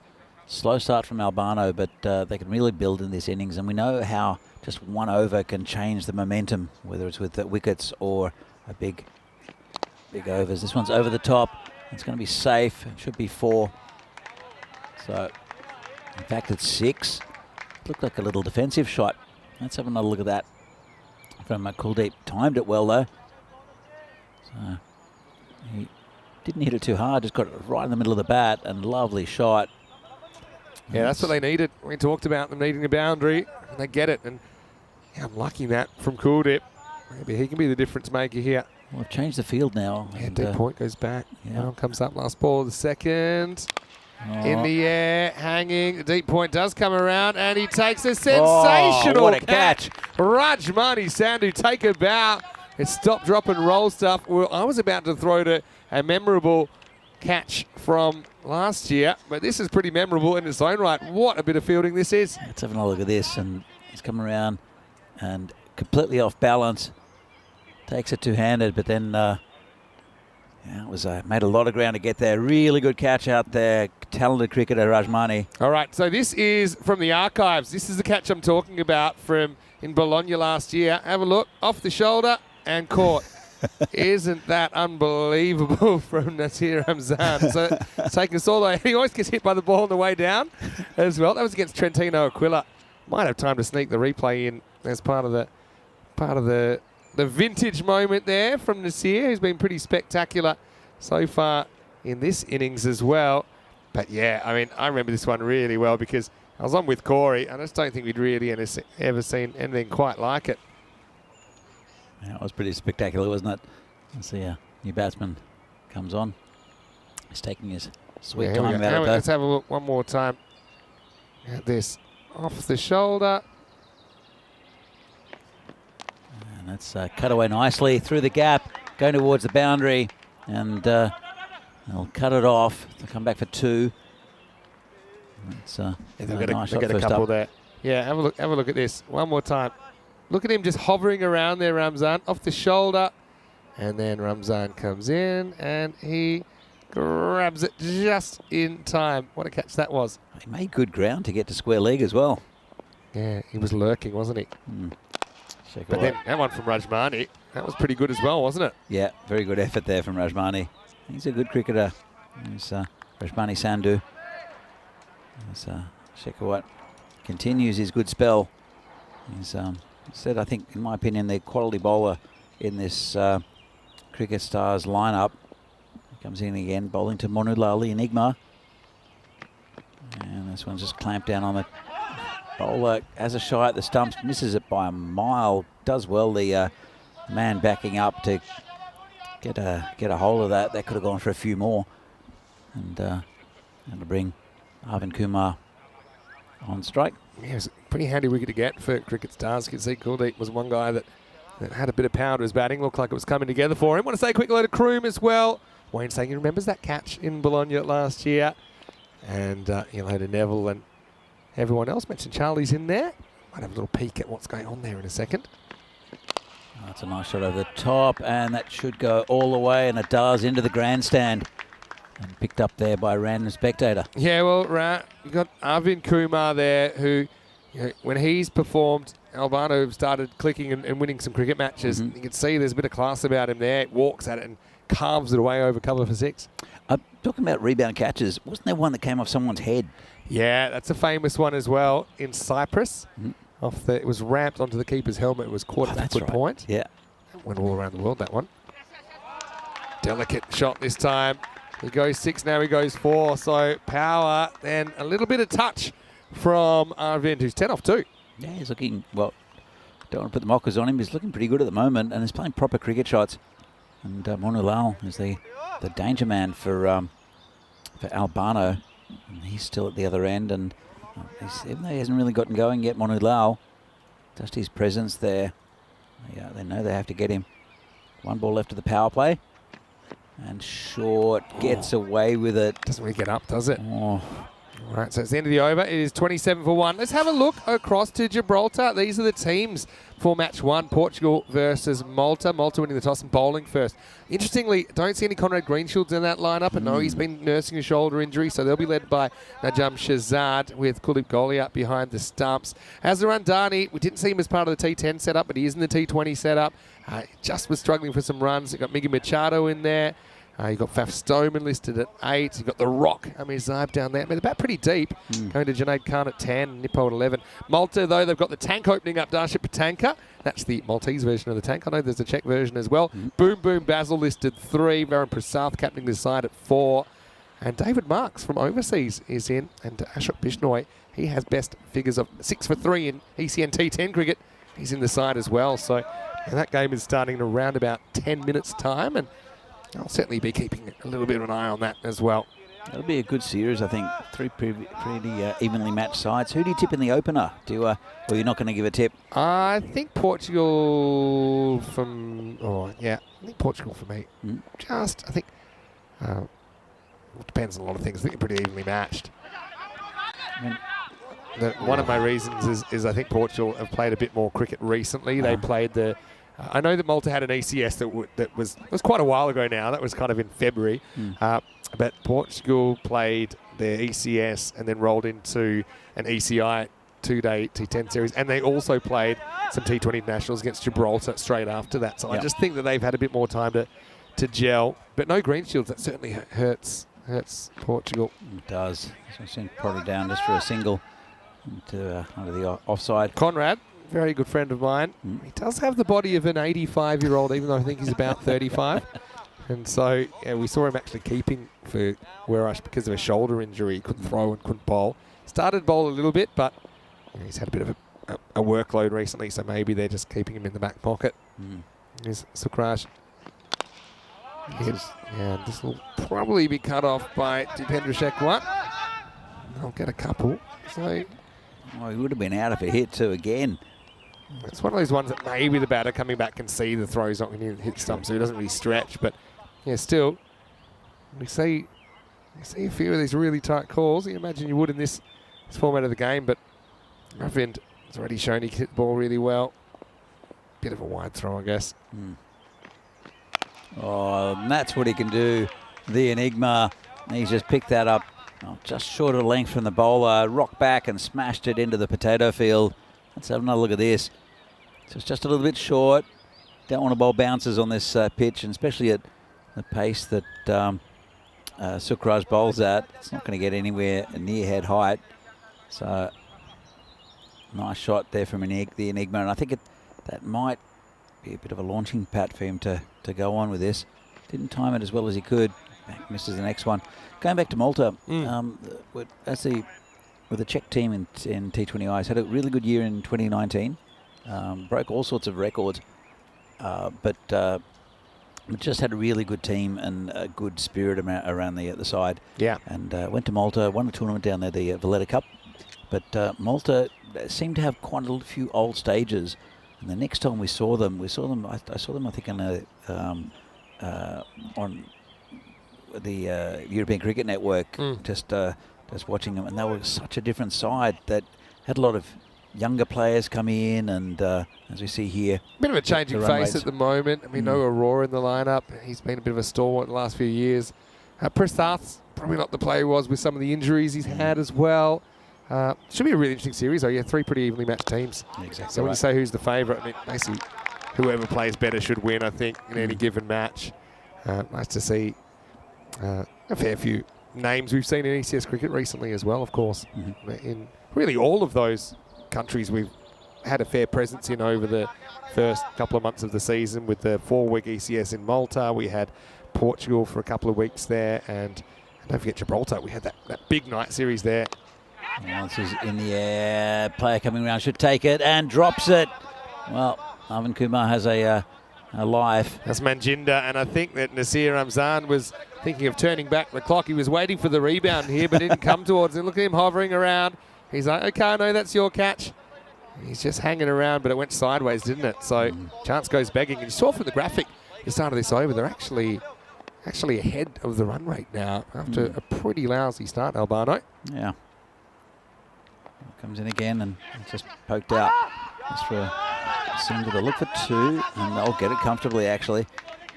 So yeah, this match is pretty even at the moment. Into the 5th over, Albano 40 for 1. And the main thing for that is that it's only 1 wicket down, and Arvind's looking pretty good. Monu Lal's still there, 16 off 13. And while he's there, while these 2 are here, Albano have got every chance of getting that total. This one doesn't bounce as much and just be a single. But as Rajmani is the bowler, Rajmani Sandhu. And it's he's been a good bowler for them. He's got such good slow ball, hasn't he? He does. He's super good at what he does. Both these teams are just not shown in this tournament how good they can be. Both had upset wins, though. This one's cut down to the gully area. No run, but, well, again... Did you say no run? Well, a shy at the stumps for no reason again. It's just like they look for it. And you can see that... Moni's looking around at the non-strike thinking, I don't see anybody there. I think we're okay to run. It's just poor. And it's happened in every game that it's just been shies at the stumps for no reason, and they've just picked up overthrows. Trying to build the highlights reel. This last ball, the over. No highlight in that. Good slow ball. And, Millionaire's attempt. End of the over. And they slipped just behind the rate, but again, 9 wickets in hand, 50-50, 43 for 1 after 5. Yeah, so this is the schedule with the T20 Internationals. You've got just a few minutes to the first game now, which is starting at 12:45 GMT, which is 2:45 PM in Central Europe, 6 PM, 6:15 PM in India. And then later on, and it's pretty much just as we're finishing here, we'll have match 2, and the host Gibraltar will be up against Portugal. That's 5:15 GMT, which is 7:15 PM in Central Europe, and 11:15 in India. 11:15 in the evening in Bangladesh. So, yeah, stay tuned because it's going to be great. There's 9 matches over 4 days. So I even like the fact that I'll be able to go back, maybe get out at popcorn or something like that, and watch a bit of T20 International cricket tonight with Charlie Hunt. And Joey Marples is going to be helping out in that series as well. Lovepreet's bowling. All right, giddy up. And, well, it could be out. Player coming back and takes the catch. Have a look at the no ball, but Monu Lal, it's a big wicket. I'm going to call it. I think it's a no ball. I know it's coming down, but I don't know if it's coming down in time. Let's have another look. He's right on the crease, and... I don't know. Oh. See, that for me, if you extrapolate that to the crease, I think it's fine. Yeah, so that's the shot where you can kind of predict the path of the ball because you can see the kind of halo of the ball or the comet, as I call it. So I think it's fine. And so he's going to be gone. So Lovepreet with the mystery ball takes the wicket, and they say it gets wickets. I can't say it on television, but Monu is going to go for 18. He's the second wicket to fall. It's 43 for 2. Monu Lal, I think he looked at it and thought, this is going into the Alps, which are in the background on that side. It was kind of Enigma versus Enigma, wasn't it, really? It Lovepreet versus Monu Lal. Pretty good catch under pressure as well. Yeah, really good catch. It's, it was Mehmet Javed that takes the catch. Lovepreet comes in again. And this is, well, bounces twice. Is that a no ball or a wide? I thought it bounced twice before the crease. I think the second bounce was after the crease. So you'll see it here. So it is a wide because it's so wide. But the second bounce is just after the line. Yeah, okay, fair enough. But I'm going to get all technical on you here. Uh-huh. I think it's fine, but I'll tell you what I was thinking. After this moon ball, he likes it for the court behind. Not out. But I think, here's a technical one. If that second bounce is actually off the pitch, it's off the pitch before the line of the stumps. And so it could be a no ball for off the pitch. Yeah. But it was pretty close. Oh. I think he misses the first time. He does. I think he misses the first time, and if he hit, he would have been gone there. Wow. Yeah, just have a look at this. Look at this. Yeah, he's back by the second time. But the first time, I'm pretty confident that if he'd hit the first time, he would have been gone. He hopped a bit, See didn't he? here, there would have been, or maybe out, and then when he does hit. Yeah, he's definitely, I'm pretty sure he's back. Let's have a look. So this is when he hits the stumps and he's back. No doubt in that one. Yeah, it was funny the way he was sliding back, and luckily he did have something grounded. Anyway, Lovepreet causing huge issues. The world's slowest bowler. It's going to be called a wide. He's got a bit of competition there in the slow bowling stakes, by the way. True. Zahid Ali's pretty slow as well, isn't he? Zahid, Pavel. Yeah. Turning in his Romanian apartment right now. The one thing with Lovepreet, and he's 1 for 2 at the moment. Got a couple of wides. Nothing off the bat yet. Must have hit that. Yeah. Can't be easy to come out and face this. There's only one batsman who has actually just taken him to town, and that was who was it? It was from Chividate. And it was Finney's looking it up. He doesn't remember this one. Yeah, I don't think you were here. It's Muhammad Aslan, right? Muhammad Aslan. Yeah. That's it. I'm always lurking. And then, he hit him for 30 off an over. There was a wide as well. Then he got caught. So got to buy your wickets. Some more expensive than others. And Lovepreet, this is his first over since then. I think it's taken him this long, about 4 days to recover. He's off the psychiatrist's couch and he's back out in the middle. And it's so hard. This one's tucked dead around the corner. A random appeal there from Lovepreet. It must have pitched outside leg. Also, you'd make a case that if it was going to hit the stumps, it might not have knocked the bails off. Anyway, this does pitch outside. He's just tying him up in a knot there. Hello to James as well, and anyone else that's watching. Hello to Zif. Do you know you know those Hawaiian dolls, the bobble dolls with the grass skirts? Have a look at his run up. Look at his arms, and this is. He didn't do it that time. Well, that's thrown me. Well, then he gets smashed for 6. And that's, I think, over the top of the 3 bears. Well, he does, but I mean, the over only goes for 9. So that's a pretty good result, isn't it? Or definitely seeing he's gotten the Enigma out as well. Yeah, and that's a good trade-off. End of 6 overs, the score's 53 for 2. Yeah, he didn't do it that time. He often, you know how those bobble dolls that you put on a car dashboard, and there's a girl in a grass skirt, and they waft like that with the arms. That's his run-up, and it's quite endearing, I've got to say. If he pitches it right, it's tough to face. So that's hard. the thing. You don't know whether you're going forward or back. Yeah. If you do hit the middle, of course. And he apart from the ones that bounce twice, he rarely bowls a bad ball, does Lovepreet. All right, here we go with the Tika Rahman, over number 7. Important over, I think, here for me. They really need to pick up the run rate a bit. That one's just poked out to cover for a single. Another close one. It's been a series of close ones, hasn't it? So is it at the moment, is it measured? It's still going at 9 and over. It's right on the run rate. Yeah, they're pretty much they're a touch under the red line, but only a touch. That's good bowling there from Atik. Interesting game. 8 wickets in hand. A couple of quick wickets puts Cricket Stars on top, and a couple of quick boundaries puts Albano well on top, I think. Yeah, it's a big wicket that Amon allowed. I don't think he really got going in that innings, though, to be fair. And Atik is a good bowler to be bringing on this time. As he comes in, bowling to Hussain. Hits him just through the leg side. They'll look for 2, but they won't get it. It's Shiraz Afzal who's out there patrolling the boundary. You can see we're underway in Europa Point as well, with Portugal batting first after being sent in by Malta. So doing a bit of lurking while I'm commentating here. Here comes Atik again. And, good bowling, right on line. Just a single. Lovepreet threatening to throw. The Panther in the covers. He does do well in that area, does Lovepreet. He doesn't have the strongest of arms, but he does save quite a few in that cover region. As Atik comes in to bowl again.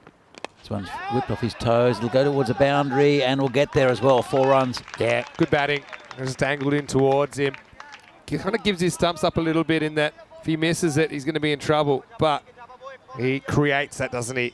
By being a bit proactive and aggressive mindset. Whips it away for 4. Yeah, nice shot. And he's 12 off 6 at the moment. Hussain bowled pretty well as well. Atik, 1 ball left in this over. Albano 60 for 2.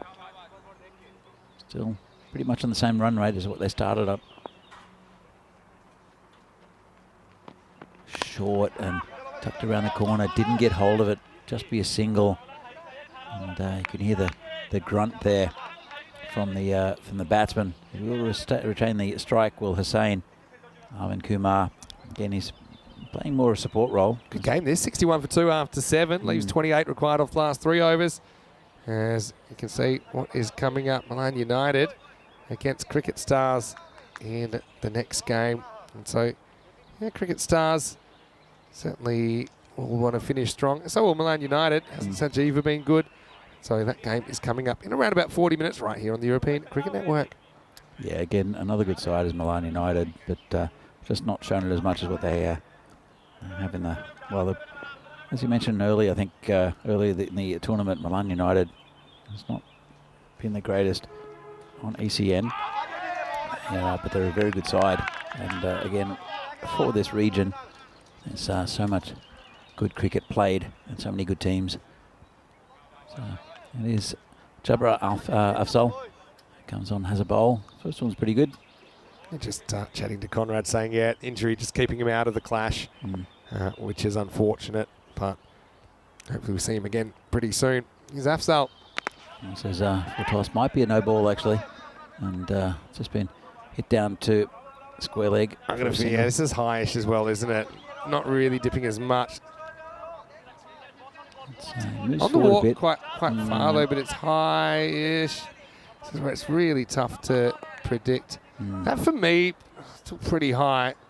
It's borderline. He did move forward a bit. Yeah, that's true.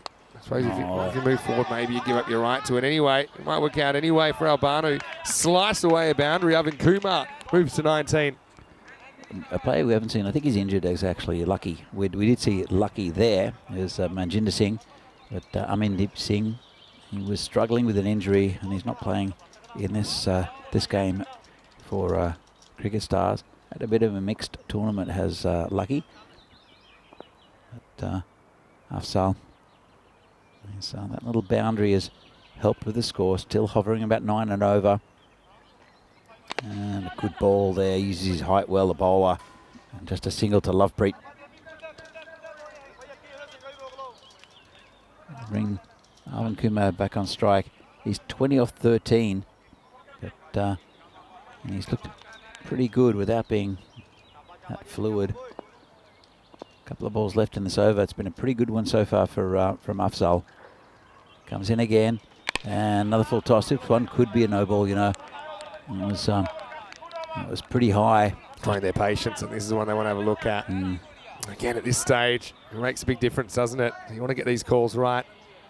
So he moves forward still. Still, he's creeping. Yeah, that's, I mean, it's high, isn't it? But then again, he is quite a bit of way out of his I mean, position. it's similar to the other one. Yeah, it has been called. So Slightly higher than the other one, I think. yeah. And for it to be the second in the over, they should be put in the trees, but it just throws You're you not as a expecting batsman. them, and they can be a bit dangerous. You don't have padding above your pads. True. Except for over your really important bits. Anyway, free hit coming up. Oh, it's a swing and a miss. Good result there for Afzal. And, well, that's Kumar just trying to launch it a little bit across the line. It's a good ball, though. 69 for 2. 1 ball left of the 8th. All happens in the 9th, though, Vinny. So we'll see what happens, see who bowls it, and see if these two batsmen can pump that score up a bit. Still hovering about 9 and over, still going okay. Big ball here. And just low full toss that time. They'll look for 2. They might get it, actually. Oh, yeah. That's just the power of pressure, right? Yeah, put pressure on Shiraz, and so it takes us to the end of the 8th over. And Albano 70 for 2. Yeah, it was a pretty good ball. It was a low full toss. Got it at the end of the bat, reaching for it. And then have a look at this. Just let it go through his legs, did Jabbar Afzal. And Albano now 71 for 2. What a game. 18 to win. That tells you it's a close game, because that grey line's kind of hidden behind the red line. The red line is the average rate to get a golden ball, basically. 8.8 and over. Are we going to see another golden ball? Could be. Cricket stars, they've got bad memories about what happened there. Is Rajamani, though, pretty good bowler to bring on the night. I don't know about that appeal. That came from the man at fine leg. The thing with this over is you don't want to necessarily be swinging for the fences and eating dots. But then again, you kind of do need a boundary somewhere in the over. I mean, Rajamani's probably going to bowl his back in the hand slower ball a fair bit. Apart from that, he might spear in a couple at the stumps. But, yeah, good contest. Really good contest. And neither of these two batsmen are massive hitters of the cricket ball, but they'll get the odd boundary. And this one's gone. Well, good bowling there from Rajmani. And neat catch there from Hakamal. Yeah, Hakamal, we've seen him use his head earlier in the series. I suppose he kind of uses his head here. He's in the right position, but he uses his hands, and this actually flew away to him. Bit unlucky for the batter, actually. He kind of slashes inside out, but he picks out the fielder. So hold your catches and you're in business. Arvind goes for a pretty well put together 22, but he does leave the building with 10 balls remaining, 72 for 3. Well, the plus side with Albano is that they've got a lot of batting to come, well, a lot of wickets to come, I should say. So players can afford to take risks. I think what they should do really is to try to get Hussain back on strike. I don't see that happening. I think they're going to swing as hard as they can. It's AJ Kumar who's coming to bat. But, it's a perfect bowler, I think, for cricket stars with Rajmani Sandhu. You're right with that slower ball. It's going to deceive the batsman. He's especially hard to get for away. a new batter, right? It's very difficult to come out and pick it straight away and then to do something with it. Here we go. Ajay Kumar on strike. Was bogged down before. He won't stick around this time because it's a chop on. And Rajmani's on a hat-trick. Could be his second hat-trick of the series. So right on target. Little inside edge from Ajay. Off stump is out of the ground. And 2 wickets fall consecutively. 72 for 4. Yeah, look, you'd have to almost back him to get one here because they have to take a few risks here, Albano. There's no point in just blocking out the hat-trick. They have to take a risk. And Rajmani could get his second hat-trick of the tournament. And he has been really good. As you said, missed out with the back. Got a golden duck in the Cricket Stars batting innings. As we see here, the Hall of Fame. He took 5 for 4 against Trentino. Could do a Umar Tariq back-to-back, although Umar Tariq did it in the same match. First time we've ever seen 2 hat-tricks, the same bowler in the same innings. So we did have one occasion last year in the ECC for Germany where we had 2 hat-tricks in innings but different bowlers. Anyway, let's line them up. And you're right about Albano kind of having to go for it here. So if Rajmani can get any ball which is endangering the stumps, I think he's in business. It's Hardeep Singh, the original, who's going to be facing up. And tucked away neatly around the corner. Just should be a single, I think. Good shot. Again, that was right on target from Rajmani. 16 off 8, though. It's been a good over, hasn't it? And, exactly what they needed. But they desperately need boundaries now to Albano just to take the pressure off the final over. 16 off 8, 12 and over. The run rate's gone up a bit, but it's really just about the next couple of balls for me. A couple of boundaries. Right back in. That was a good shout. I think it's outside off stump. Always given him. Yeah, it was super close. I mean, it's almost outside of stump. Whether it's completely outside of stump, I don't know. Certainly was going to come and hit the stumps, I think. Yeah, I think you're right there, Vinny. And yeah, it's a good decision, I mean, I think. look, his pad's pretty much in line with off. Yep. Where does it hit him? If we roll back a little bit, we'll be able to see where this It actually might have hits hit him. his front pad, actually. It does hit his front pad. So if we go back, this is... Yeah. That's pretty much the impact there. Good decision. That's So, yeah, I mean, it's what I would call probably umpire's call, because I think probably the majority of the ball is outside of stump, but I think a little bit of the ball is in line with off stump, in which case, if you were to DRS that, I don't think you'd get it overturned. I've got no problem with that decision at all. I think it's a really good one from the umpire, especially because the batsman did come across and exposed his stump. So you kind of think that maybe they've maybe it was hitting outside the line, but no, even the replay shows that. Really good decision from the umpire. And well, it's Barty Banger who comes in, and I haven't seen him bat too much, Barty Banger, in this tournament. He's been listed at number 11 for most of it. So let's see if he can bang a few around. Yeah, see if he can live up to his name. What a good over this is from Rajmani. He's got 3 for 7 now. And he didn't get the hat trick, but he gets 3 and 4. That's not too bad. Just a leg by and a run off this over. 2 left-handers out there too. All right, last ball of the night. Big ball coming up. And that's well, they got 1. They'll come back for 2. Oh, no, they won't. And it's he wouldn't have made it there, I think, Barty Bang up. So at the end of the 9th, and that is 74 for 5 for Albano. A few runs short of where they want to be. This is the golden ball. So in the event of a tie, the match is decided by a golden ball. The batting team needs 2 to win. Otherwise, the fielding team wins. And we've seen 2 seems a golden stretch. balls. I mean, I vote Lovepreet to bowl the last over. No, he's not going to bowl the last over. Let me have a look. I would love Lovepreet to bowl the last over. Yeah, But, so I'm just going to eye off some options. I think they're going to go for Afzal here. Shiraz, I think. Yeah. Well, this is our golden ball timeline this year. Last one was a batting win. The one before that was a bowling win. They're the 2 we've had so far in Milan. But yeah, I think it will be Jabbar, or will be Jabbar Afzal to bowl. Here we go. 10th overtime. Rock and roll.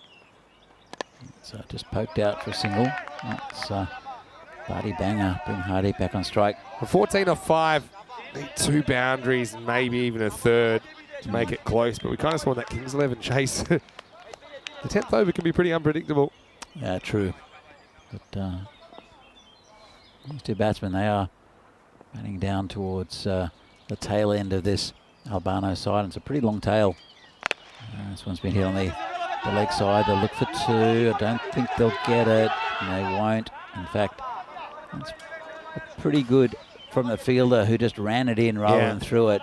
Didn't want to throw it away. We've seen a lot of bowlers getting out of the way of throws, and I don't know. I think it's well, we'll come back to it. All right, need to send one over the ropes now. Enough's enough.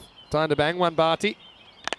It's just bunted away to that man again, and I think they're almost home here. The cricket stars. Yeah. Akamal can hit them, but whether he does or not, I'm not sure. Have to be some poor bowling from Afzal. It's been a pretty good over so far. They'll come in again, bowling to Akamal.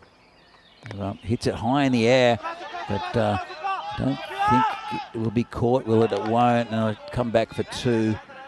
It's good effort. just thinks if he catches that, he saves a couple of runs. Sukraj out there, I think. And Rajmani was coming in pretty quickly as well. Nice soft landing here. Gets two hands to it, but down it goes. I think they need a boundary here, put it that way. They need 10 off 2. And it's Hakamal facing. And he's hit it pretty well. It won't go to the boundary. And it'll just be 1, in fact. So I think that's, hold on. Something happening. But trying to sneak another one. Yeah. It'll be a win, I think, here for All-Stars, unless miracles happen. They need 9 off 1. And it's been a really good last over here from Afzal, from Jabrar, because he's been right on line. And with 2 left-handers there, sometimes it does throw your line as a right-handed bowler. Yeah, well, lead delivery will do it. And that'll be the game. Good win for Cricket Stars.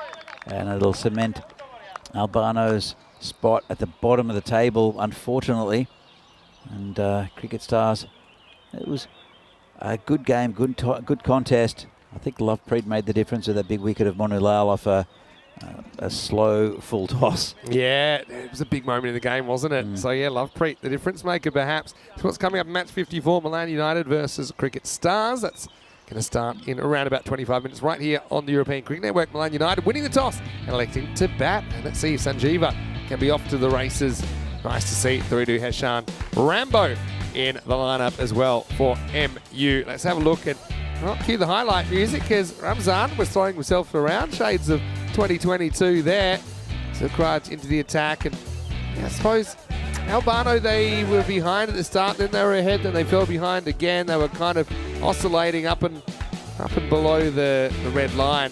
But yeah, I think just a couple of key moments. That was a really good catch from Rajmani. Yeah, really good. And that was a big difference maker. The other one, probably the wicket of Monulal, when we see it in a little while. Lovepreet only give himself the one over. Now, Cricket Stars, they end up with a 3rd win in the series. And again, they might come back to 4 and 6. But that was the one, wasn't it? We wondered if it was high. I think the replay showed it wasn't. Nicely taken by Memur Javed. And although then he followed up with a double Yorker, he did enough. Only 9 came off the over from Lovepreet. Just put them behind again, removed the dangerous player. And although Albano threatened, they got close, but not quite close enough to make a game of it. Exactly. They hovered around that run rate of 9 and over, but I think they ran out of batsmen that could really hit boundaries, unfortunately. So they're stuck around. They're capable, but you just have to have that opportunity to hit those, to get those runs. And it was pretty good bowling from Cricket Stars. They got, especially towards the middle overs, got the wickets when they needed them. Have a look at the scorecard for Albano, and it was a pretty good effort. See that Havan Kumar batted okay. Monu Lal started well, but never really got going. So it's yeah, I know. Quicker you miss it. Be in the top 4, each double figures. Havan Kumar, 22, mentioned he's the top scorer. As far as the bowling went, 3 for 8. Rajmani Sandhu, yeah, he was brilliant. Was on a hat-trick again, almost took his 2nd hat-trick of the series. Sukraj with 1 and Lovepreet with 1.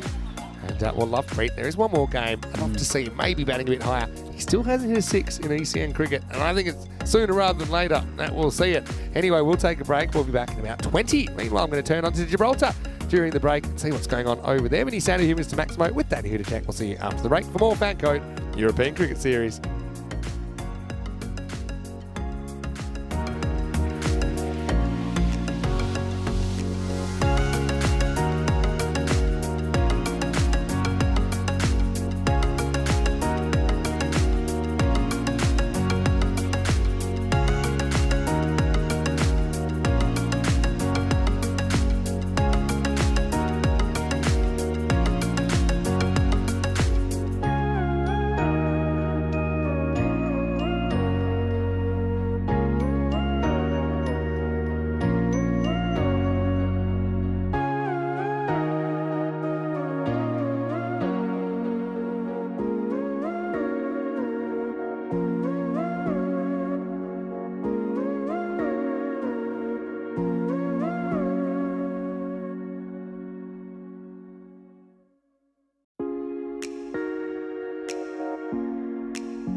The European Cricket Series is proudly brought to you by HCL Software, FanCode, and Grizzly Bear Sports.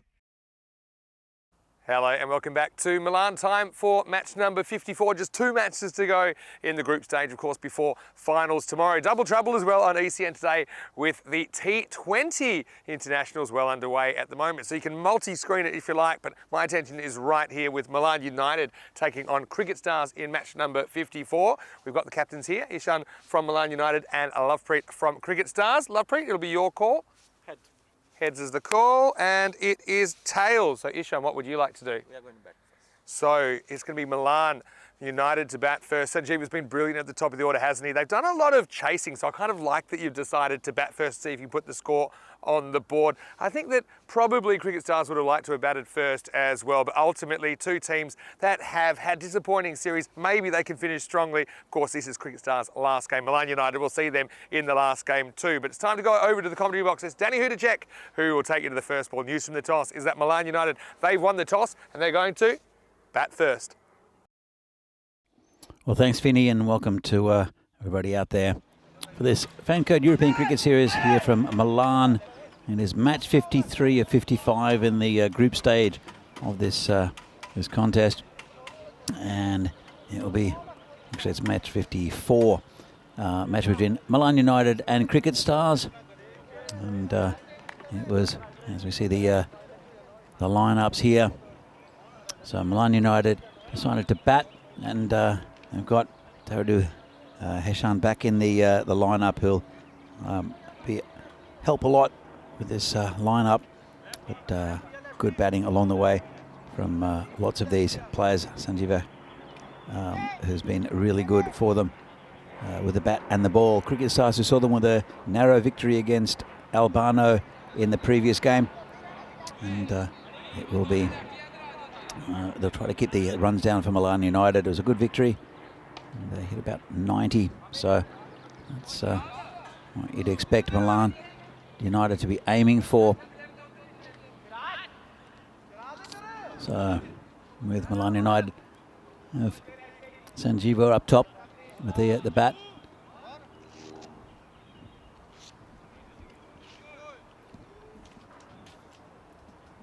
And well, that's a left-handed Sanjeeva there.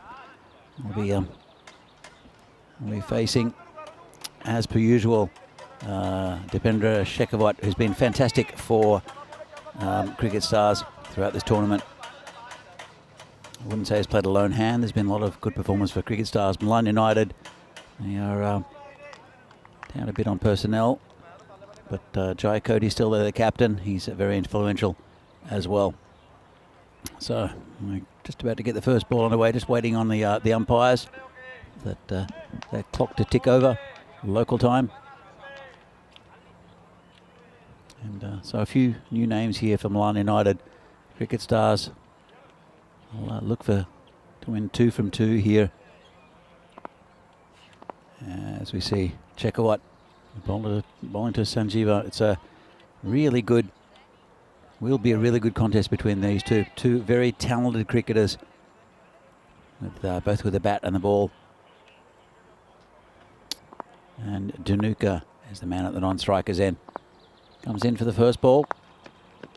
And oh, he's got him. What a beauty first up. And that's Shekhawat.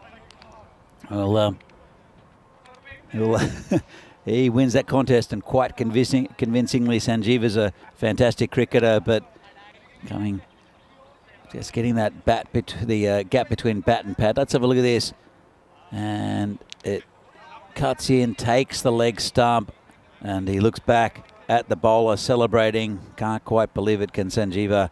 So it's a golden duck. You'll see the golden derrick pop up on the screen. If it's should be a golden derrick, not a diamond derrick. I'm not quite sure where our diamond derrick is there, but a golden derrick. There we go, accompanying Sanjeeva back to the pavilion. And Shekhawat, really good bowler, and he'll be bowling this time to Roshan Silva. Great start for Cricket Stars. And you saw him in the previous game. It was tough going for Albano off his first over with the ball moving around. He was doing a lot with it. And, there was only 2 from that over. They were able to survive it, though, with the Albano batsman, unlike Sanjeeva. So just waiting on the batsman to adjust his pads, maybe a few nerves. It is the last day of the group stage. And Shekhawat comes in again, bowling to Roshan this time. Right on line, just tucked away around the corner. Just be a single. First runs for Milan United. And they'll be bowling now to Dhanuka. Shehan Dhanuka. Again, another left-hander. So it's a right-hand, left-hand combination here for Milan United. Shekhawat comes in and good ball. Hits him on the pad. No run. So these teams, they are towards the bottom end of the ladder, but and it will be the final game, I think, for Cricket Stars. They are in beating Albano. I think they will lift them out of the bottom 2. Another win here would get them right up as well. Really good bowling again by Shekhawat. Milan United, they can still finish with 5 and 5, which would be good for them. Good bowling, good line and length. Can't do too much without the batsman. And as you see quite often with right-handed bowlers, especially with the new ball swinging and moving like that, well, you get straight through him. And just missed that leg stump that time. But there's a gap between the bat and pad of the left-hander. And just did too much then. So what happens is it's you're bowling to try to draw the batsman into a shot on the offside. And they leave a little gap between bat and pad. And if you can get it to swing and cut, then you can often get through that. And again, hits him on the pad that time. Fantastic first over there from Shekhawat. And Milan United are 1 for 1. So let's have a look. So for Milan United, Sanjeeva, the top run getter, he's back in the sheds already. Heshan back in this lineup after missing a couple of games, and Roshan Silva. So there, not too many runs, but third in that. And Shekhawat, firmly the best bowler for Cricket Stars, but Rajmani Sandhu taking the hat-trick as well. Took 5 wickets in that game. He's been pretty good. And Lovepreet's taken 7 as well. So his economy rate suffered basically because of 1 over there, Lovepreet. But he's been good, economical and dangerous all this tournament. As we have new bowler, it's Sukraj Singh bowling to Roshan. Gets him straight through him. And, well, not going to plan for Milan United here. That's a great piece of bowling. Pitched it right up, destroyed the stumps. And Cricket Stars are looking good in this game already. They've had a warm-up against Albano. Let's have another look at this. And just, it just kept its line. The ball slightly angled in, and the batsman just missed it. That's the end of Roshan. So 2 of the top 3 back in the sheds already for Milan United. They've only got 1 on the board. And it'll bring a new batsman in. It is Heshan. It was probably their star performer early in the tournament, Heshan, with the bat. But did miss out. You can hear bees flying around the microphones. There you go, just a little bee. It's not around me, luckily. But it is very pleasant weather out here in Milan, and a little bit of high cloud, but it's just a beautiful day again. So Sukraj will be bowling to Heshan this time, the right-hander, and left alone. So that they removed both of the left-handers for for Milan United, or two of the left-handers. Actually, they haven't. Danuka's still in. My apologies. It's been a long couple of weeks. Sucrose comes in again and gets a nice bit of away movement. Swing and a miss from the batsman. Yeah, Danuka's still at the other end. I think the innings of Roshan was so short that I just missed it, as he did with the ball. Sucrose, it's been a great over so far. Halfway through it, 1 for none. And they'll just press rewind on that one as the umpire calls dead ball. But, it's, well, only pride to play for these two sides, as we know our top four. That's again left alone there by Heshan. Bit of test match cricket here. Milan United 1 for 2. A couple of balls left in their second over.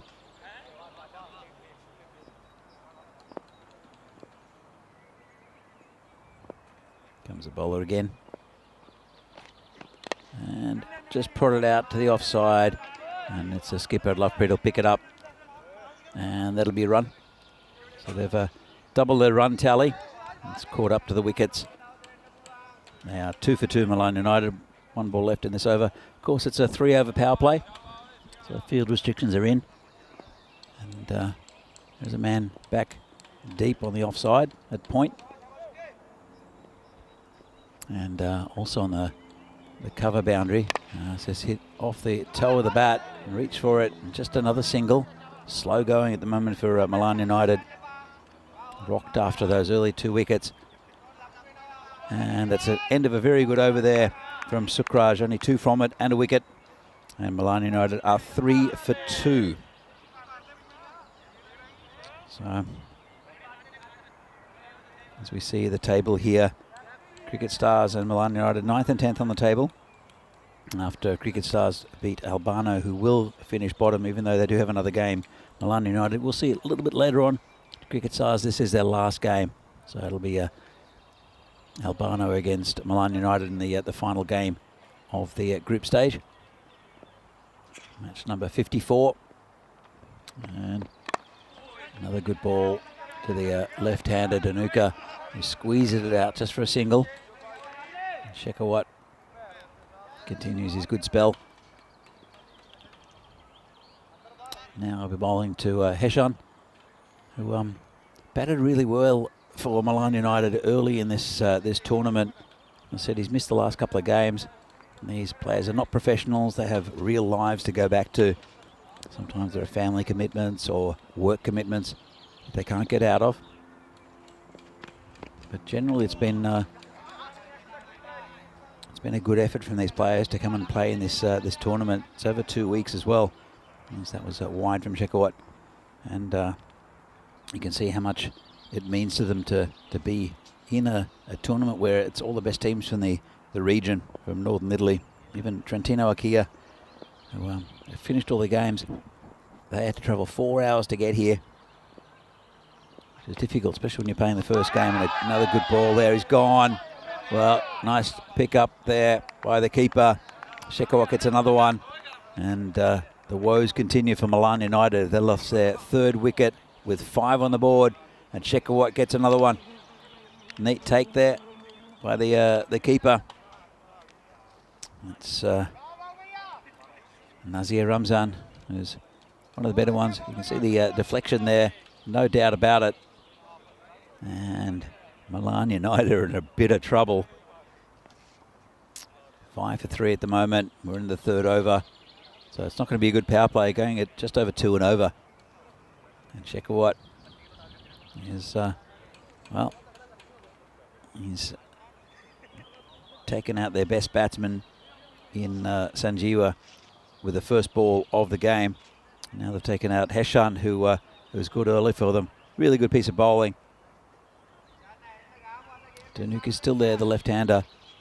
But the new batsman, here's the skipper, Jaya Cody. He'll want to try to steady this innings and get a few runs on the board.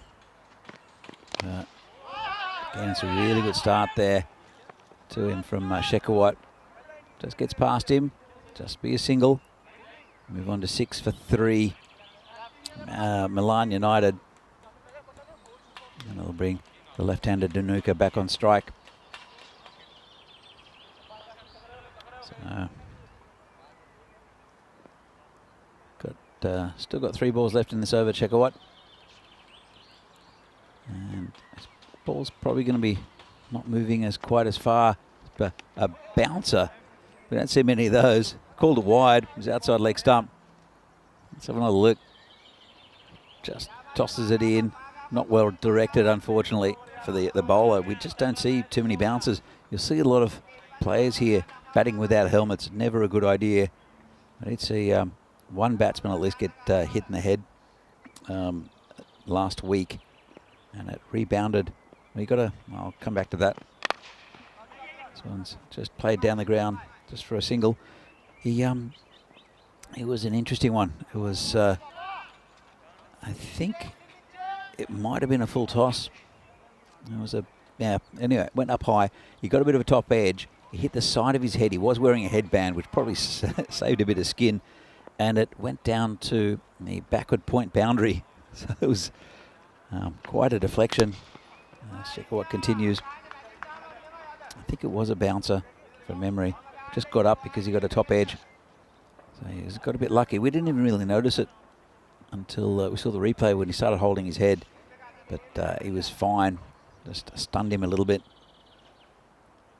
So last ball of Shekawat's spell. It's been a really good one.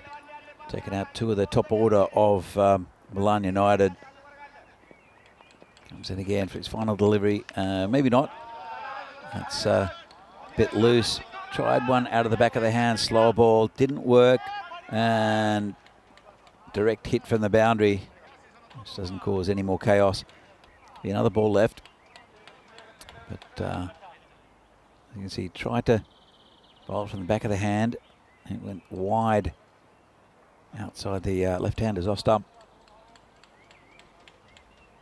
So we'll see him for his final delivery of this tournament, Shekawat. And he's been a very, very good bowler for this Cricket Stars side. Comes in, bowling to Jai Cody, the skipper. Gets it away, and they'll look for 2. They'll only just get the 1 though. And end of a very good spell there by Shekawat. Ends up with the figures of 2 for 10. And Milan United are 12 for 3 off 3. So it's the end of the power play. And it was a slow one for Milan United, also losing those 3 wickets. Great start for Cricket Stars. Let's see who they bring on. I think they'll continue with Sukraj. And Vinny, what do you make of the start? Well, if you're a fan of stumps flying all over the place, I think you would have enjoyed it. Milan United, a bit of back to the future about this one. We would have said on paper at the start of this series, you'd think Cricket Stars would be big favourites. Despite losing a couple of players that saw them all the way through to the Super Series last year. Normal service resuming. Here's Sukraj coming on. He has 1 to his name. That first ball given away. Somehow gets through the field. I'm not quite sure how they got past Jabbar Afzal, but the result is a single. Just a single, yeah. He went down. He had everything behind it, except for his hands and his body. Let's have another look at this. Just went along the ground. And, well, I love the way he doesn't even turn around. It's like almost unwilling to accept the reality that the ball had gotten past him. I suppose it just gives away the 1. Sukraj continues. A good first over. We're bowling to Danuka, the left-hander. They need a boundary here, Milan United, just to get something started. And but it's really good bowling there again from Sukraj, right up in the block hole. Just squeezed out down to Shekawat, straight for a single. And yeah, Milan United, they want to get a decent total on. I know Cricket Stars can score good runs. Yeah, they can. But I mean, I suppose they've got their own issues, don't they, Cricket Stars in this series? But here's Jai Cody, the captain, facing up. Oh, dodgy edge outside the off stump, and it goes down for 4. Couldn't quite get there, Ramzan, the keeper. And that's the boundary they needed, but it was a bit streaky, wasn't it, Vinny? Yeah, to say the least. doesn't do much wrong there, Ramzan. Might not have reached it, but he was just slightly wrong-footed. You can see how his outside foot just moved a bit to his left. Just to work out if there's any chance he might have been able to pull that off. But to get an edge that thick, you need to be moving that way, and you can't be fighting your own momentum. Anyway, still a very good keeper. I'll have to watch him go about his work. Joe Cody with a streaky boundary, and they need it at the moment, Milan United. Yeah, indeed they do. And this one's been, again, right up in the block hole. Just hit to Lovepreet, who always threatens to throw. He's got that arm cocked, the left arm up, just in case they try to sneak a single on his arm. Jai Cody. He's led this side pretty well. But, you have to dig him out of a hole here. And hit down the ground. Stopped by the bowler. No run. It's frustrating. You hit balls well and you're not getting value. It was hit okay. Back to Sukras. He's been very miserly, hasn't he? Started by cartwheeling the opener. And now only 8 runs off his spell. He'll be wanting a second wicket though. Yeah, it's been good from the opening 2 bowlers. This one's hit down the ground. And you're right, Vinny. Sometimes in an innings, and it's if you play cricket at all, you'll know it, that sometimes it doesn't matter where you hit the ball, it always goes to a fielder. There are other times where you find the gaps, but you get these one innings where it just doesn't matter what you do, and it plays in your head as to how you're going to get your next run. And yeah, that's right. Especially on a field like this, and my home ground originally when I first was playing senior cricket was really slow, and it's frustrating, you know, to hit kind of good shots, to not really feel like getting the value for them, and you're having to run everything out is a little bit annoying, I suppose. But we're going to head to over number 5 now. And this looks like Jabra Afzal who's going to bowl over number 5. Wasn't it an interesting finish to the previous game? It was Jabra Afzal that closed it out on that occasion. Comes Afzal. And it's hit over the top. And, well, it's a nice shot. 4 runs. So it's a bit of respite there. When Afzal, he bowled really well in the last game, kept it right up in the block hole, especially the final over. That one just a little bit wide, gave him a little bit of room to have a strike at it. Jai Cody, not too much risk in the shot either. And then again, just pokes it down to point for a single. Picked up by the fielder. And now be bowling to the left-handed Dhanuka. And that right-hand, left-hand combination just changed the line of the bowler. It affects some bowlers more than others, especially the pace bowlers. Who, tend to charge in. Couldn't accuse of Jabra charging in, but he's a good bowler. Uses his height really well. Does Jabra. He comes in again. Does have those natural attributes, doesn't he? This is hit over the top, player out there, takes a catch, and that's the end of Dhanuka. He goes for 4 off 9, and really neat catch taken out there. He finally hit the middle of the bat, Dhanuka, just hit it straight to a fielder. Yeah, and that is the most frustrating way to get out as well. Finally, more or less times one, he's rewarded by having to walk back. Sukraj, nice catch on the deep point boundary. And so Milan United having a bit of a rough time of it here in match 54. With that wicket, it's 24 for 4. Yeah, it's they're not having it all their own way at all here. Milan United. We'll have another game after this, but Cricket Stars, it is their final game in the group stage. They'll end up towards the middle bottom of the pack if they win this against Milan United. And look at the projected score at the moment. It's 52, going about just over 5 and over. They've lost 4 wickets as well. So well on top here, Cricket Stars, but things can change. And the new batsman will be Fahad Mohammed. Yeah, who wants to be a hero here for Milan United? Just continue to lose wickets. Let's see if Fahad can put something together. Milan United played this game. They also play Albano in match 55. So one thing in these tournaments, you always want to finish strongly, even if it hasn't gone your way kind of all the way along. You want to have some better recent memories of it when you look back. Afzal just it's poked out past point. It's difficult though when you get a bad start because as a batsman you're going in and you know that with the runs not flowing, you have to take risks. But at the same time, you don't want to lose another wicket because the tail ends of these. Yeah, you want to lift it, but it's hard to lift the rate without taking more risks. Yeah. So it can backfire, you know. Well, we're talking about a really interesting book a little bit earlier in Catch-22, and it's a real Catch-22 situation where you really can't do sort of anything right, and it doesn't matter what you do. It's going to be, well.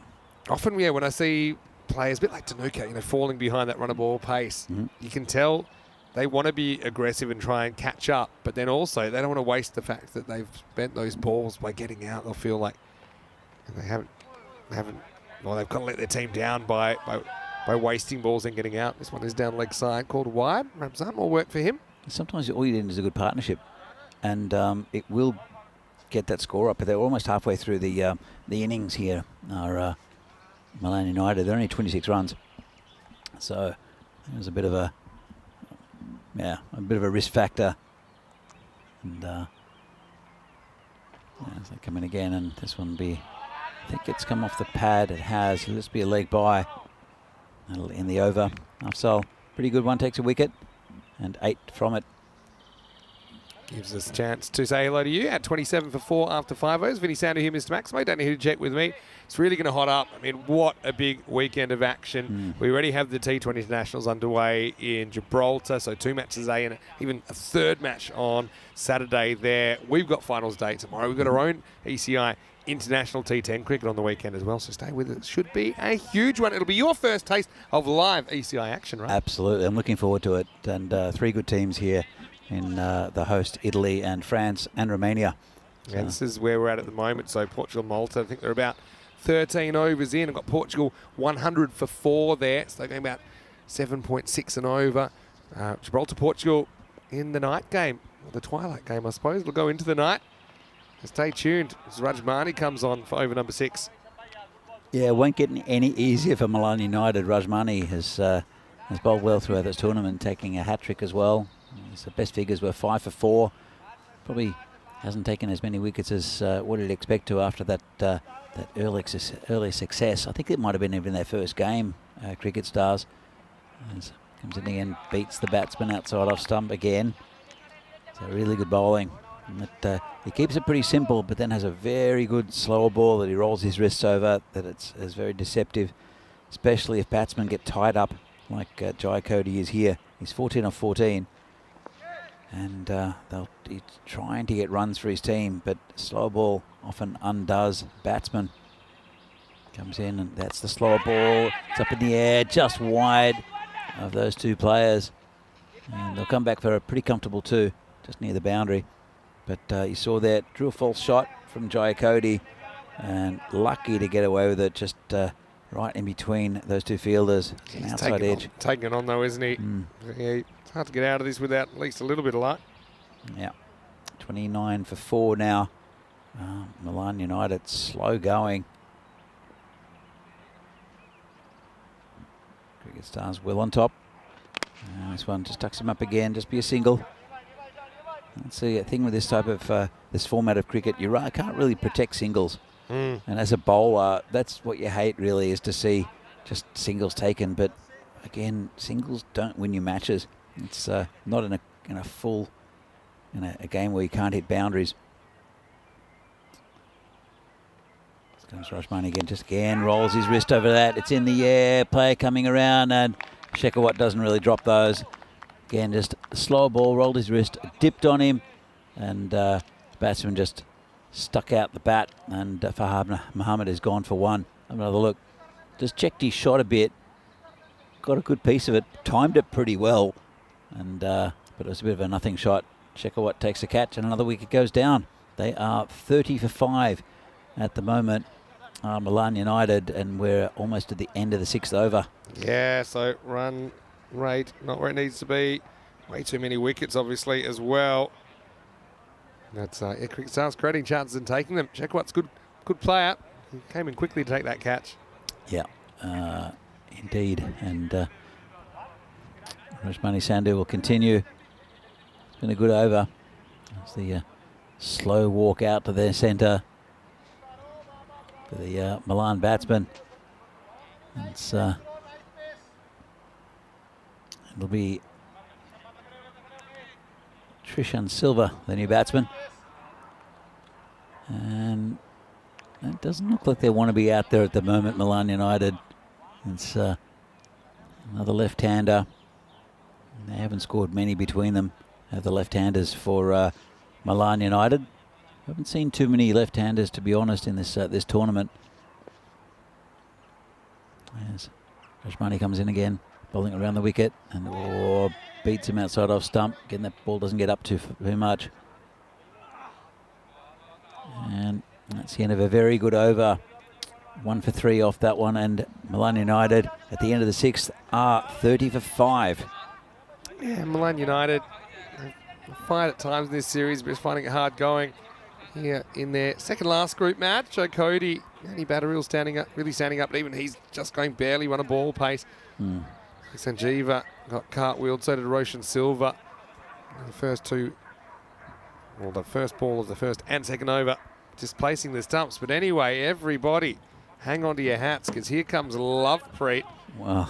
And I just love watching him bowl. Me He's too. a player that makes things happen. So let's see what he can do. It's going slowly for Milan United, but it's about to get even slower here for Cricket Stars. Honestly, he's kind of so much for cricket, though. I love the way he's built his team. And Yeah, he puts a lot of time and effort and resources into Cricket Stars. absolutely. Here's Lovepreet. And starts with a full toss, and we fielded out on the boundary. Will it just just be a single? You don't want to misfield off the captain. They kind of do, but they get away with it, just a single. Interesting that he's going outside the leg stump kind of line and trying to tie up the batter. But now against the left-hander, let's see what his tactics are. That one going straight over Crocodile Rock. He's very rarely offline as Lovepreet. He might bowl a wide occasionally. His line's really good, actually. Let's sometimes a bit more hit and miss. Oh, he gets away with that one. And it's called a wide. It bounced twice, but it was after the crease. Yeah, Lovepreet was turned around and started complaining about that, trying to say, did it hit him? I didn't see that. He's a gamer, isn't he? He's perfected that ball that bounces between the crease and the stumps on the second bounce. There he comes in again. What an innovator. And well, it turned around the corner and it's going towards a boundary, but it'll be picked up there. Just a single. And it's been only one batsman in this whole tournament that's taken him to task. Look, not too many bowlers I watch maybe want to come out of retirement, but Lovepreet is one of them. But I'm sure if I did, I don't think I'd survive the over. I think he's just too tempting, and that's what everyone falls into that trap, don't they? You'll either get out. That one's been hit hard, and that's another wicket for Lovepreet. That's what he does, Lovepreet. So tempting. I'd either do that or get bowled because I've swung just twice. Look, or I'd pull it back. No one could get Joe Cody, and so it's captain getting captain basically in the end. If you miss-hit it, you open up that possibility. Nice catch taken out there by Atiku Rahman, and so the captain falls for a run of ball 18 in the end. It's 33 for 6, and Lovepreet with the golden arm. He does it again. He does it again, indeed. And look, it'll be interesting to see just a list of his figures in this this tournament. I don't know if you can have a look at that, because this is eerily similar to other Lovepreet performances throughout the 2 weeks. Yeah, I mean, suppose if you take out that 1 for 30 that he took, we can probably go off the averages, which tell you that he has 6 wickets at probably around about the 10 over. This is almost going to carry. Atiku Rahman throws from downtown, tries to break Lovepreet's fingers. And if he needed to try and catch that with the fielder backing up. Joe Sakra comes in. He's an attacking batter. Yeah, he is. He's a good player for them, I think, Joe Sakra. I'm surprised he's batting so far down. Doesn't feel like they've gone anywhere, Milan United. But Joe Sakra is a good bat, good with the ball as well. It'll be Trishan Silva, though, the keeper, will be facing ultra slow bowling from Lovepreet. Couple of balls left in his first over. He's 1 for 4 at the moment, Lovepreet. Probably take another one here. Well, beats him outside off stump. It's called a wide. That one was a tight one, maybe. Let's have another look at this. Didn't angle it in, and fair enough. That's definitely wide. Yeah, I think it's a good call. You know, it's reachable, but letter of the law, it's wide. Coming again. We get to see more Lovepreet. And just had to wait on it. That's the good kind of length. That is because you don't know whether you want to run at that. If you run down the pitch, I mean, because it's so slow, if you mess your timing up, well, it's very easy to mess your timing up if you're rushing at it and kind of lose your composure. Or, ideally, you can really get back and because it's so slow, you can sit up and you can hit it. But if it's too full to get back to, then it's difficult to do that. Like, that was a pretty tough ball to go back to. Sure. You want to do something definite, I think. Well, that's pretty definite. That's hit into, is it Papa Bear or Mama Bear? Missed it a lot, lost it in the end. Might have gone between the two in the end. So, yeah, this one is kind of short enough to get back in the crease, and Jaya Sakura is a powerful hitter. Here goes Maximo as we get to the end of the 7th over. Lovepreet, just a regular Lovepreet over, had a 6, had a wicket. And at the end of 7 overs, the score is 42 for 6. Yeah, here we see the squads for the ECI in Italy coming to you from Saturday. Players from this game in there. Rajmani, obviously, seeing him there.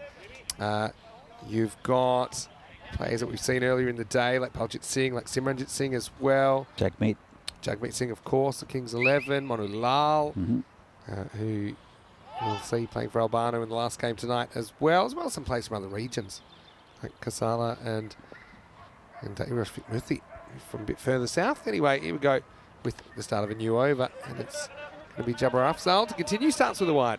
Yeah, I don't think there's any of the keepers from this tournament being picked, so it's one of the other players coming in. But it's good, I think, from the selectors. It's a really good idea to have the players who have had 2 weeks cricket under their belt to come in and play for Italy. Yeah, you can imagine it has a little bit of a north bias considering where it is and people have played the most recent cricket. Yeah, I think it's a really good idea because, it's still pretty early in the season in Italy. And these players have been playing T10 cricket exclusively for the last 2 weeks. Yeah. So I think it's a really good move from the selectors. Very logical. And this is a top edge on it.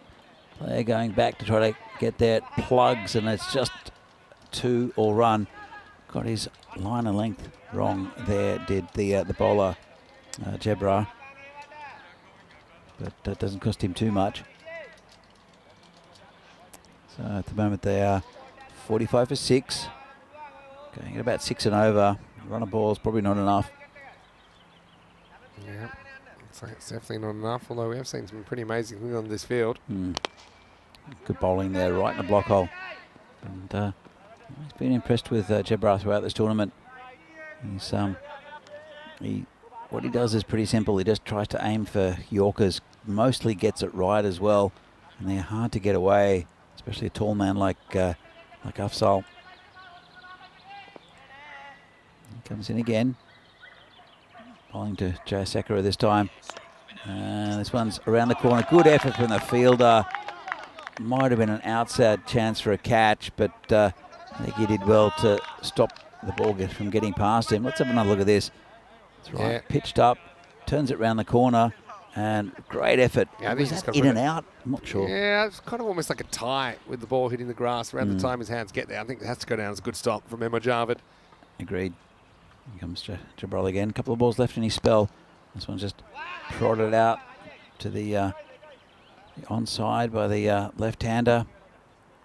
Jaya Sakura will face the final ball of Jabbar Afra's tournament.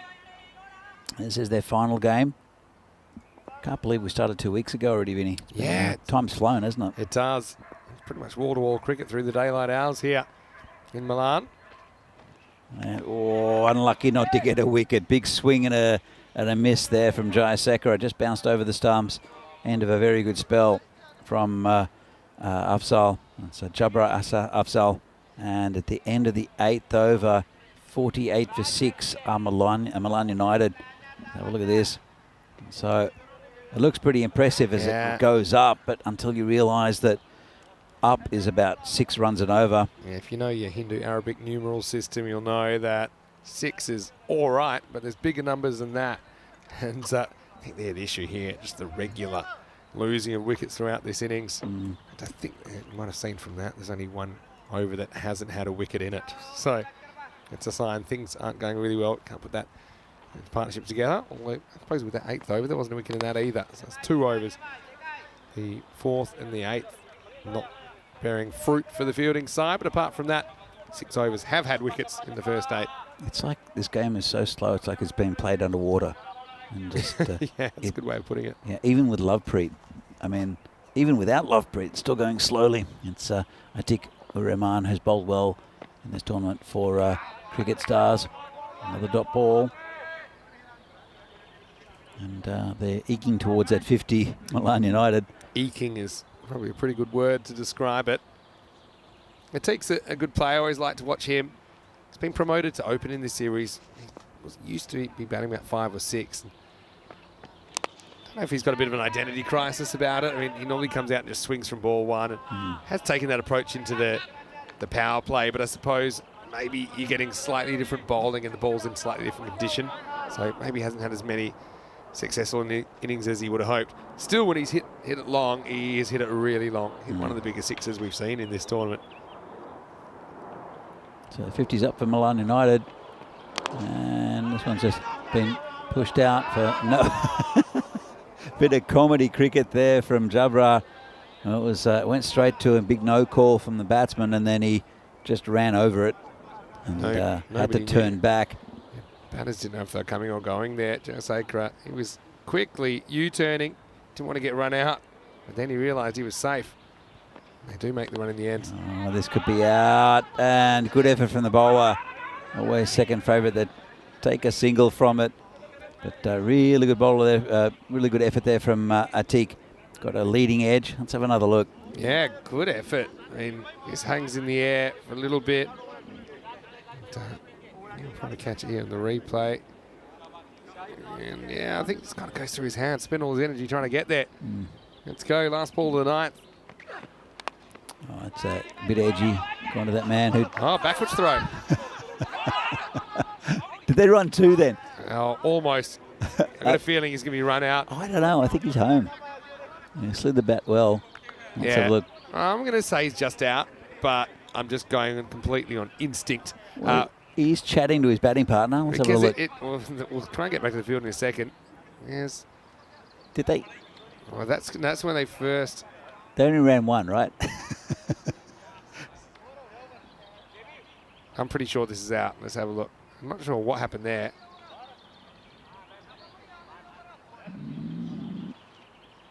Oh, yeah, he's gone, I think.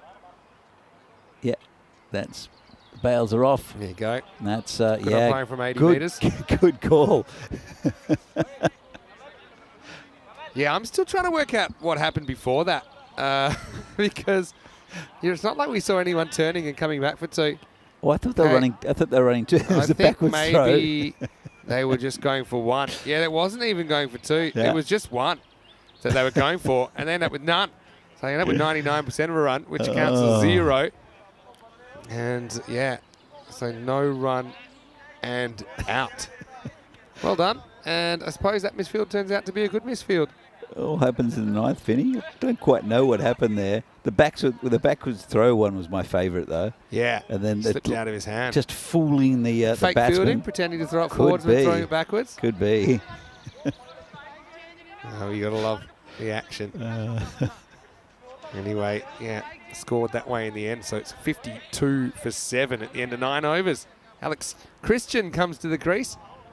He won't be facing, though, as the established batter Trishan Silva will face up for the 10th over.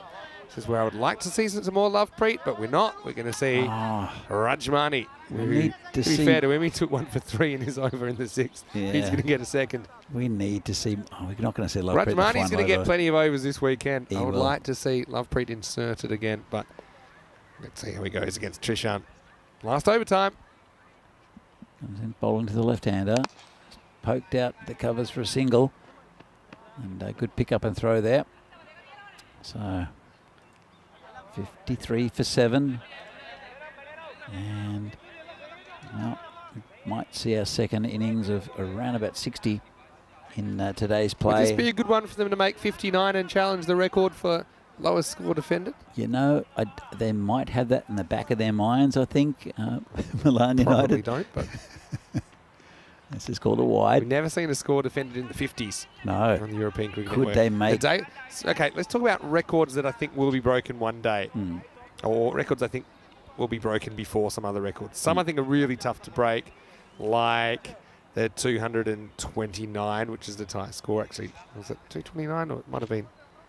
Yeah, it was 229, Madeline Shaheen. 403 runs in a game. That's right up there. 6 all out. That's going to be tough to break. But I do think we'll see a team defender score in the 50s one of these days. I agree with you. Oh, it's gone, isn't it? Is that, just missed. I thought I saw the stumps fly back. It's What did I see? The bat just came back at a Maybe. weird angle. Maybe dot ball in the end. Well, Danny, as a bowler, wanted to review this for bowled. I saw something. I'm wearing glasses, so maybe that's got something to do I'm with glad it. you are wearing glasses. That's okay, though. Other records I think we'll see one day. I think we'll see a bowler get a 7-wicket haul. Yeah. I think that'll happen one day. Oh, well, that one, I didn't see the stump go back. Yeah. But I didn't see Similar them hit the delivery. ball either. 7-wicket haul. 26s from an individual in an innings. That's pretty good. Lala did that. Mehboob Ali in Malta. Don't see that going for a while. 'Cause first you have to face enough balls. You know, let's say on average you face 30 balls if you bat the whole innings. You might face 40 if you're lucky. Yeah. But to hit half of them for 6, pretty impressive. Christian, let's see if he can get a run here. Let's see if he can hit the ball first. Does hit the ball, and it could be a run out here. And I think he's gone. I He like is. that he takes it on anyway. Yeah, Kind of me had to try and get the strike back. It's yeah, Christian goes for a 3-ball duck. Again, I'm liking the field position to bring him in tight because Trishan Silva was off with the pitch, wasn't he? He was saying, look, I'm running. I've seen enough. But yeah, Christian, I suppose, it's a productive duck. In baseball, they have what you call productive outs. And it's productive in the way that it does get Trishan Silva back on strike. But that'll be cold comfort to Christian, who goes without scoring. That's 54 for 8. 2 balls remaining. It still doesn't get him another run, though, Vinny. They're on 54 for 7. And it's been a good bowling performance, you have to say, from cricket stars. But it's been risk-free from Milan United as far as their effort. And it's... well, they've got another game after this against Albano. Two teams that have struggled for runs today, at least. So Rajmani's a pretty good bowler, though, to bring on at the last. He's got a couple of balls left. He's taken 1 wicket for 5 off his 2 overs almost. And the back, where did all those left-handers come from? Left-handers come from Milan United, or are they just batting left-handed for fun? Well, no, I think they've stacked it. Let's see if it works. There you go. That's why they wanted Trisha back on strike. Well, let's give half of those runs to Christian because he needs them maximal. And they won't defend a score in the 50s today because that one takes them up to 60 with the ball remaining. What a shot. It was just pushed across him, the batsman, and he's hammered it. That's how you do it. He's just caught 10% of the runs in one shot. Yeah, exactly. Now, Rajmani, I think he goes slower ball here. Last ball. I suppose if this is a dot or a wicket, then he could still defend 60, which would tie the record. As the B comes back. It's good luck for the batting team. Here we go. Trishan with a curtain call. 15 plus this for him. And gone. Well, bit of revenge there from Rajmani Sandhu. And that's, well, it's a second score of 60 we've seen today. The first one wasn't defended. Milan United have got a pretty good bowling attack, but cricket stars, they'll fancy their chances here. They will. I mean, Rajmani just continues to pick up wickets, doesn't he? Takes 2 for 11 in the wash-up. And Milan United are 60 for 9 at the end of their 10 overs. Target will be 61 for cricket stars. You imagine they put that away, but as we know, anything can happen in ECN cricket. Let's go to the highlights. And it was cartwheels galore early on. Yeah, it's a good start. And when your best batsman in Sanjeeva goes first ball to an absolute beauty from Shekhawat, it slows you down a bit. And then Roshan met a similar fate, I should say. That's Sukraj taking his wicket. But the wickets just kept on falling at regular intervals. That was Hashan who came back into the side, falling to Shekhawat again. And the highlights you'll see here are mainly those of Milan United wickets rather than big sixes and four. And Cricket Stars, they'll be very happy with this. Lovepreet, yeah, this is the little mix-up there, but he did take his wicket, did Lovepreet, as you can see here. Got most of the way to the boundary, but neat catch taken out there by Atiq. And well, just not enough boundaries, not enough runs. This was a good piece of fielding, except for the backwards throw. Ended up with a run out. But, and then this was the run out again, just short. There's one big six at the end of the innings that got them to 60, but it was very slow going for Milan United. You see the run out there of Alex Christian, and that was the 6. And the final ball where the off stump gets taken out by the very good Rajmani Sandhu. So, in this FanCode European Cricket Series match between Milan United and Cricket Stars, live from Milan, you can see a few players with runs in Jai Cody and Trishan Silva with 15 and Jai Sekar with 10.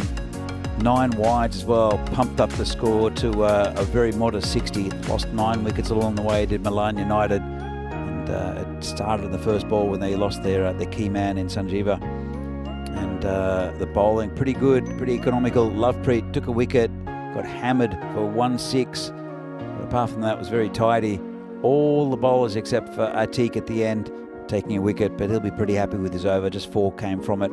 Good tight bowling from Cricket Stars. Milan United will have to bowl well to defend this total. As you'll see the summary come up soon between these two.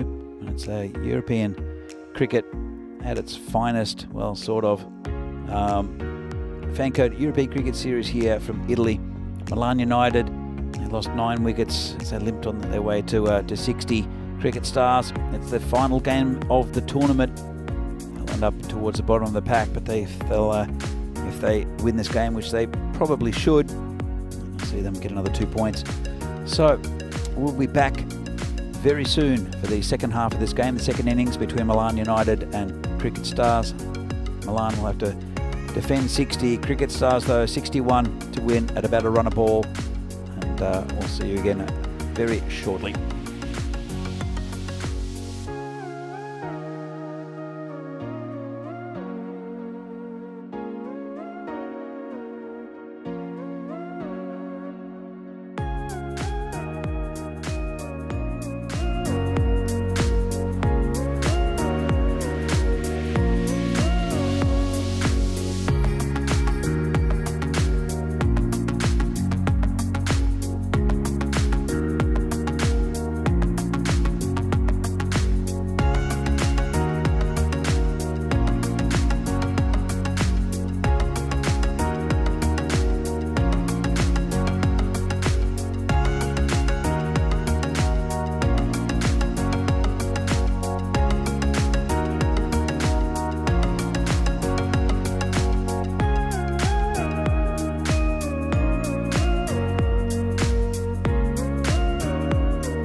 The European Cricket Series is proudly brought to you by HCL Software, FanCode, and Grizzly Bear Sports. So welcome back to the FanCode European Cricket Series here from Milan. Match 54 of 55 in the group stages.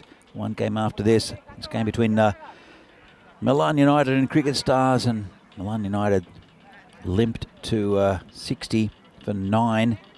Cricket Stars looking good for another win today. It's their final game of this this tournament. Cricket Stars, they've been a bit up and down. Been pretty good today though. And well, Milan United will have to bowl very well to defend this total. It's a good bowler up front in Sanjeeva though. And he got Shekhawatted in the first innings when he got a first bowler from Dipendra Shekhawat. It was an absolute beauty too. He'll be bowling to Nazir Ramzan, the keeper for Cricket Stars. Remember Javed, the batsman at the other end. This one's outside off stump, called a wide.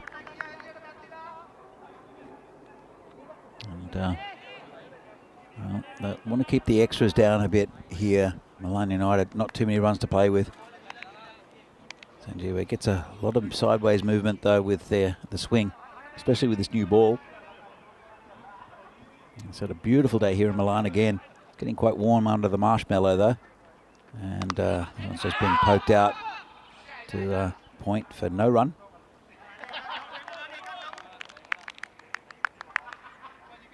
Ramzan is he's been good this tournament, has Ramzan, especially with the gloves. Got a few runs, as has Memo Javed. But Cricket Stars, it's been a bit hit or miss. Cricket Stars, this one gets a dodgy underside edge down towards the boundary. It'll be cut off. Good chase there by Hirun Fernando. And Ramzan gets 2. So 3 at the moment. Cricket Stars, we hear the B goes past the microphone out on the field. Sanjeeva comes in again to Ramzan and just put it down there to point. No run again. So measured start here from All Stars. Sorry, All Stars. I keep on calling them All Stars, Vinny. Cricket Stars. So that's what they are. And Milan, they've had an up and down tournament as well. Neither of these two teams have achieved what they set out to do at the start of the week. And this one's just got a point, no run again. Good line and length there from Sanjeeva. Pretty tight there for Ramzan. But I think they'll be disappointed, Albano as well, about their with what they've done in this tournament over the last 2 weeks.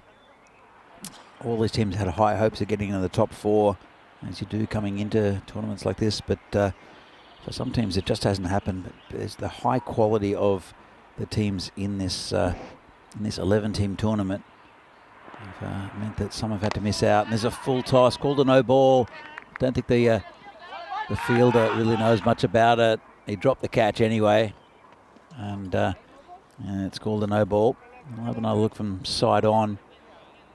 And I don't think there's too much doubt about it. Let's have a look.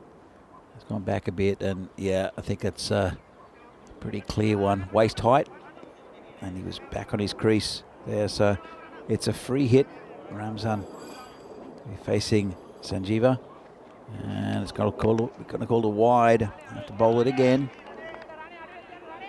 I see that quite often. That bowlers just try to bowl towards that tram line when it's a free hit.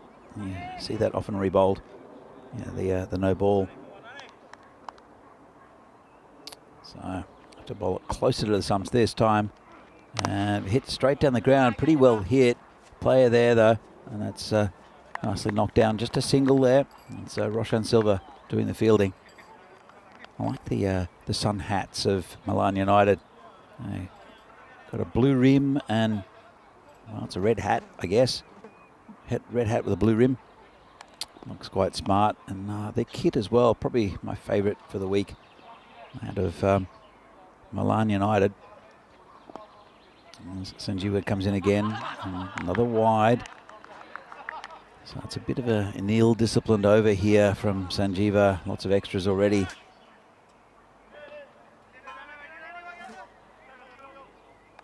So 9 for no loss. 4 of those have been extras. Sanjeeva, as I said, he's a good player, good bowler, not having the best game. Got a first baller, beauty from Shekhawat. Now he's spraying them a little bit. This one's a better ball, and leaves the batsman.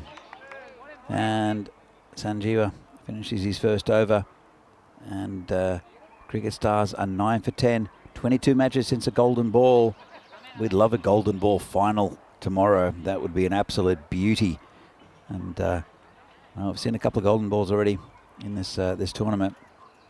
22 since the last one. That was Fresh Tropical against Bergamo CC. And that was the start of the downward spiral for Bergamo. But, Fresh Tropical just keep on winning close matches. They're a good team. And we're right up there in the mix in the finals Friday, starting tomorrow at 9:30 local time. Here comes Jai Cody, the captain. Hit well. There's a man out there. Should be gone. Takes the catch. That's Roshan Silva. That's a first wicket down. That's important. It's Ramzan. So Milan United take the first wicket. Cricket Stars 9 for 1. Got it right down low on the bat. It wasn't quite a half volley. Couldn't get under it. And the skipper really dig them out of this this hole, climb them out of this hole, I should say, that they've dug for themselves with the bat. It's a good wicket to get early. It's Shekhawat to come in though, classy cricketer. He'll be facing Ishan Jayakody, the captain of Milan United. Bowled well again today, did Shekhawat. He's been dependable with the bat, but very good with the ball in this tournament as Dipendra Shekhawat. And slow ball, well bowled, just prodded down to the covers. A big shy at the stumps again for no reason, but there is a man backing up. And good effort there. Seen a lot of overthrows in this tournament.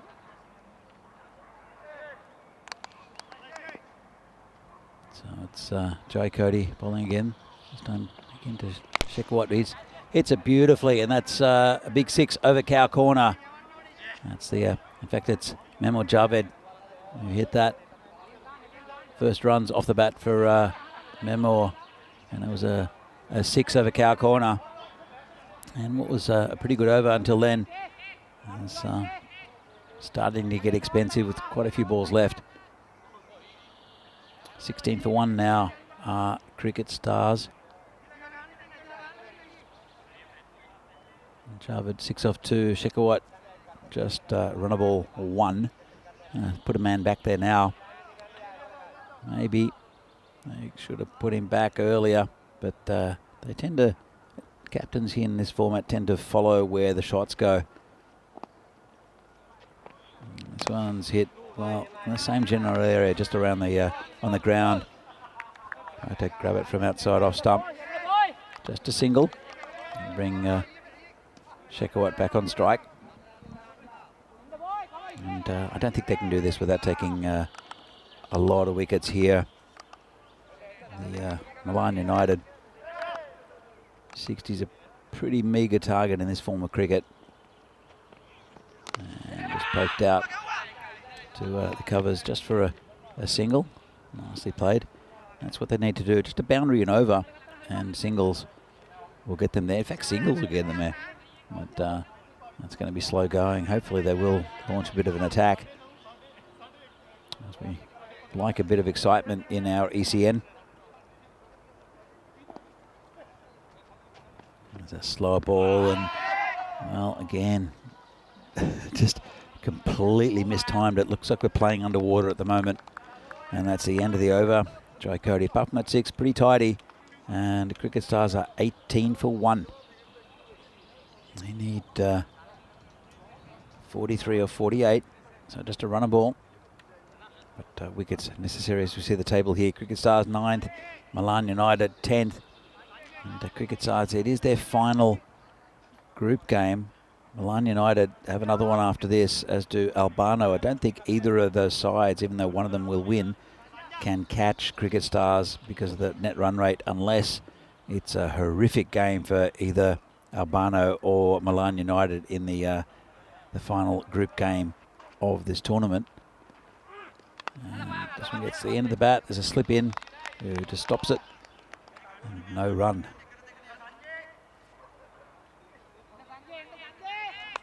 Sanjeewa, the bowler. I said he's been really good for this Milan United side. Definitely the pick of the bowlers for me. And good contributions along the way from other bowlers as well. Comes in, and this one just hit square to a man deep just for a single.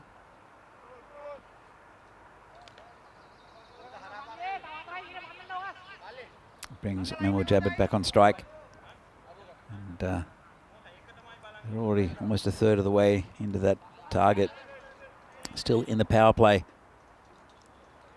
So those singles will be easier to come by when they relax the field. I don't know if I were the Milan United skipper, Jai Cody, if I wouldn't just keep more players in that circle. Big appeal, good bowling, no edge. And just put a couple of sweepers out because they're really not hitting big shots. And if the bowling continues like this, I think keeping some fielders up would be a pretty good idea, just to put a bit of pressure on the batsman. Problem is it doesn't really work out that way often. I don't think there've been too many risks taken by captains here in this tournament yet, and we're towards the back end. Only one game to go after this.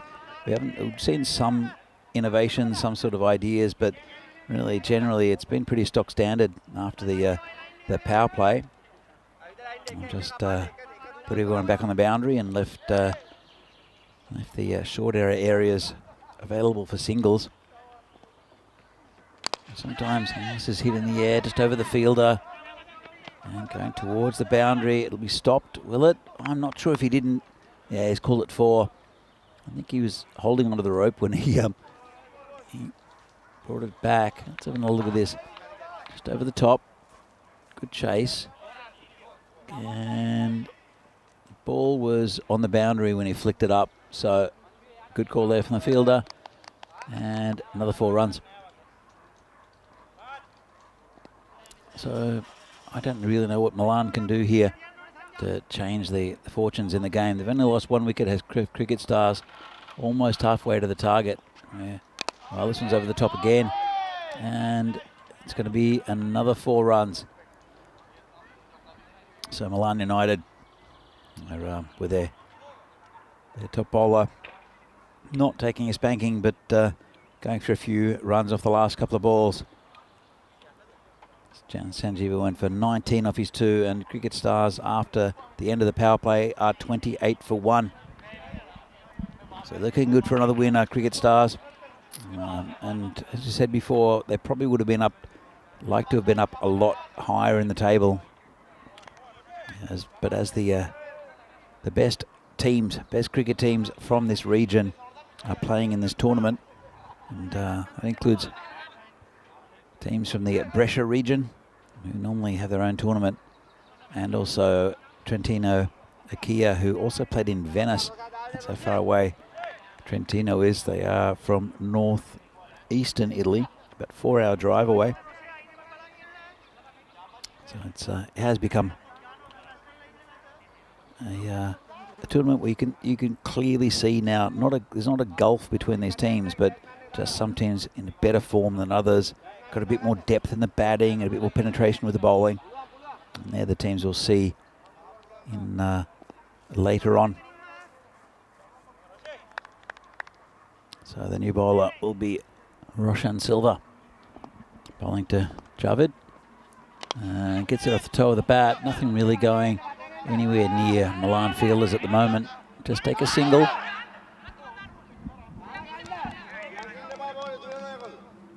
just eking towards that total again. Just a comparison.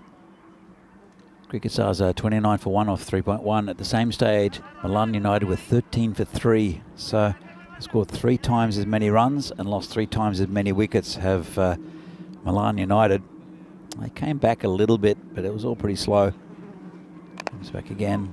Bowler, just an easy single. And just going through the paces somewhat, Milan United. Most important thing is, well, both the score 30 at the moment for Cricket Stars. Not outrageous, it's about 10 and over. But they've only just lost 1 wicket, and that's what they need at the moment, is Milan United. They need more wickets. It's been prodded back to the bowl for no runs. And it's been a really good 2 weeks here, and some fantastic cricket. And, it will be finals Friday tomorrow. So the format works that the top 4 teams out of the 11, and every team plays every other team once in the tournament. So 55 games all up. As Roshan comes in again, this one's hit quite nicely. But and well, fielder falls over, allows another run. So every team plays every other team once throughout the tournament, and it's a straight shot for the semi-finals for the top 4 teams. Then the top team will play the team that came 4th, and the team that came 2nd will play the team that came 3rd. The winners of those 2 games will go on to the final. The game before the final is the bronze final. As ball gets hit pretty firmly through the offside with no runs. There's a bronze final first, and then the final, which will be tomorrow afternoon. 4 games tomorrow, early-ish finish. But we should see some good cricket, between 4 very evenly matched teams. And there's a fresh tropical and Precious EC. Also, there's Jinnah Brescia, as this is turned around the corner, and that's going to go all the way, will it? Well, just confirm. I think the umpire is called 6. I'm just going to have another bit of a look at that. And it will bounce just over. So 6 runs, that'll get them closer to the total, closer to an earlier finish here. 38 for 1 after 4 Cricket Stars, and looks like they'll probably end up with a win. Let's have a look at the comparisons, and you can see there's a big difference there. Now, your red line there is the effectively the golden ball line. It's 6 is what they ended up on, 6 per over, and they're travelling at 9.5 and over at the moment, Cricket Stars. So looking pretty comfortable unless something drastic happens. And it is the drastic hair of Teradu Teheshan to come and bowl. He was the player that was hit in the head earlier in the week. He tried to hit a bouncer, of course not wearing a helmet, and top edged it into his headband, which he's wearing now, and it went pretty much to the backward point boundary. This is hit in the air, hit nicely. That's 6. Absolutely smashed there from Chekawat. Good player is Dipender Shekhawat, and I'm sure he's the man of the series for Cricket Stars. He's been fantastic with the ball and the bat all tournament.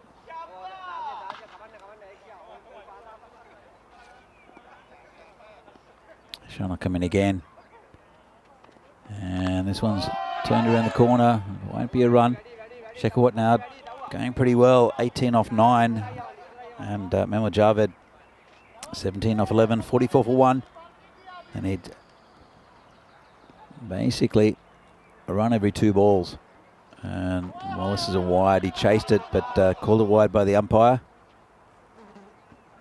And Milan United have been good in this tournament. It patches. They'll have 1 more game after this against Albano. And well, this is hit in the air, and it'll get towards the boundary. I think it bounced. It has bounced, and that's 4 runs. So they'll limp out a little bit in this match, I think, Milan United. I don't think they're in much danger of coming anything but 10th in this tournament. Albano's net run rate is not very good. We're bottom of the table clash, which are often very interesting. It'll come up in the final game of this group stage. It'll come up at 5:30 local time, which is in about 40 minutes. Still got a little bit to go in this game, and it could be a wicket, and it is. Heshan gets his man. Javed's gone, and Cricket Stars lose their second over. The 50 did come up just before. They are 50 for 2. Just a pretty simple catch. And I said Heshan gets a wicket after taking a bit of stick. Taking 1 for 12. Still another ball left in his over. Shekhawat's still there. He's going pretty well. 23 off 11. And we're almost halfway through this innings here. There's 1 ball left before the end of the 5th over. And Cricket Stars need 11 to win off 31 balls. Should get there pretty comfortably. And it will be Hakamal Singh to come in. He hits the ball pretty cleanly, does Hakamal. And pretty comfortable catch there. Taken at point. Heshan bowling to Hakamal. And just been prodded out to just backward point just for a single. And a bit of a loose throw. They'll take an overthrow. And they might take another one. Well, they won't. They don't really need to at this stage. They only lost 2 wickets of Cricket Stars. We're halfway through this innings.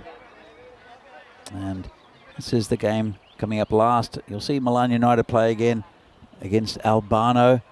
Albano are 2 and 7. And Milan United 3 and 5.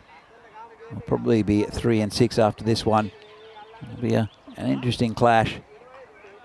It's the last time we'll see these players in this tournament. And as I said, the net run rate for Albano was not very good after being thumped in a couple of games. They did have 2 good wins on the trot, did Albano, and couldn't quite really bring the form back today. It's been a long 2 weeks for these players as well. We have a new bowler. It'll be Stephen Jayasekara, who's again been pretty good with the ball and the bat in this tournament. It's a solid performer without being outstanding. Comes in again. Good ball, gets a wicket. And good start there from Jayasekara. That's the end of Shekhawat. Is there a twist in the tail here? They'll need a lot of wickets, Milan United. And just a little edge and a good start. As I said, he's a consistent performer, is Jayasekara, without ever being spectacularly outstanding. But you never know. Hat-trick here would make it interesting. So I'll see a new batsman come out. They've lost their 3rd wicket. Cricket Stars, they are 52 for 3. And yeah, batsman knew he walked straight away. You see Trishan there. Trishan Silva, the wicketkeeper, number 11. New batsman. Here's Atiq-ur-Rahman. He's a good batsman as well. They shuffled their pack a little bit. And forgot he hadn't batted already. Atiq. He's a big hitter of the ball. Hits it in the air. Could be out. Could be 2 and 2. And is nice catch. And it's Fahad Muhammad out there. And well, Atiq has been batting towards the top of the innings for Cricket Stars all tournament. Got some runs. Hit the ball big. That one wasn't quite big enough. Well, he's on a hat trick. Here's Jayasekara. I said he's been solid without being outstanding, but it's an outstanding start here. And it says Derek, the Golden Duck, escorting Atiq-ur-Rahman off the field. And could we have another hat-trick? Here we go. Here are the hat-tricks for this year. Rashmani Sandhu saw for Cricket Stars. He took one earlier in the tournament. It was April 26. We started April 25, I think, in this tournament. So second day, and he took 5 for 4 on that occasion. Fantastic bowling for Rashmani. It's got him a call up for the Italian side. We'll see on the weekend. And Jayasekara is on a hat-trick. It's Shiraz Afzal will be facing. And it'll be a good consolation, I think, for Milan United if he does get his hat-trick. It's been a good start to his spell. Jayasekara comes in and just played defensively there by Shiraz. And it's interesting. I mean, they don't really need to take any risks here to Cricket Stars, but at the same time, it's one of those things with hat-tricks is that you don't want to be the player who is the third in the hat-trick sequence. Sakura, 2 for none at the moment, comes in again and just prodded off to the leg side. It'll actually be called a leg by. Not much of an appeal from the for the bowler. Headed down leg side, I think. We'll have another look at it. And yeah, it's always heading down leg side. So optimistic little appeal. Just a leg by. Still no runs off the bat from Jayasekara. Bowling to Hakamal. And I tried to have a go at it outside off stump. A bit of a nothing shot. Just chased it.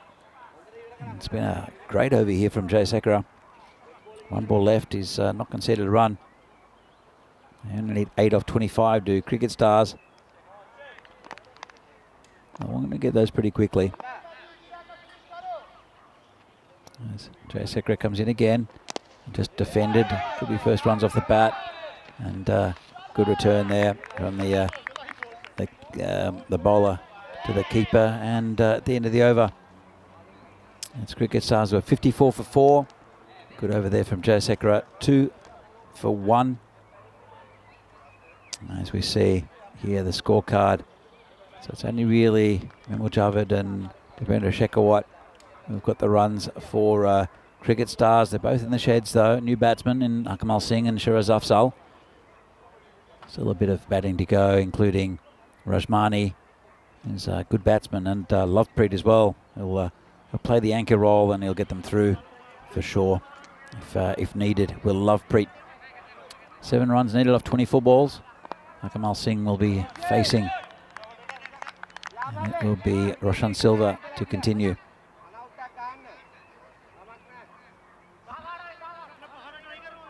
Just changing the field a bit.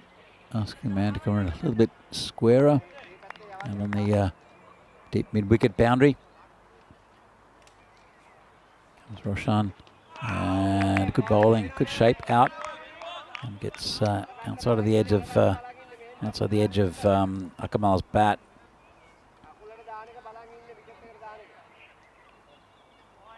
Going pretty slowly here. Cricket Stars really don't need to take too many risks. They got a lot of the overs, a lot of the runs in the first 3 overs in the power play. Almost halfway there at that stage. Well, and Roshan delays the inevitable just by 1 ball.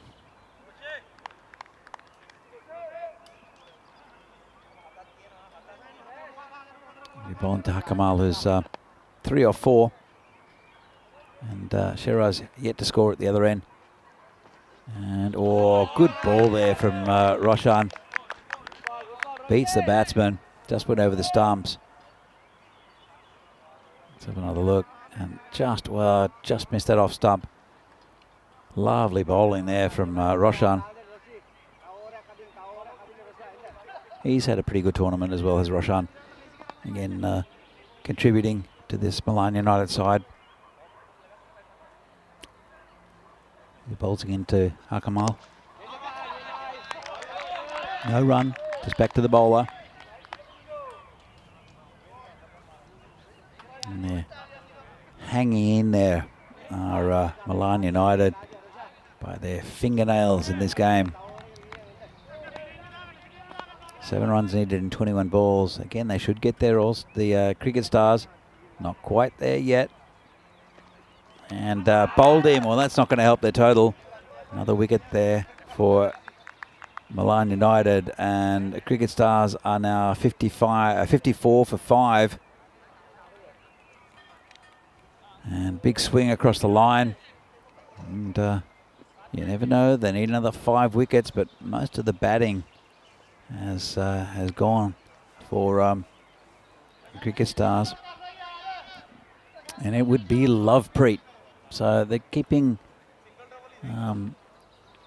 Rajmani, I think, as a bit of an insurance policy. Lovepreet coming in. He'll do the right thing. He'll prod it round. And there's Akamal just turns around and looks at his stumps. It's never a good thing for a batsman to see if they're scattered like that. And Lovepreet, experienced cricketer, good leader, and I'm sure he'll just tap the ball around and get them over the line here. So it's Roshan Silva coming in again. Not sure why the field doesn't come in. It's called a wide.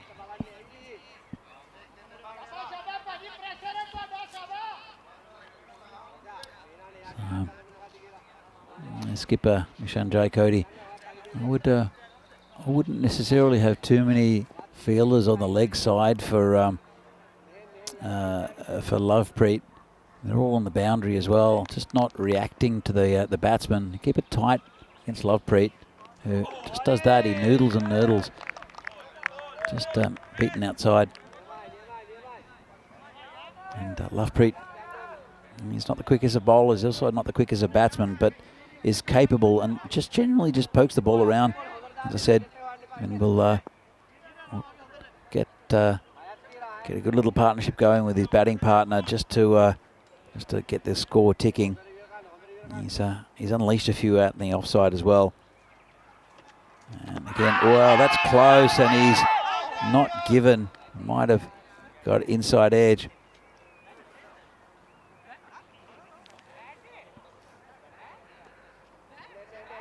Let's have a look at this.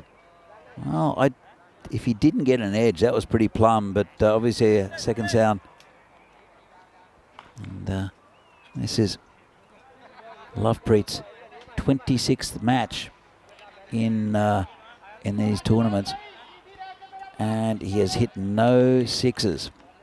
So, but he's capable with a bat, Lovepreet. As I said, I'm not quite sure why they don't have a man short on the leg side for him. Milan United. Anyway, it'll be Sheraz Afzal, who can definitely hit the ball. He's still to score. As a new bowler comes on for Milan United. Still with a very slim chance. It's actually Jay Sakura to continue. And this one's just poked down to that shortish third man for a single. Bring Lovepreet back on strike, but put a bit of pressure on Lovepreet. 5 from 17 now. It's going extra slow, this run chase. Just a single there, but cut off Lovepreet's runs, and it might make it interesting. Couple of overs left after this. He almost bowled a maiden. He took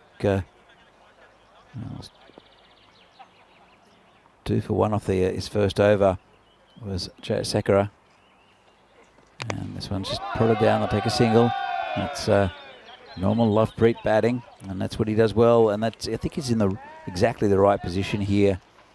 But why are they not putting men short on the offside and the leg side just to cut down those singles, keep Lovepreet on strike and put pressure on? It's pretty much, well, it's still in their control, Cricket Stars, to get these runs. But and then, as we see, man coming in inside the circle, but this one's been dug out. They'll go towards the boundary, and this could be it, and it is. Well, they needed 4 runs, and that's it. Shiraz Afzal gets the 4 runs they need to win this game. Cricket Stars, Milan United, a little bit of a subpar total and couldn't defend it. Did take 5 wickets, the Cricket Stars, and that's the end of the Cricket Stars and Lovepreet Singh for this tournament. They've been entertaining. They've been very good at times. They've struggled at times, but have been pretty good all up. The Cricket Stars, Albano and Milan United will be the final game of this group stage. Match 55. We started Monday before last, and Albano would like to get a win on the board. Milan United just limping there to a defeat against Cricket Stars. See the catch going early there, but they had a very good power play. They were 29 for 1 in the power play.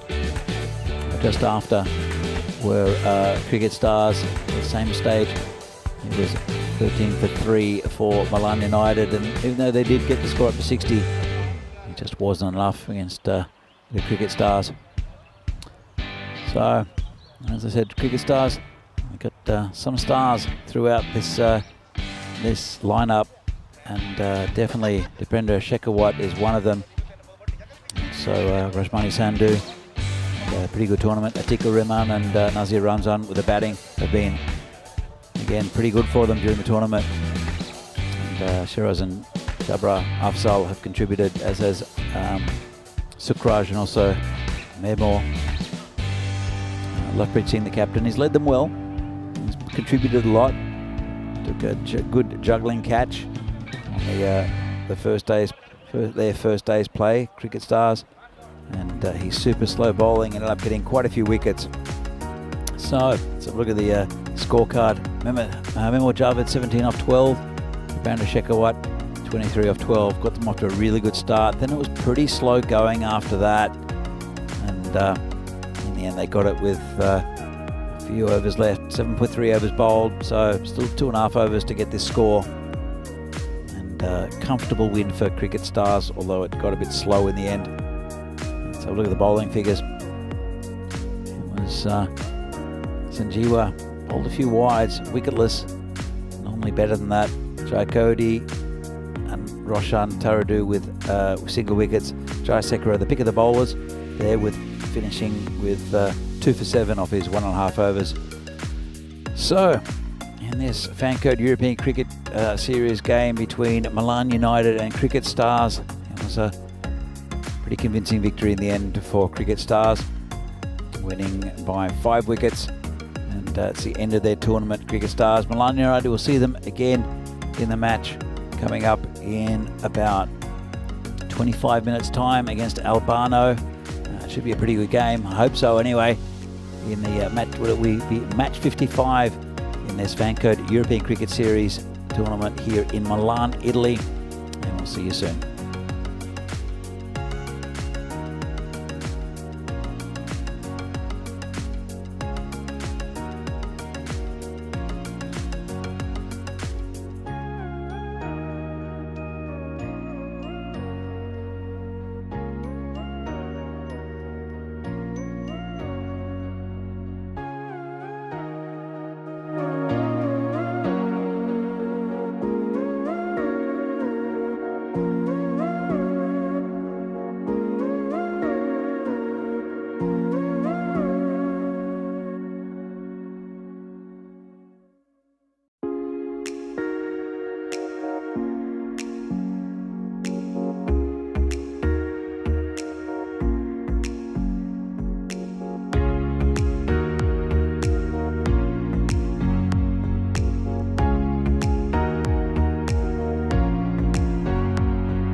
The European Cricket Series is proudly brought to you by HCL Software, FanCode, and Grizzly Bear Sports. Hello, welcome back. What a journey it's been over the first 11 days here in Milan, but now it's time for the final round robin match. Match 55 is on the way. We have Albano, we have Milan United, we have the coin as well. Ishan, it's your call for Milan United. Call it in the air. Tails. Tails is the call. And it is heads. What would you like to do? We will bat first. Okay, so Monu Lal, he's won the toss and he wants to bat. Makes sense to me. Of course, Monu is one of the players we'll see over the weekend in the ECI International T10 series. So I'm sure you're looking forward to that. But first, they need to get some runs on the board. And it's kind of been an issue for both of these teams. But still, I think as far as batting conditions go, probably doesn't get much better at the moment because the field's pretty dry. It's rolling a little bit quicker than it has earlier in the week. So both teams, I'm sure, would love to finish with a win. But the news from the toss in match 55 is Albano. They've won the toss. They're going to have a hit over to Danny Hudacek as we get ready to bring this show home. And thanks, Vinny. And I think a pretty good toss there to win for Albano in this FanCode European Cricket Series match between Albano and Milan United. Match 55, as Vinny said, the final match in this group phase. And Albano, I think at the bat, they rely quite heavily on Monu Lal.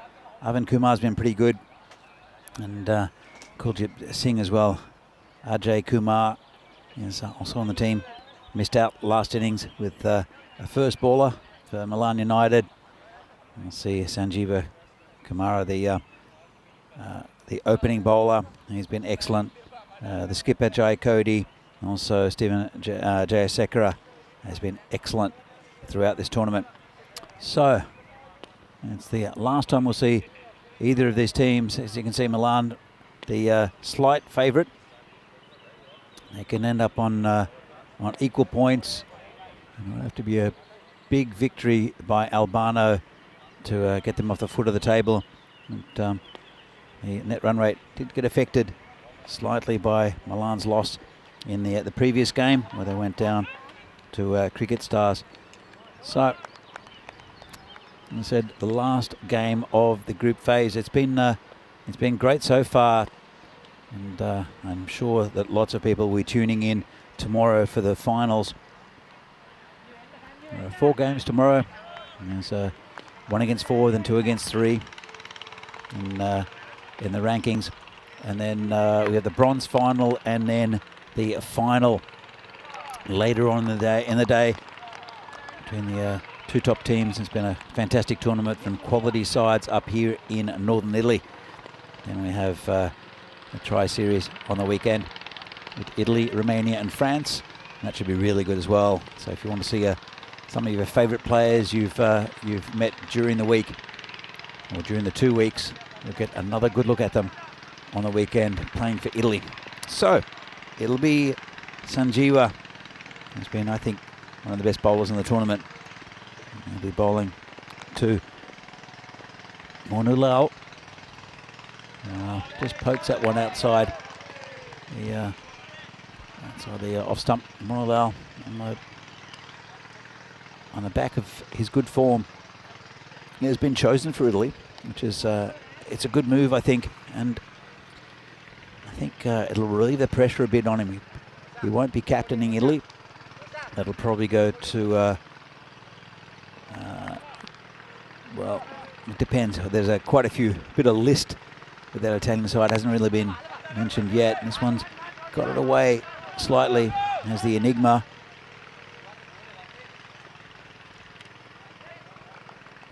But one thing for sure is they'll have less pressure in away batting for Italy. With the list of batsmen they have, it's looking pretty good for Italy. And they'll be very competitive. Here comes Sanjeeva again.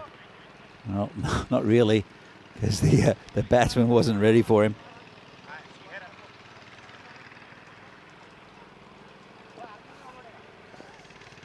Yeah, it'll be interesting to see who Italy chooses their captain.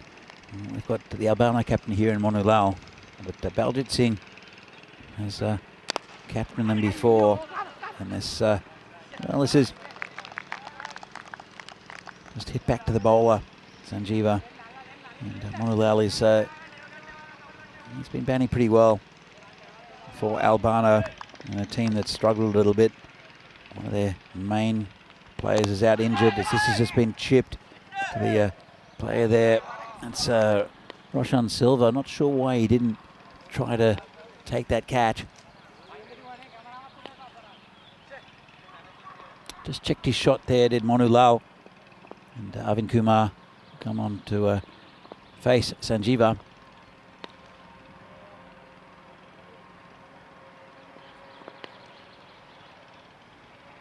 But pretty well in the last game did Arvind. You also see him with his off spin. Monulal also bowls. So whoa, bit of gamesman there, shipped there from the bowler. 3 for no loss at the moment, and 1 ball left in the first over. It's been a pretty good one from Sanjeeva. No wicket yet. But Albano, as I said, pretty good toss to win. If they can set a total here, put pressure on Milan United. It's been turned around the corner, and it should reach the boundary. Ground quickening up after some rain earlier in the week, and that's 4 runs. First boundary for Albano, and they are 7 for no loss after the first over. As we can see, the top batsman, Monulal, clearly ahead, and Arvind Kumar, and also Kuldeep Singh. The bowlers, both Sanjeeva and Roshan Silva, contributing a lot, as is the captain. All very good bowlers here for Milan United. And it will be the skipper, Ishan Jai, come in to bowl. They're bowling to Monulal. And beats him outside off stump. Big slash there. Didn't hit the ball very well earlier on in the day, did Monulal. We saw him bat with a lot more fluidity early in the tournament. It's been a long couple of weeks. You will see him at the weekend. But Jai Cody has led his side well. Milan United. And turned around the corner. It's going to go towards the boundary. Don't think it'll get there though. The chase is on. And they come back for 2. Good throw in. Right over the stumps. Lovely throw. And Monulal gets a couple more. And Jai Cody is going to be searching for a wicket. 9 for no loss at the moment, Albano. Vinny, last game of the group stage. Yeah, what a journey. I mean, obviously you were here for the very first game. It's a pretty good one. From memory, it was Gina Brescia edging out Bergamo CC, I think, in match 1. Maybe. Both teams scoring just over 100. I don't remember what I had for lunch yesterday, so I'm not really sure if I remember. Here we are, match 55. And we do have our final 4. This is the final game for these two, and this is going to be 4 runs for Monulal, the Enigma. As Albano try to put something together. I mean, these two teams kind of mirror each other a little bit with their performances in the series so far. They both had pretty shocking starts. Yeah. Both had a little bit of a bump in the middle, and they're both here, with similar records. But the main issue is they've both struggled to put winning scores on the board. Yeah, exactly. I think that's been the situation. They've relied on too few, and when those have failed, it's been pretty tough viewing. And Albano have had one on game, one on day where they won both their games against pretty good opposition as well. So, but same as Milan United, they've won a couple, won 3 all up out of the out of the 9 they played. This is their final game, and slow ball being hammered towards the boundary, and that will roll over for another 4. It's time for Arvind Kumar. Just picked early by the batsman, waited on it, and finally got to him. Yeah, it's good batting to wait on that, which wasn't easy. Just kind of checked his forward momentum, didn't he? He went back, and he's actually batted pretty well. I like the aggression that he's been bringing to the table. Just whips the next one back off the pads, and yeah, I mean, it's been a great 55 matches. I know, I suppose a bit of a sting has gone out of it as far as the further advancement, because we've known that since the first game of the day, but still, I mean, proud teams that are fighting for the points here. 19 without loss after 2. We do have our qualified teams now officially So you have 2 teams on 7 wins, 2 teams on 6. Got a bunch on 5. But I mean, look, everyone has lost at least 3 games, which tells you there's not one team's really dominate. Albano, sure they'd love to win this one. They can at least equal the 3 wins of the team above them. Well, it depends. If they do win this and they win it well, they could sneak above Milan United. As this one goes just over the top of the fielder, and there'll be another 4 runs. Yeah, tomorrow we'll get the battle of for the trophy. Now it's the battle for the wooden spoon, as we always like to call it. I think that's pretty regional. Yeah. The wooden spoon thing. It's kind of like I suppose the opposite of the trophy. I think in the Czech Republic you get the potato. Okay. So I think you battle for the potato. From memory at least. Could be an onion, but I think it's a potato. So as Sanjeeva comes in again. And I might put that to the chat then. As this ball comes whistling in and now misfielded on the backup, so they'll get a single. What are the best unusual awards? So it can be kind of like the award for coming last or something like that. Tell me if there's any I don't know. well, there's the TFC award in cricket in Australia. Thanks for coming. Yeah, thanks for coming. And as this one's been muscled out on the leg side, just straight to the fielder. But TFC is someone that, a specialist batter that bats about 9 or 8 or lower, I'm going to say. A Maybe specialist 9 or batsman? lower. Well, yeah, they'll say they're a specialist bat because they're not bowling. Yeah. So that's their own. Really, they're a specialist fielder. Whoa, What a catch. no way. Look at this from Sanjeeva. He doesn't have time to go into his full flight mode, does he? But this is a bullet. Enigma smacks one back at him. He catches it before he actually realises what happens here, Sanjeeva. It's 24 for 2. What a catch. It was like time stopped. Have a look at this. Smashed it back, put his hands up, and it stuck. And that slow motion, I think, doesn't really do it justice, to be honest, because that was absolutely smoked back. And actually, it's the first wicket fall, of course. Monu goes for 10, but we'll see Monu again on the weekend, playing for Italy. The score right now is 24 for 1. That's a highlight you'll see in this game, and we've seen plenty of highlights in this group stage. Vinny, do you have any highlights that just stick out for you? In this series? Yeah, in the series so far. Look, I think some of the flying catches from Milan United stick out. Obviously, I had this question yesterday from the chat, actually, and obviously the golden balls. I think that some of the comebacks we've seen. So I look at what Trentino Aquila did to Fresh Tropical the other night. Yeah. And also even the comeback when Trentino Aquila were able to peg back cricket stars. So just kind of never say die attitude, the never give up attitude. I like that. Individual highlights. I mean, there was a brilliant reverse sweep 6 yesterday that came out of absolutely nowhere from Sikandar Waleed. Tika Rahman's big Maximo over the fence, which is one of the biggest hits we've seen. But probably too many to mention, really. Going upstairs here, but I don't think he was out. Well, the umpire just wants to check it. He did take the stumps. Like, here we go. I reckon he's well home. Look, he's in. does he leave? He leaves. Okay, I see what you're saying here. And then the ball comes in. I think he put his bat back in, did he? Yeah, he did. No problem. I've got highlights, and they've all come from the same team. Can you guess what team it is?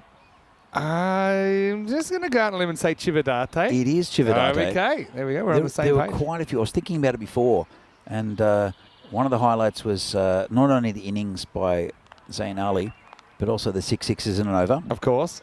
And then Muhammad Arslan also provided 2 big highlights, and we'll come back to that. Taking Lovepreet to the cleaners. Taking Lovepreet to the cleaners by hitting. I think it was a wide on one of the balls. I think it might have been the first ball. Then he hit him for 5 consecutive sixes, and then going for the final 6 got caught in the boundary. So that was a definite highlight. Got to go for it, though. Got to go for it. This one tucked around the corner. Nice shot there from Arvind.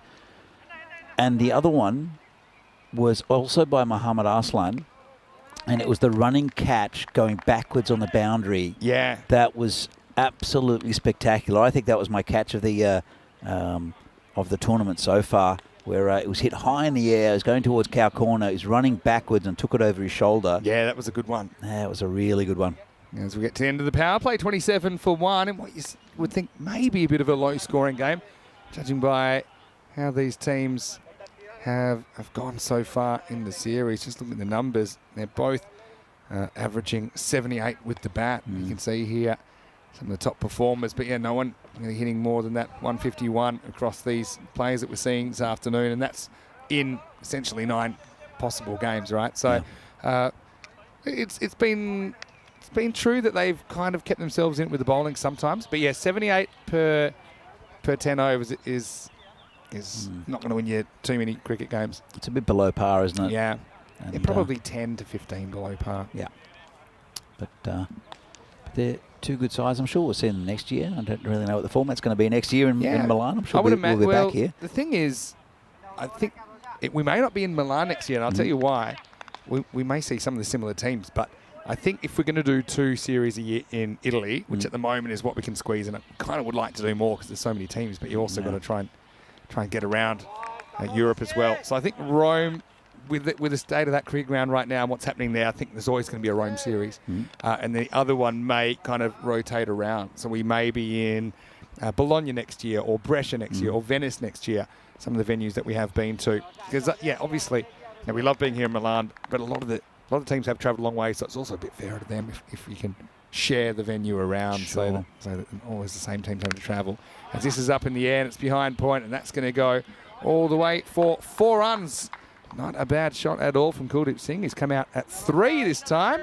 He's impressed me with some of his stroke play, and he just kind of uses the bounce to his advantage here. Yeah, look, it's a really nice shot over the top. Venice is one I would like to go to because I went there, and I think it was the week before you joined me in Italy 2 years ago, and the issue there, because of the pandemic, I didn't get to go to the canals or anything like that. So I have been there. I have been to Venice, but not only been to Venice and not gone to the I've never been to Venice, Vinny. So this has been got a little edge on that one down towards so final I suppose leg. I've got one up on you there. But I mean, I suppose it's a bit sad that I've been there, but I haven't been to the, in the gondolas. I have been to the Venetian in Las Vegas and Macau. That doesn't really I count. would like to see. There were some very good gondoliers there. my issue is that, as I said before to you, I'm not really a good tourist. Yeah, but I like that about you. Thank you. But this is big appeal. Umpire's not interested. Looked like he missed it, but it would have been an under edge, I think. But I mean, if it's an edge, it's a tiny one. Let's have a look. We won't pick up anything here. So then if there's a noise there, the umpire's probably entertained. But if you're not sure, I've heard umpires have this debate before. Can you go on noise alone if you don't see a deflection? It's kind of case by case. Of course you can, because sometimes you hear a definite pad noise, but this one's away from the body. So unless he's got a clicky knee, it's probably going to be. We did have a batsman in Prague who was a very good batsman, one of the most violent individuals I've ever seen. Not just in whoa, that could be close. Well, the umpire has not given it. Might have been. Certainly not height. No. Let's have a look at this on the replay. Outside. Was it outside biting back at him here? And look, he hits both pads. To me, it's probably more likely to hit than not, but I can understand with that movement how he may have thought it was just going past the leg stump. Yeah. Hits both pads as well, so maybe it kind of threw him a little bit with the double noise. Yeah. But I think could have been a little bit lucky to survive there. I'll go back to your tourist habits in a minute. Well, I want to talk about this batsman. I'm not going to name him. He's around. He played for the Czech Republic at one stage, but also did have a habit of punching his teammates. He, a couple of times we played him, and there was.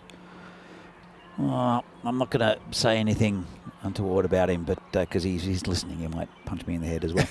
But there was one time where he was clearly stumped. I mean, clearly stumped. Yeah, sounds familiar. Right. And this is a nice shot into the covers, just be a single. And the square leg umpire, because in the local leagues in Prague quite a few years ago, we just didn't have regular umpires. We do now. It's a really good umpire setup. With their own association and everything, but the umpire gave him not out in fear of getting punched in the head. It was so clear. Anyway, he ended up he took 56 off the next 2 overs. Oh, really? Yeah, and we ended up. I think we lost that game because of that. And then another time, he got a clear edge to the keeper, right? And I was fielding in slips, I think, or somewhere around there. Clear edge to the keeper. And he said, no, my bat clicks. And he said, I've got a broken handle in my bat. And the umpire went, not out. Wow. Again, in fear of death. This is almost full WG Grace just knocking the stumps back in, isn't it? Yeah, exactly right. Yeah. There's something pathological about that. He did. I don't think he's played a game since he threatened to kill the league admin in an indoor tournament, and he had him up against the wall. I think he's now working with charities in India. Maybe that's for the best. Maybe for anger management. He's actually a really nice guy. But look, just when he gets competitive, And in Australia, we call it white line fever sometimes. I've known some people when... I've known a guy, really intelligent guy. He's in the education industry. He's a high school teacher. One of the nicest guys I've met. Super intelligent guy. I played indoor cricket with him for Australia and also played for my club. Again, I won't name him. But he was out with an injury for a little while. This one swung and missed at by Kuldeep. And I said, he was coming back after about 6 months and he was playing a game. And in indoor cricket, of course, in Australia, it's very kind of claustrophobia. Fields at the front, I'm keeping, and he's kind of at silly point. And I said, what are you looking forward to the most about coming back after playing for so long? And he said, you know what? I'm just really looking forward to calling someone a blankhead. Because sometimes the social, I know it's a gentleman's game and all that, but sometimes I'd say things to people on the field to unsettle them that I probably wouldn't say them on the street, because I'm not saying, I just think it's an outlet sometimes. And as long as you don't overstep the line, it's probably not the biggest deal. But yeah, I just found that an interesting response from a very educated gentleman. Going back to this game for the moment. Yeah. It's a pretty good start here from Albano. Nice shot there. And it's gone to point. They'll just take a single. In fact, it's gone past him. Yeah, we'll just get one. I want to come back and ask you, when you say you're not really a typical tourist. Yeah. Maybe you can elaborate on that. Well, I went out to the Duomo, and it's lovely. It's a beautiful cathedral. It's apparently the 5th largest cathedral in the world. But sounds like something a tour guide told you. Exactly right. Actually, it was a friend who told me that, and then looked up, and apparently St. Peter's in the Vatican is the largest cathedral in the world. Anyway, it's really interesting. But looking around, everybody's taking selfies in front of the cathedral, and there's a guy singing opera, and there's something inauthentic about it. Yeah, exactly. You are a good tourist, but what it is you're liking that streak of authenticity. This is going to run all the way for 4. That surprised me because I thought that was not real, but I suppose the power of the bat gets it across the line. I think it was 4 in the end. Yeah, it did roll over the boundary there, Vinny. Yeah, thought so. Anyway, takes us to the end of the over, 42 for 1. I want to say a big hello to you, wherever you're watching from around the world. Vinny Sandu here, Mr. Maximo, and I'm here with Danny Hudicek. Strong shirt game. Of course, Peacock Friday is finals day tomorrow, so it's an interesting mishmash, but I'll be able to cover both bases. I'll find something. Big weekend coming up. You can see that Portugal have accounted for Malta fairly comfortably in the first game. I'm not quite sure of the score, but I think it might have been about 160 that Portugal scored. Then they bowled Malta out in the 70s, so that's a really good way to start their series. Of course, no Conrad Greenshield playing for Portugal in that series either, missing that one through injury. But stay with us here. Big day tomorrow coming up as well, because finals day on the way as well. Let's get back to the action. Here's Rambo. It's Tharidu Hashan to bowl the next over. And starts with one outside off stump. Yeah, going back to the tourist thing, I'd go on a mission just to go to different destinations, but they're never touristy destinations, either a record store or a craft beer place. And what I do is I walk, and I walked a bit too much yesterday, to be fair. I walked a bit too far. That's going down leg. Oh, no, it's not. That's out. Let's have another look at this one. It did look like the one he kind of rolled his fingers down the left-hand side of the ball, so it might have straightened a bit. Let's see how I read it. Yeah, it is. It's that leg cutter. Pretty good decision, I think. Yeah, I mean, it's an umpire's call, I think. Was it straightening enough? Probably. Only one player appealed for that, but he had the best view of it of all the fielders, apart from the keeper, you could see the keeper headed down that side, the leg side. So that's when I thought. So that's one thing. Keepers head down the leg side, because by the time they reach them, it definitely will be down the leg side. But you just got to decide where it was going to where it was going to pass the stumps or if it was going to pass the stumps. I mean, to be honest, I don't see that missing. I agree. Maybe hits half of leg stump for me, maybe a bit more than that. But clever bowling from Heshan. He hasn't bowled that much in this series, but had some success last year. But he does pick up the second wicket, and Albano are 42 for 2. Yeah, again, a pretty good start from Albano. If they can keep on this pace, they'll end up around about 80 or a few more. It'll be pretty good for them. But yeah, I found some really nice neighbourhoods in Milan. And I've got to say that a lot of friends have been to Milan, and they've been to Florence and Venice and Rome and everything. And a lot of them just haven't liked Milan. I really like it. I think it's got a real spirit to it. It's a big city. Yeah, it is big. And a lot of money. So the other thing I found really weird is that I'm walking around in shorts and a shirt, and there are people out there with vests and coats on. Yeah, that's true.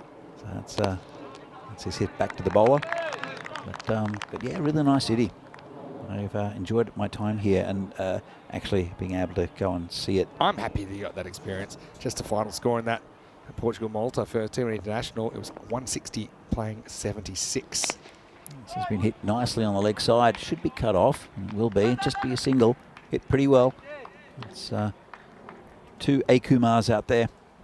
This is RJ Kumar. Who, missed out in the last game. I think he got a golden duck, didn't he? RJ, yeah, I think he did. And that thing is, that wasn't even his worst innings today. Because earlier on he had even more issues. I'll tell you what he got in the first game. I don't want to read it in case I'm wrong. But, yeah, it's never that great, is it? That's cricket for you in this form. Yeah, early on. Oh, it might have been the other game. Or maybe yesterday we scored 2 off 8. Something like that. That's called a wide. So we did have another Rambo. This is Rambo, the sequel. It's not First Blood, but was it just called Rambo, the second one? Yeah. He just destroyed half the Russian army. I haven't seen the Rambos, to be completely honest. A bit before my time. I wasn't allowed to because of the excessive violence. This one's really good. But yeah, it's on my bucket list. So it turned around the corner. Nice shot. Just be a single. Didn't quite middle it. Yeah, going back to the Rambos. I do quizzes, as you know, and one of the questions I ask is a tiebreaker question at the end of the quiz, just to separate teams if there's a tie. Yeah. And one of the things you can find quite easily on the internet is this is a swing and a miss from the batsman. World record pace for swings and misses in this innings, by the way. Anyway, it's his 6th over now. It's 46 for 2. So one of the questions I asked is in total in all the Rambo films, how many victims has Rambo had? How many people has he killed? And I like that. In the first one, it was only one where he threw a rock at a helicopter. Really? Yeah. Just like his training. It grew a little bit when he destroyed the Russian army in the second one. But okay. Is that like single-handed? Spoiler alert. Rambo is always single-handed. Yeah, I would have thought. Yeah. Okay. So anyway, that's Rambo. We did have a Rambo up in Dresden who was a bit of a character. Yeah. And that was... I'm not sure if we're going to Dresden this year. We should be in Dresden at some point. Maybe around August or so. But yeah, be a fun summer of cricket coming up. And yeah, I mean, even seeing, I can't say too much, but I know that in our diary, there's been events penciled in for 2024 and beyond as well. Wow, that's great. And that's how far ahead you have to plan, because obviously a lot of planning goes into these tournaments and logistics. So does it get any easier? I mean, we've been doing these tournaments for a few years now. I think it doesn't get harder, but the challenge is, I suppose, we keep trying to make them more and more professional and try and take it to a new level. So you're doing that. You're also trying to introduce some new venues as well, some venues we haven't gone for a while, like Switzerland this year. I know we have plans to go to France. We haven't gone to France before. Maybe next year. Would love to get back to Estonia, for example, as well. Some really good things happening with cricket up there. And so... Well, Terry be happy with that. Yeah, I think Terry's up there. That helps as well, because obviously a lot of history with Terry when he's working in the Czech Republic. And yeah, personally, I'd love to get up to Estonia. Yeah. This is in the air. Could be caught and is another wicket down. Nicely done. That's Jai Cody that takes the catch. Sakura with the wicket. So they haven't really been able to muscle too many, despite not losing too many wickets here. Albano, this is just an attempted smack down the ground. Up it goes, and Ishan does the rest. And Jai Sakura, a bit upstage in his celebration from the captain, who flicks it back as Albano lose third wicket now. It is 48 for 3. The end of Arvind Kumar, but not before. A pretty handy 24 runs. Yeah, exactly. Well, we scored half the runs, so pretty good innings. But again, boundaries are sort of dried up a little bit for Albano. And that's been a bit of a case with this tournament. If Monulal hasn't really scored, then a couple of others have contributed, but it's been difficult for them. Just going back to what you were saying about does it get easier? I think it does in a way, because you look back, I mean, obviously 2020, it was the Wild West, and it was fantastic what was achieved on very limited resources then. But I think from that you learn what you need people to be doing, what the roles are. It's a real template for what we're doing here at ECN. So I think you go back to that first Czech Super Series in 2020 that I was actually watching the other day for a bit of fun. And Prem Yadav was in the chat as well, by the way. Oh, yeah? He was saying hello, and I said, what a coincidence. I was just watching you bowl 3 years ago. First ball of the Czech Super Series. This is a pretty good cut. First up from Anmol Singh, but just get a single. But back then it might have been like 2 ECN staff trying to do everything. Yeah. And obviously you were commentating as local commentators back then, yourself and Terry. But it's a lot. And sometimes even they were doing 6 games a day back then. Were we? Often 5. You guys were doing 4. Yeah. But there were some other series around that time in Sweden that were about six games a day. The sun never goes down in Sweden at that time of year. Took advantage of that. But things should only be getting easier, not harder. Yeah. But I guess you just have different challenges as you adapt. And I think people expect a lot more out of us now as well. I think about the fact that now we're able to make a lot more correct decisions because of the use of technology and things like that. So we get to the end of the 7th over, and the 50's up for Albano, 50 for 3. Looking forward to finals day tomorrow, day 12, before we head into the internationals on the weekend. Fresh Tropical versus Kings 11. That's the 2 versus 3 semi-final. That's first up. And then Brescia CC versus Jinnah Brescia in the Brescia Derby. That's going to be a really good one as well, isn't it? And we'll have the bronze final, but then the big one, match 59, the final in the afternoon. So make sure you join us. A lot of cricket tomorrow. Those 4 matches, finals day here in Milan. And of course, we'll have 2 more T20 internationals from Gibraltar as well. Going back to the Czech Super Series, there's a few things we just tried. Completely just unscripted. Let's try this, let's try that. Yeah. You know, now it's a lot more, I wouldn't say rigid, but it's formatted in a sense. It could be a catch, and nicely taken out there. Well, no balls called. Well, just a run and a free hit then. Yeah, I mean, it's dipping. I mean, we'll check it out. Yeah. It's around waist height. I mean, that's what they've been calling. And so it means a free hit's coming up. Ishan doesn't get that one to dip enough. Yeah, but I mean, it's through trial and error that you get the kind of system we've got today. And the reason it's rigid is because it works. Well, we the camera inside the commentary area, we started with, I think, that in Prague. It might have been, it might have been in Prague. We had a cameraman come up and film us. It might have been you and I, actually, the second year. I'm not sure.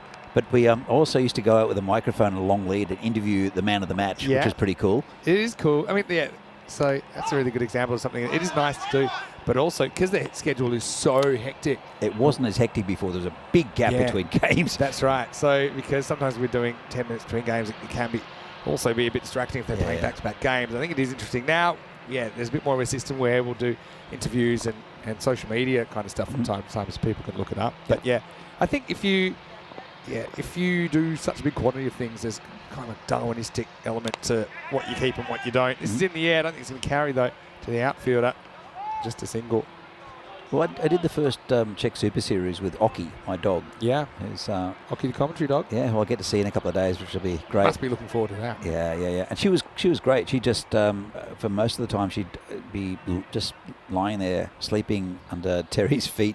He didn't want to move his feet to not to disturb us. This has been hit well. This should be 4. A nice shot there from that's Ajay Kumar. Yeah, he's got a boundary. Lucky hits that because it wasn't really going over the stumps, but Very good eye from him. Gosh, I'm just losing his length a couple of times in this over. Yeah, I've also had the pleasure of having Oki sleep on my feet. Yeah. Back in the ECS. It was very pleasant. And then Talia came along, the security dog, and that she changed things a bit. It wasn't quite as peaceful in the commentary box. That's true. Oh, lovely shot. Well, hello. RJ come, RJ go. Ball disappears. Maximo. Oh, it's not a haiku, but it rhymes nicely. I like it. I like your style. I like his matching shoes as well. I can't believe I've just noticed that now, but that is a brilliant shot up and over the top. Teshan getting some of his own medicine here. Yeah, I just think looking at the Czech Super Series and, for example, the Czech ECS last year, you can see, with thanks to Spring Productions as well, how much they've been able to add to the coverage as they've done more and more. As a bit of a bullet throw. That's pretty good running. They've asking the question. It's going to Well, go we're about upstairs. to find out if it's good running. It may be bad running. I think guess it's the batsman seems okay. He seems comfortable, but he ran it very hard, though. My instinct is he's home, but this could be one that surprises you. It's got to be Let's home. have a It's look. got to be home. With the bounce, it takes pace off the ball there, right? And he is back one frame. That is in. It is just in. It's between frames. Pretty close, but he's in. Yeah, so I think you got to give that to the batter. It's it was a tight one, wasn't it? Well, the third umpire is going to decide on it, but it looked just in to me. Well judged second run. I didn't tell you this, but when I was playing in Australia recently, a couple of years ago when I was back, I was playing this the indoor bash in Western Australia. It was at 67 for 3 after 8 overs. A bit of an uptick in that over. So they did have reviews. You know, in indoor cricket they have really? reviews, and so I hit a 6, but you still got to run into cricket. And so I dived, and I had a feeling I was just out. I was given not out by the umpire, but then the other team reviewed it. So it's one of those ones where you have to, as a fielding side, even online decisions, you get 2 reviews per innings. Yeah. And I was like, oh, that's going to be annoying because I'm going to lose my 7 runs and 5 for being out, which is the rules. I'll tell you more in a second. After this shot over the top, and it just gets over the fielder in the circle. What a nice shot that is from Anmol Singh. 4 runs. Yeah, isn't there? So anyway, the review. I'm hoping they don't review. I'm trying to act cool, which is actually in skill where you just kind of act like you're in by a mile. But I had a feeling it was one of those ones where my bat might have bounced up, and I'm a pretty good diver, but I had a feeling I was just out. So when they reviewed, my heart sunk a bit.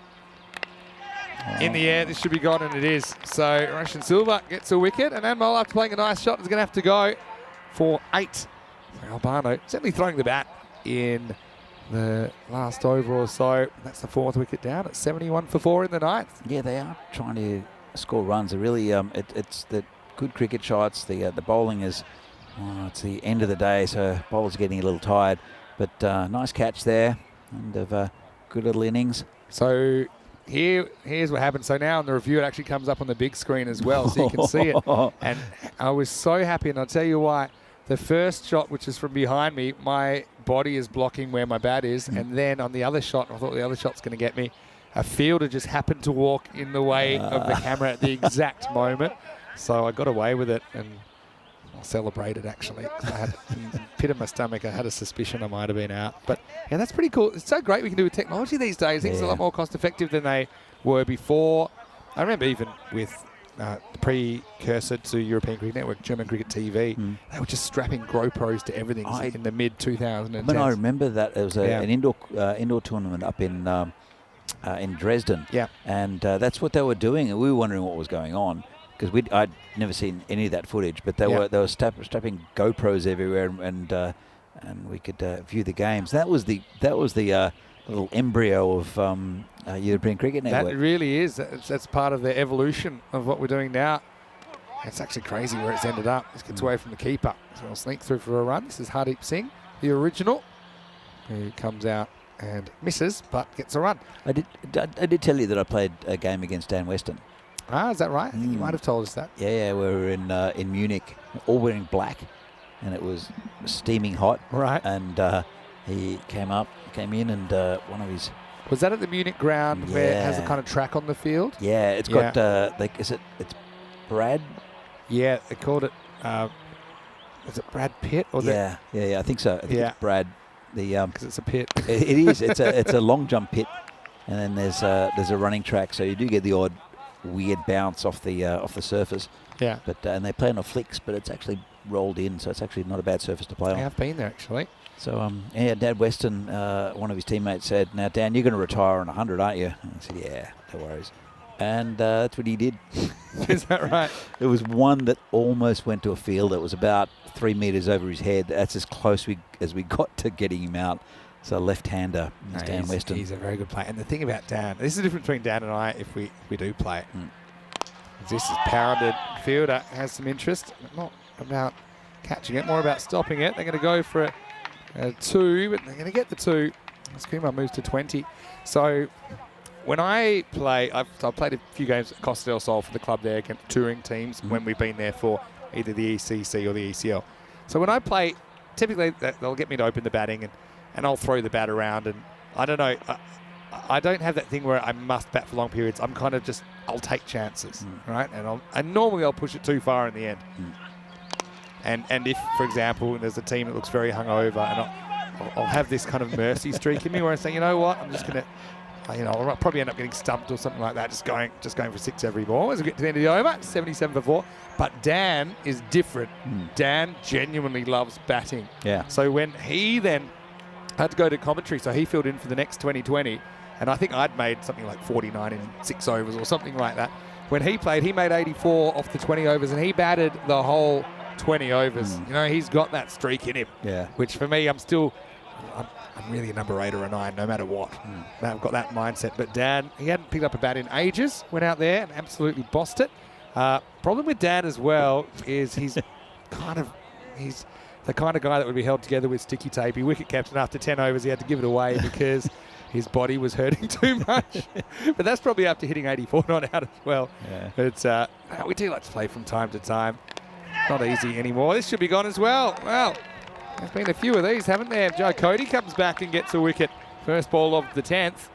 Albano had it all in the last few overs, haven't we? We had boundaries, we had wickets. That's a 5th wicket now with 5 balls remaining, 77 for 5. That was beautifully guided to gully. You couldn't have picked him out any better. Exactly. They've got a couple of fielders in that region.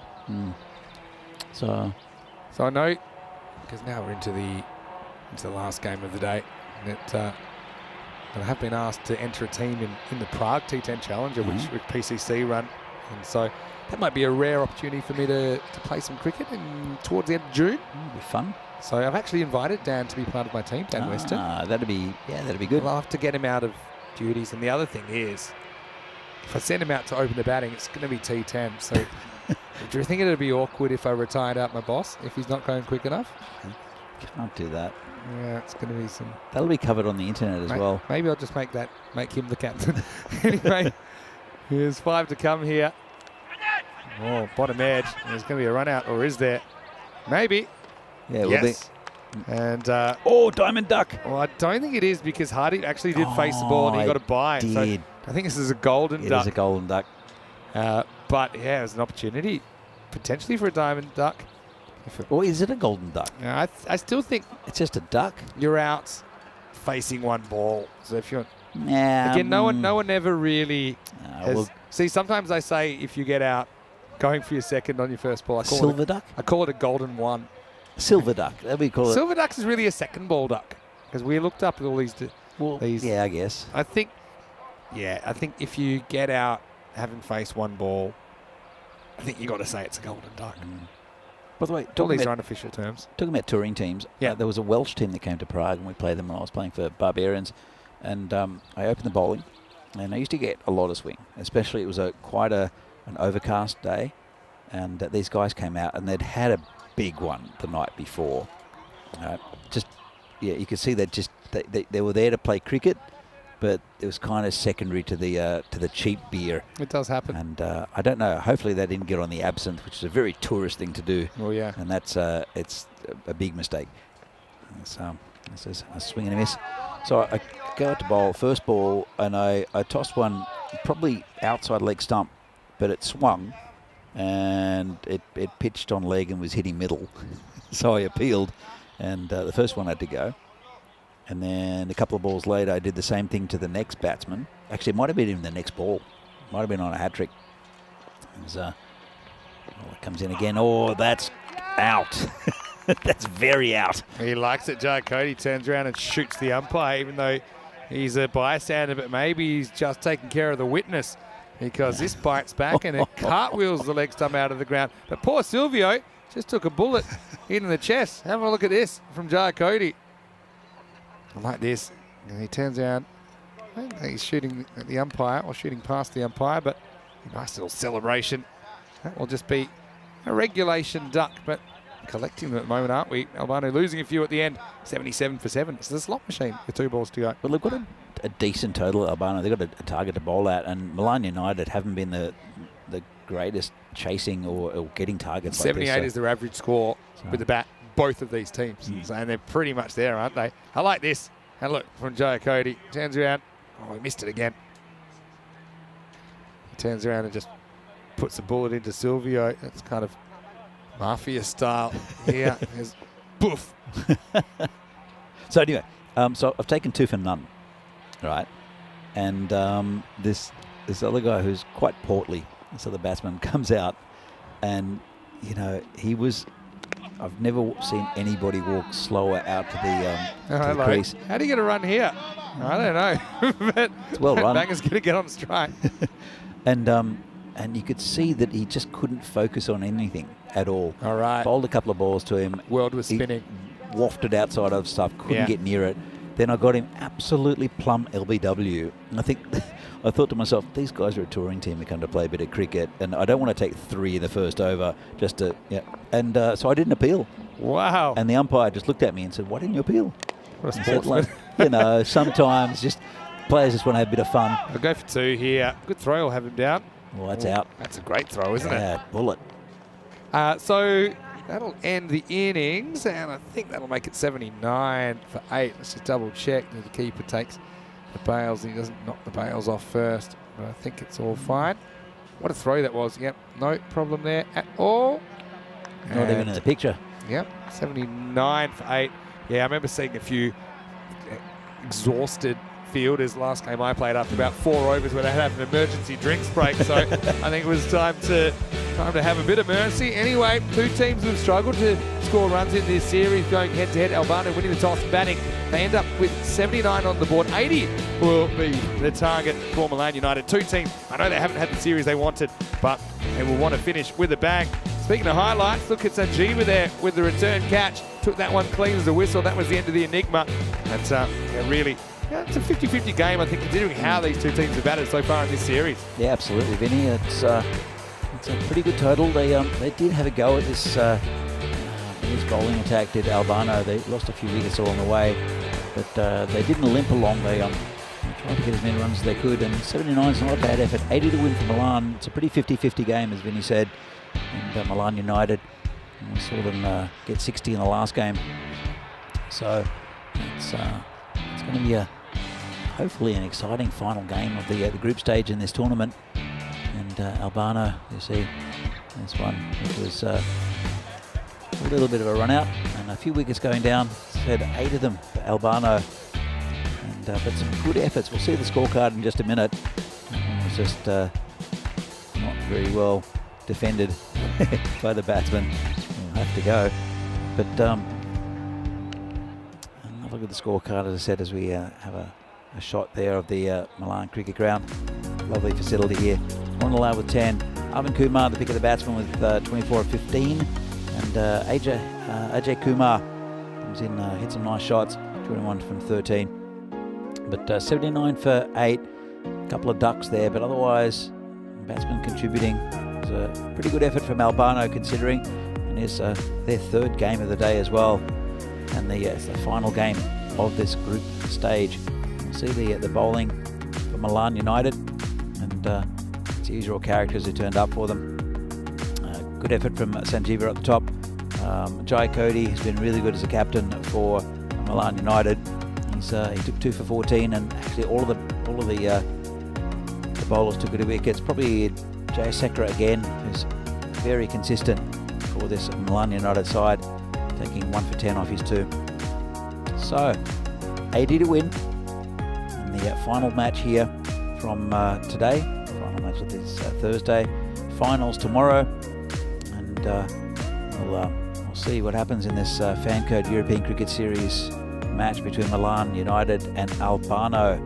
Match 55 of 55 in the group stage. And Albano, they'll have to bowl well. Look at some talented bowlers of Albano. And 80 for a victory for Milan United. It's a short turnover between innings. And we'll be back in a few minutes' time for the second innings of this game between Albano and Milan United. See you soon.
The European Cricket Series is proudly brought to you by HCL Software, FanCode, and Grizzly Bear Sports. And welcome back to Milan for this FanCode European Cricket Series match between Albano and Milan United. It is the final innings of the final game of this group stage of this tournament. And it will be Albano trying to defend 79, 80 to win for Milan United. They have to bat well against a pretty talented Albano bowling lineup. And it will be Bharti Banga for the final time in this series to open the bowling. He's a wicket-taking bowler. Here's Bharti Banga. Bowling to the left-hander here. It'll be their star with the ball, Sanjeeva. He's been pretty good with the bat for them. Top performer for Milan United. They have quite a bit of batting. Roshan Silva, also Jai Cody, the captain. And the keeper, Trishan Silva, also Taru Heshan, who we saw earlier in the tournament hit the ball very well and then took a bit of a break and came back today for the final few games for Milan United. So just waiting on the umpires. And it's been a really nice couple of weeks. Hope you've enjoyed it out there as much as we have bringing it to you. As Bharti Banga comes in, bowling to Sanjeeva and just prodded out into the leg side for a single. Gets off the mark. And Dhanuka is the other batsman. Also a left-hander. Quite a few in this lineup actually for Milan. We haven't seen too many left-handers for this week. Milan, a smattering of them in their batting lineup. This one's down leg side from Bharti Banga. Well stopped by the keeper. So Albano, last time I was here, they provided a lot of entertainment, and they grew a real affinity for this side. Just a team of friends that come together and play really good cricket as a team, and didn't quite gel as well in this tournament. I'm sure they'll be back again on the ECN. We'll enjoy them again. It's just been turned around the corner just for a single. But also Milan United have been good. Provide a lot of highlights in this tournament. So hats off to them as well. As Bharti Banga comes in again. And a good line and length. Just played down the ground by Sanjeeva. Bring Dhanuka back on strike.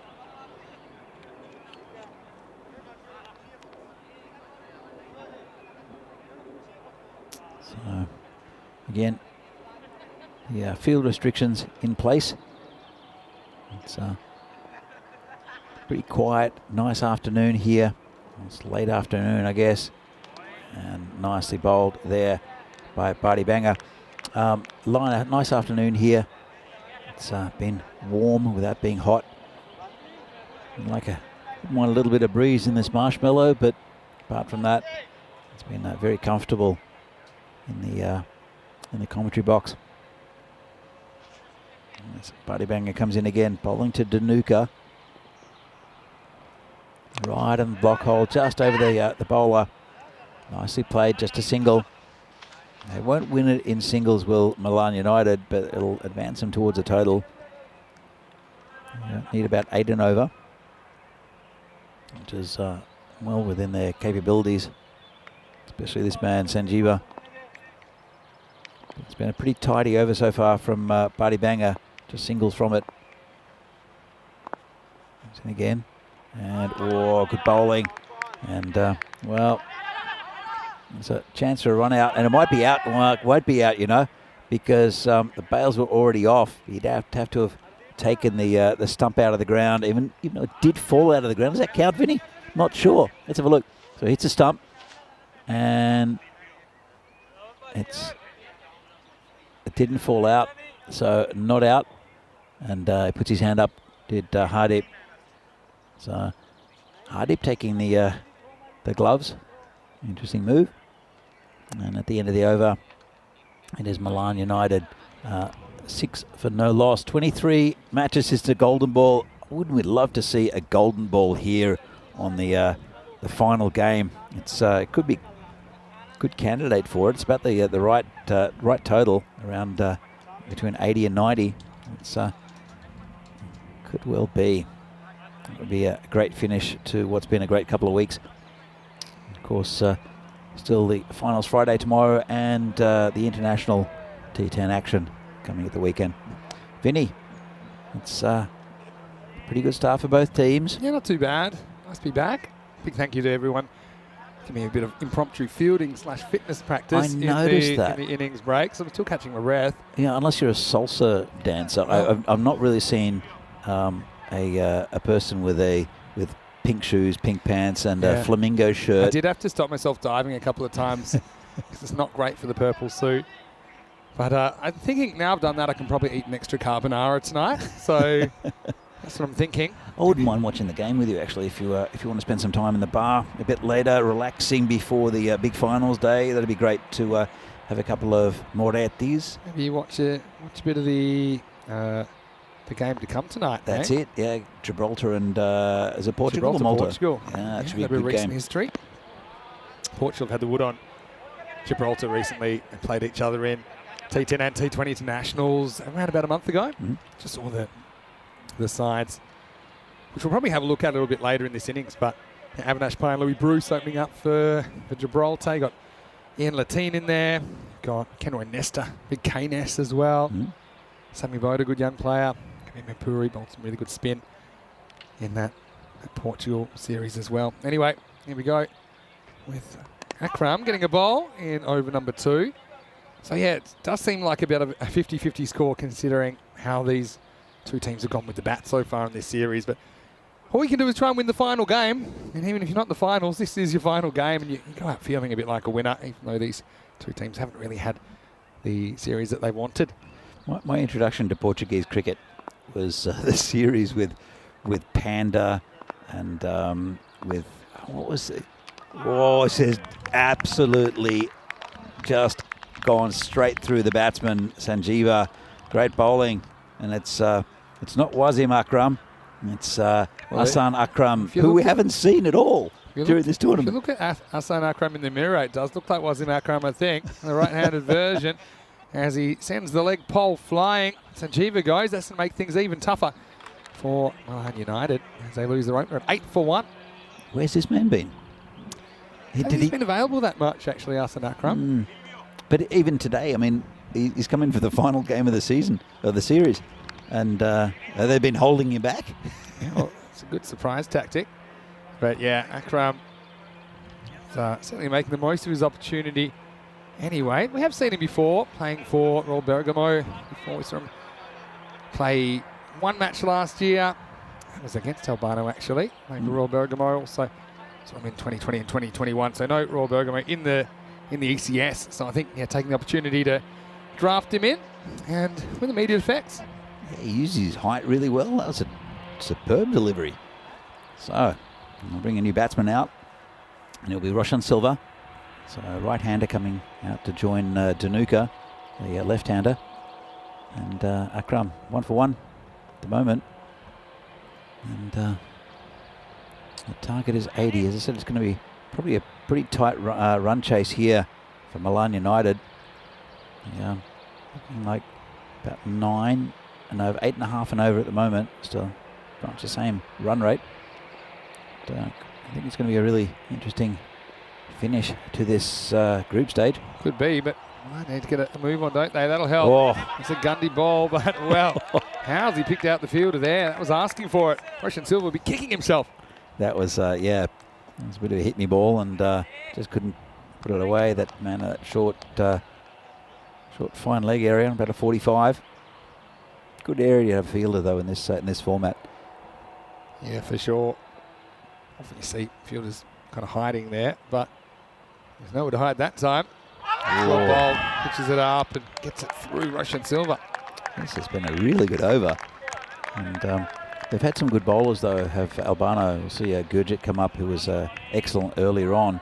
But it's always good to add a good bowler into your bowling lineup, isn't it, Vinny? Yeah, sure is. And so already that run rate required has gone up almost a full point, up to 8.8 at the moment. Hasan Akram only one off this over so far. His the last ball of it.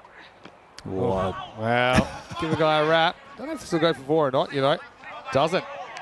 Good effort there on the boundary, and that was Barty Banger, who came around from third man. That could have been an absolute disaster, but he saves 3 runs here, Barty Banger. Really no chance with the keeper down leg side, Hardeep. And so you'll have to re-bowl that one up to 10. Still not a disaster. For Hasan Akram, only 3 off the over. But yeah, I don't know if it's a bit of an ego killer when you're a fast bowler and you bowl a ball miles down the leg side and goes for, doesn't even go to the boundary. We're going to come back to that in a second because right now we're going to finish the second over with Hasan Akram. And this will be scrambled for a single for Tanuka, who will retain the strike. And it's 11 for 1 after 2. Let's have a look at the two teams. This is for match 2, starts in around about 40 minutes right here on the European Cricket Network. So yeah, you've got Avinash Pine, Louis Bruce, like I said. You've got Keynes, you've got Jonathan West in there as well. I think Stagno will have the gloves though. And for Portugal, yeah, no green shields, but they still have a fairly long batting lineup. And you've got Amir Zaib at 9. He's a guy that whacked, I think, 80 odd against the Netherlands in the ECC. You've got Junaid Khan, who's at 10. Even Nippo can bat a bit. Golia, he made some runs in the first game. He'll also have the keeping duties. Najam Shazad will lead Portugal in match 2. Charlie Hunt and Joey Marples will take you through that, starting in 40 minutes' time. Yeah, as I said, the first time I saw cricket from Portugal, it was on that football field with the stand with the sand pit in front of the and the big WC written on the Miranda Corvo Stadium in Coimbra. Oh, this is going to be a proper plugger. Watch this bounce. Boof. One hand, one bounce. Well done to almost find the drop zone. It'll just be a long single.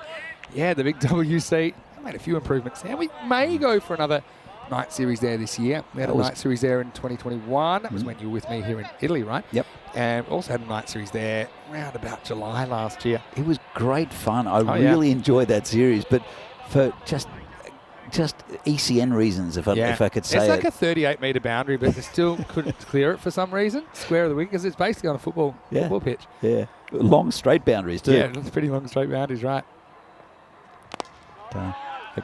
So that is also where the golden ball route ended.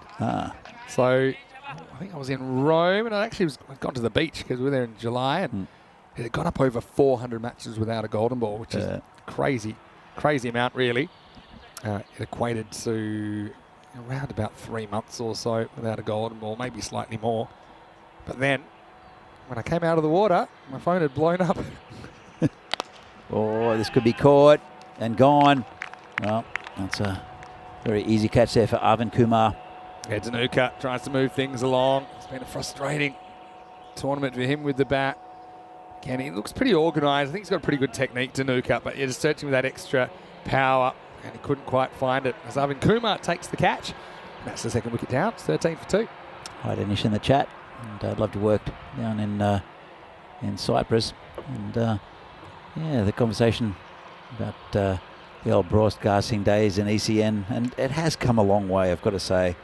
You know, no more dogs in the commentary box, and no more. One thing I tried to do at one stage, which was shot down pretty quickly, was try to interview the umpire. It's like, well, we'll see if we get a word to the umpire about, and then I think it was Adrian, he's a lovely guy. He's a little bit officious. Adrian Vendries, yeah, that's kind of his. It's his the way he operates. It's in his DNA. And then all I saw was no. About 4 people wave at me like, no, you can't do that. I didn't know.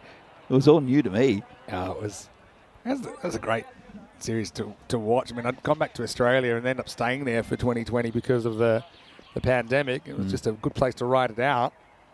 Before I joined back up with ECN, started 2021. As this is driven away behind point. This is going to be 1. They're going to go for 2, but it's a tight one. They'll get there. The throw didn't have too much on it. Yeah, so this is Heshan, who's batting now. Hello, Nish. Hopefully you're well. He's in Wales right now. And he's saying, what is it with left-handed Aussie cricketers with initials DW? Are they all supposed to be explosive hitters? Well, left-handers as well, yeah. Like you said. David Warner, Dan Weston. Question for you. Should David Warner still be in the test team? Oh. Is this out? I'm not so sure. I feel like he just flicked his pad with his bat on the way through here. Good question. I'd say that he's earned the right to hold his spot. I mean, he's certainly a polarising character. I don't think there's any bat on ball there. No, I don't it's a think good so. decision. Maybe a bit of a noise, but like I said, I thought maybe he flicked his pad with his bat. Last ball for Buddy Banger in this tournament. Unless he bowls a golden ball. Unless he bowls. Here we go. Could be. Oh, It's good a good bowling. one. He does finish with pretty good figures of 1 for 9, though. Good stuff from Barty. End of the power play. Milan United a little bit behind the 8 ball. 15 for 2 after 3. Yeah, I suppose it's a tough one. He's never really prospered in England. But then one argument would say, so you don't pick him. The other one would say, you know, you give him the opportunity. You assume at this stage of his career he'd have the temperament to deal with it, to deal with some of the hardships that he'd probably run into. Isn't it an interesting table? We predicted a lot around the middle with a lot of people, a lot of teams with 6-5-4 wins there in the middle, so not too much. And you see why every game is important in the 10, because you change the results there and it completely changes the makeup of the table, even if you change the result of one game. Anyway. Absolutely. And there were a lot of close games in this tournament as well. Absolutely, yeah. So, yeah, I suppose I'm glad I'm not picking the team.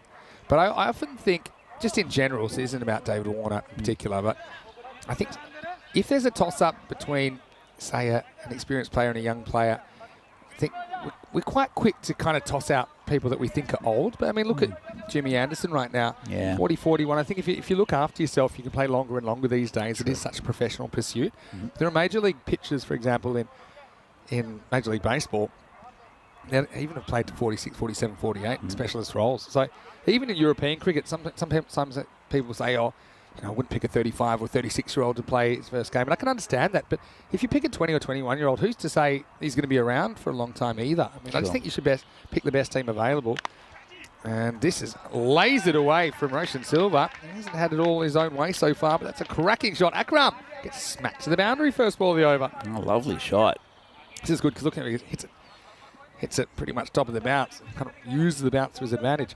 Yeah, so I guess what I'm saying is it should be up to young players to force older players out, not be given the chance, you know, before they've established the ability to do it. I'm all for giving young players a chance as well. Sure. But I think sometimes we're very quick to try and, what's the word, rebuild. I mean, in that Chicago Bulls documentary, The Last Dance, they seemed obsessed with rebuilding a team that was the best team in the world. If you're the best in the world, why wouldn't you try and keep riding it out? It doesn't really make sense to me. Yeah. So I just think pick on ability, and yeah, you never know. You might get 5 years out of a 36-year-old.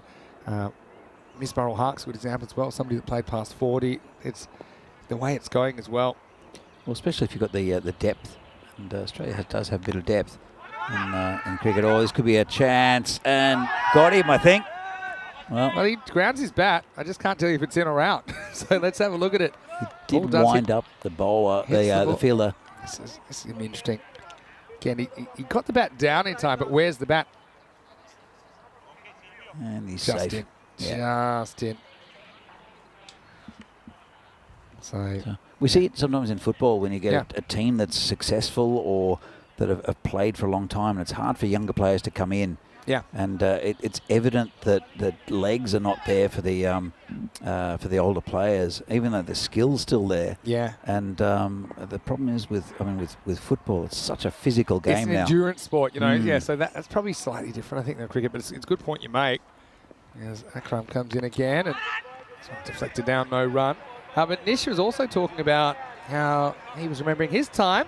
First time he commentated for ECN was at the Bow Financial T20 Cup in Cyprus in 2020. He did 3 T20 internationals every Sunday. So it's quite a lot of cricket. It's probably 10 hours of cricket. Yeah. And that was the tournament where we saw Ataullah hit 250 not out off 80 balls. That's crazy. In a score of 311 for 1. So yeah, Nish, he was pretty worn out after that, I think. I was getting WhatsApp sort of things. Are you watching this? Are you watching this? And it's just one of those things that sometimes you just have to turn on and have a look and see for yourself what was going on. I remember that clearly. 251 not out of 80 balls. I just remember the fielders just, they're kind of given up fielding. Well, I'm surprised they didn't run out of balls, actually. Last ball of the over coming up. Pretty good one from Akram. Does his job, doesn't he? 1 for 10, his figures. Into 4. He's 21 for 2. Yeah, so I just think, for example, I'll give you an example of in the Australian system, they made so there's the Sheffield Shield first class setup, and then there's typically, second 11 cricket. So New South Wales second 11, WA second 11, Victoria second 11. So it's kind of the feeder for that first class team. So people that have been doing really well in grade cricket, and it's a competition that is, I guess, the secondary competition there. But what they did is, instead of make it open to all ages, they changed the rule a few years ago to make it that it was for under 23s only. Cool. Okay, so, and I get the theory of that, trying to give more young players chances, but it also discarded a lot of players that were over that age who might have had 15 years of good cricket in them and took that opportunity away from them. Yeah. So I think sometimes you can go too far identifying young talent and just kind of fast-tracking them, rather than the old system in Australia. You had to earn your stripes, didn't you? And guys that played a lot of first-class cricket, guys like Jamie Siddons, Jamie Cox, even players like Darren Lehman. Some of them played very little. Some of them played no international cricket because you really had to earn it, and it wasn't always fair. Yeah. Meanwhile, sometimes you see kids fast-tracked that maybe aren't quite ready yet. And I know they want to get more experience into them, but you have to earn it along the way, I think. Up in the air, semi touch and go. Fielder goes back and takes the catch. Nicely done by Ajay Kumar. That's a handy wicket, because Heshan is a guy that can take the game away from you real quick. You know that. But Rambo gets gunned down. He's the third wicket to fall, going for 3. It's 21 for 3 in the 5th. Nicely taken there. He had the boundary behind him and didn't quite know where it was, but kept his balance as well. Yeah, just going back to the Australian system, and I mean, it's great to have under 23 players, but sometimes and usually you need an old head in there with experience to captain the side, to so lead I think the side. you were allowed 2 players that were older than that. See, that's logical. That helps. But I don't know. I just felt that the unintended effect is sometimes that grade cricket was still a higher standard than the second 11 competition, which isn't really the idea. So I don't know. I'm not a big fan of legislating it, because obviously you can still choose to pick younger players. And obviously you probably don't someone that's making a career of just playing second 11, because the idea is to prepare people for the higher level. But I think you only do that by having that competition as high level as possible. Remember a couple of my teammates ran into David Warner playing for New South Wales second 11, that exact competition. I remember I got on the plane with them as I'd been travelling to Sydney for a function I was hosting, and they looked completely spent. I said, "How'd you go?" I said, "Well, Warner made 200, they made 650 for 2, and we've been chasing the ball all day." And then the plane was one of the most bumpy rides I'd ever had, and they looked like they'd seen a ghost at the end of that. Marcus Stoinis was one of those, actually, playing for Australia. But it was probably a good 10 years ago now. I'll tell you a name that from the past where I'd look at county cricket and I'd see this guy get hundreds every second week. Was Tom Moody. Yeah. And he didn't really get much of a go in the test team. He was a one-day specialist, and he was good for Australia. Even then, he did play a lot. Yeah. It's interesting. English system and Australian system, or more, what I mean is English conditions and Australian conditions. We had quite a few county players come to grade cricket, couldn't make a run. Yeah. But it went the other way as well. You'd have players that couldn't, that excelled in one set of conditions and not the other. Yeah. So you get players that would do really well in Australian conditions, they go over there, different balls, different kinds of pitches. I don't know if he gets a finger on this, Hardeep. It's racing towards the boundary. I'll get 3 wides out of this. That one went awry off the bowling of Gurjit Singh. Yeah, so, it's just different. So this guy James Allenby made a lot of first-class runs and did really well in county cricket and in first-grade cricket in Western Australia. Couldn't really replicate that form. Same goes with bowlers as well. Bowlers that weren't quite as quick often excelled in English conditions where you can move it around a little bit more. Terry Alderman, if you remember well, he'd swing at hoops in England and get a bunch of wickets. Fantastic bowler for Australia, but in England he was almost untouchable. 41 wickets, remember, in 1989. Yeah. Terry Alderman played for my club, actually, a bit before my time. But, it's interesting how little things can make a big difference. Even at this tournament right now, we talked about when the field's a bit heavier. We see less sixes. This is up in the air. That would have been a brilliant catch. And now think it's going to stay in the field of play. You have to field that with a broken hand now. It's just Via. Get back for 2. I think they want to check, see if this is 4. Yeah, I don't think it is, though. No, I don't think it got to the boundary. Let's have a look. And The thing is, it does stop, which makes you feel like it might have hit the rope, but I think it just stopped because it stopped, and the grass is pretty long around there. You see, I think that's very, very well inside. I can count about 14 blades of grass between the ball and the rope. There's that slightly slower one. It shoots through. Tell you what, they're making it pretty hard for themselves here, Milan United. Kind of been the story of their tournament so far. And some of those chases, it really was Sanjeeva that kept them in the hunt, with him going pretty cheaply here. It's hard to see a way back. Last ball of the 5th. it's a hit down the ground. Nice shot. Just should be a single. And Roshan Silva, he keeps the strike. And at the halfway mark in this innings, Milan United are 29 for 3. This is what we'll see from, well, we've seen already in Gibraltar. Portugal taking care of Malta in the first game, and now Gibraltar, Portugal. That's starting in about 25 minutes, so it's going to dovetail nicely with the end of play here on day 11 in Milan. So, yeah, 7:15 local time, which is 10:45 in India. 25 minutes away from the start. I remember the first time I saw Portugal play in the ECC a couple of years ago, and they couldn't win a game. They were looking really out of their depth, and I think it was it Corey that had a chat to them, and gave them a few pointers, and then they absolutely smashed teams. Corey's pretty good taking the credit for things like that. I'm giving him the credit for it, though. I'll tell you the backstory behind that. So in that series, you played 8 preliminary games, and then the bottom team drops out. The top 4 play finals. Portugal were 0-6 after 3 days. That's nasty. It's the gundiest of Gundy balls from Jasvir. Maybe his hand's still stinging from that catching opportunity last over. So they were 0-6, and they were going to play the Netherlands, which were undefeated in their 7th match. And pretty much for them to win, they'd have to win both games well, and then potentially they could make the final 4, right? And to be honest, on the Wednesday night, they gave themselves no hope. Ooh, it's a nasty one for Hardeep. He might have a run out if you can pick it up, but he can't. Well, it's knocked his turban off that time. So it's pretty tough as nails, though, Hardeep. Won't bother him too much. So at dinner, they were saying, look, we know we're gone. You know, we're taking on the Netherlands, and it looks absolutely untouchable. And then just something happened. They clicked. Maybe the lack of pressure as this one is pounded out of the ground. Well, things changing pretty quickly as the first ball goes for 10. Maximo Roshan sends that one over the fence. Well, he changed his line slightly, so it wasn't a wide. It just had hit me all over it. Short and not very good for the bowler. And, well, I mean, Milan United have been going very slowly, but there's been a good start. Almost gets them up to the required rate. Almost. I knew that there was a bit of a ball shortage as well. And there were some concerns about it, so I don't think that helps. So that one's lost. So if they came out, they beat the Netherlands, won their other game. Then they beat Hungary in a rain-reduced 8-over match where they put 150 on the board. In 8 overs. In 8 overs.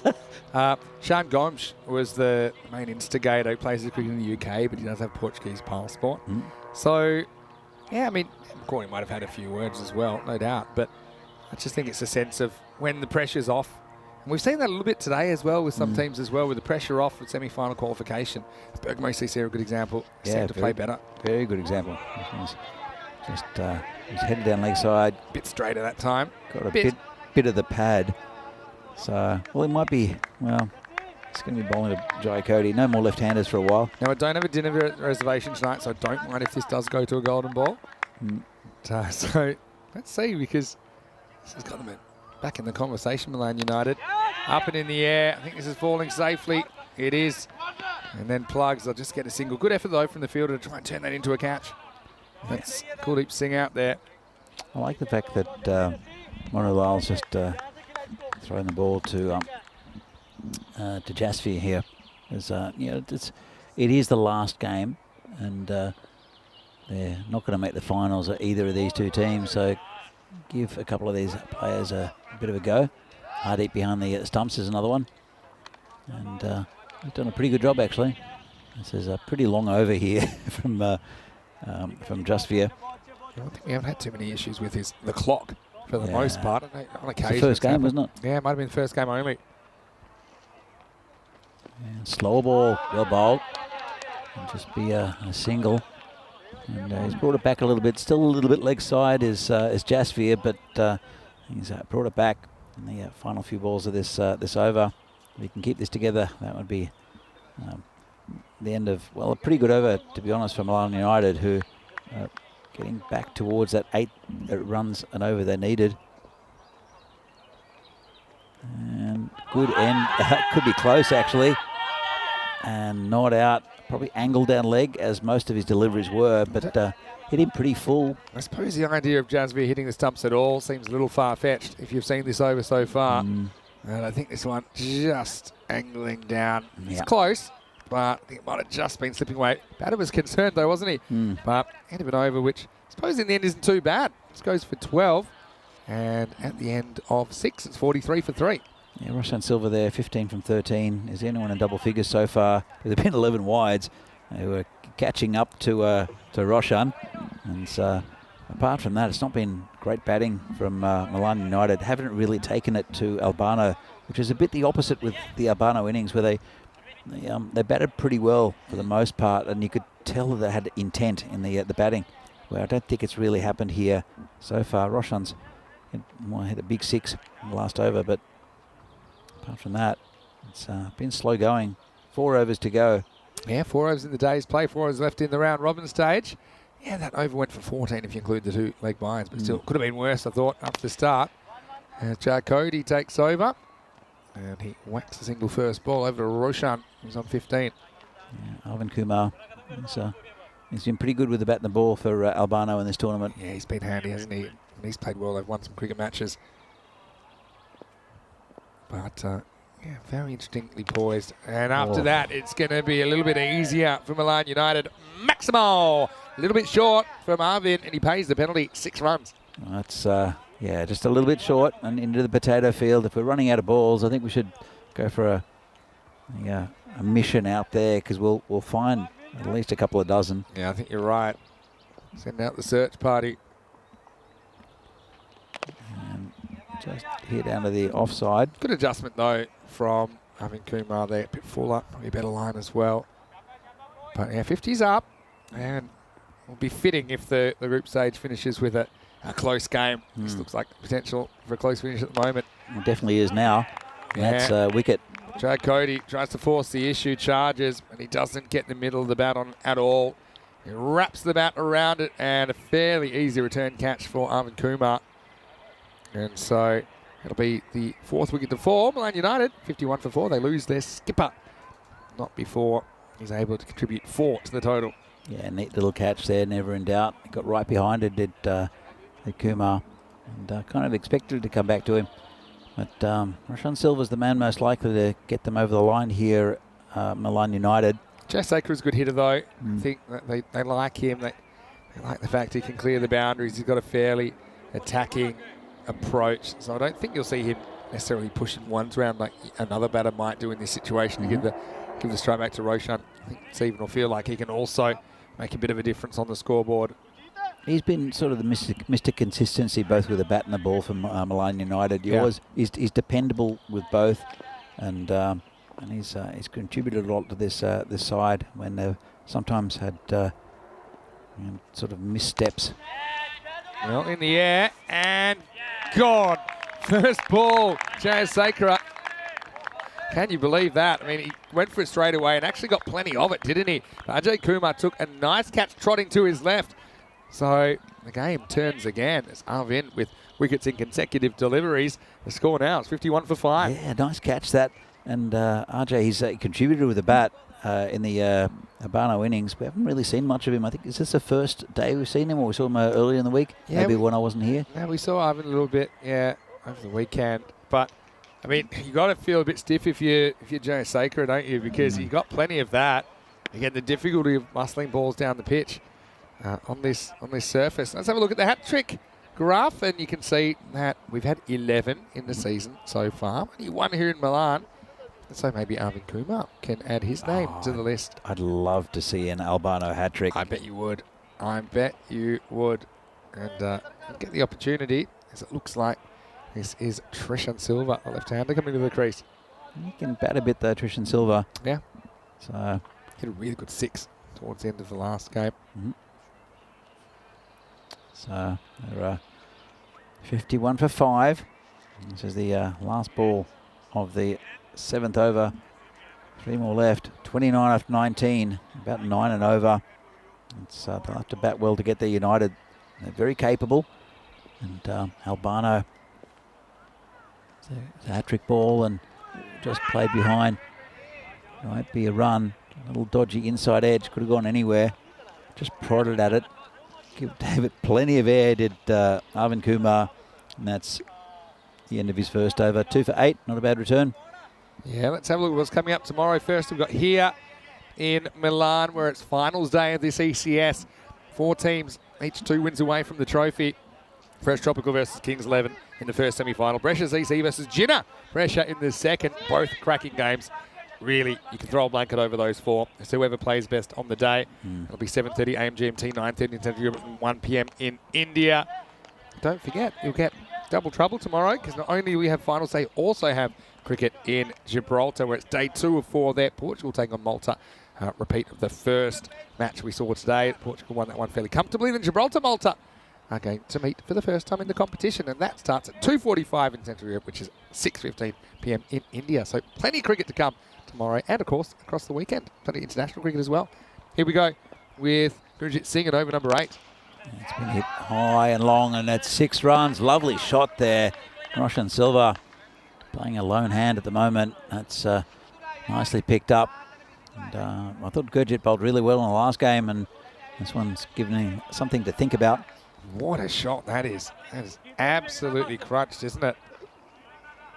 It's well, he's 28 off 16 at the moment, and they're ahead of what Albano were at this stage. Lost a few more wickets though. And this is back to the bowler. So Gurjit, he's taken a wicket already, but that one is a cracking shot by Roshan. Comes in again, and a bit of inside edge. Oh, good run. He suddenly thinks he's Messi, trying to slot it into the bottom corner. Maybe could have tried to pick that up. Might have had a shot there, you know. Going back to tomorrow's games, yeah, I think that if on paper, if I had a choice of if those 4 teams, they're the two games I would have loved to have seen. Yeah. We've got the Brescia Derby coming up in Sure. the second game, and the first game, we've got Fresh Tropical who tend to win close games. They've got a winning mentality, all right? And you've got a Kings team which has just slowly improved throughout the tournament. As we see this one going out to RJ again. And, they're going back for the second. Could be close. Not picked up by the bowler. Well run second in the end to keep... Actually, Roshan's not on strike. Yeah. So. Yeah, they're backing both batters to be able to do it. But, yeah, they take a tight one, don't they? Yeah, it would have been really close. Yeah, but Trishan, they like him as well. Left-hand, right-hand combination at the moment. It's a pretty good ball. Oh, was that a drop catch, I think, Vinny? It is. It is. It was pretty much straight back down the middle of the pitch, wasn't it? So this game takes another twist. Let's have another look at that. And half volley, went straight back and got 2 hands behind it. Umpire got out of the way. And no runs on that. Dot ball. Getting a pretty good ball. Archer's got a bit of work to do. They'll look for 2, picks it up, throws, and that's really good cricket there from RJ Kumar.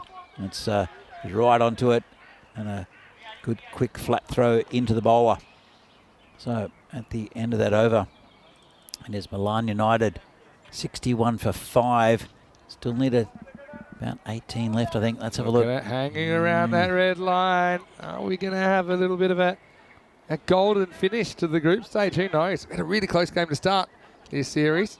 Yeah, a pretty close one here at 10, the round robin stage. Just looking at that graph, the 4 wickets went down in that final over. What were we doing at the time? Did we miss that one? I think we were just chatting, but I think a fair few were run out. Due to run-outs. I'll tell you how. There were 2 run-outs and 2 to the bowler. Joe Cody was the bowler on that occasion. So I hope you're enjoying this wherever you're watching it. It's, 19 off 12. This is anybody's game right now. Oh. Everyone's going to be important. There's a slight misfield here, but it won't go for 2. Makes it 18 off 11. Remember in Moneyball, Brad Pitt's character is saying you're always just trying to win the last game of the season. And really, they're talking about probably winning the World Series. But I suppose this is the last game of the ECS season for these 2 teams. It is. That's the other way to do it. Bowling. Nice, sneaks past. Ivan's been crafty here, hasn't he? He's got 2 for 9. Just give me the ball back. I'm ready to go again. That's a feature of his bowling is he wants the ball, he wants to bowl it quick and doesn't give, well, actually good gamesmanship here from Roshan, just adjusting his gloves. Yeah, but see, as soon as he taps, he's ready to go. Now he's saying the stumps are too wide. You see, watch, as soon as he taps, Ivan's ready to go.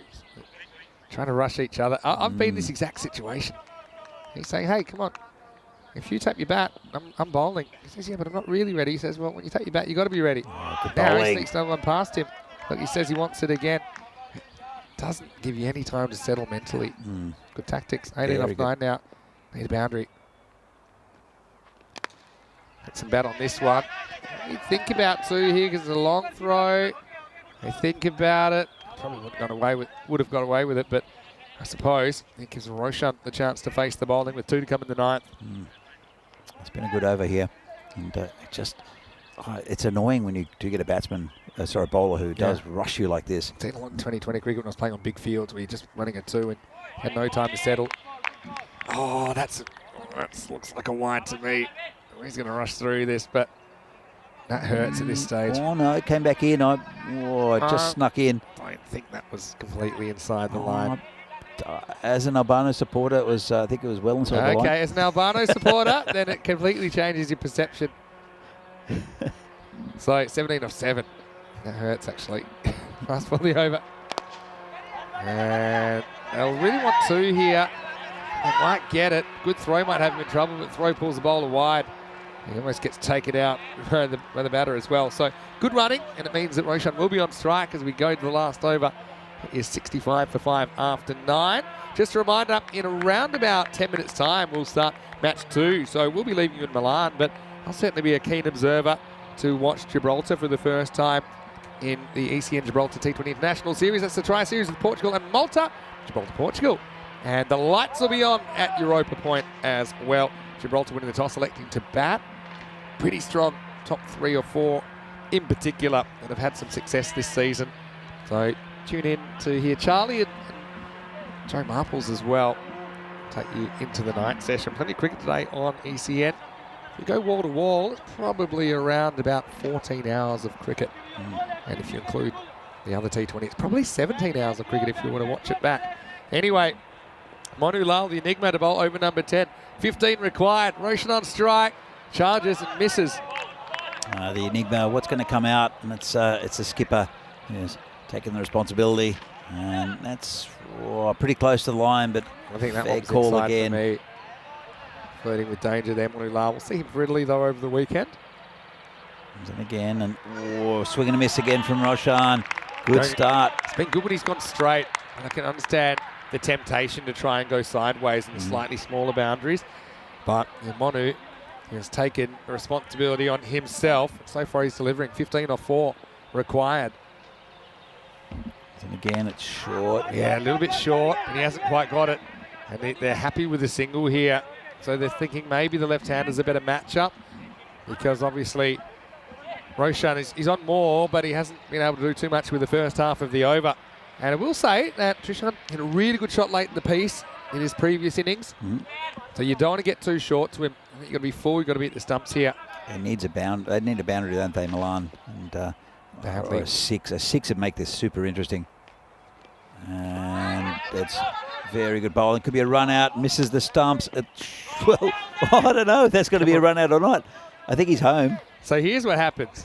It misses the keeper's end. That's what the keeper was aiming at hard deep. But it ends up bouncing off Monu Lal, but then bouncing onto the stumps. So it wasn't the way he intended to do it. Now, does he slide the bat in? I think he does. Yeah. Yeah, lucky he does, because if he didn't, then I think his foot wasn't in yet. Anyway, they need consecutive sixes. They're not going to do it. So now barring any extras being bowled, Albano going to get across the line as Danny Hudacek pumps the air. Got to say credit to both teams. I mean, it's not easy when you know you can't make the semis to come out there and give your best effort. I feel they have.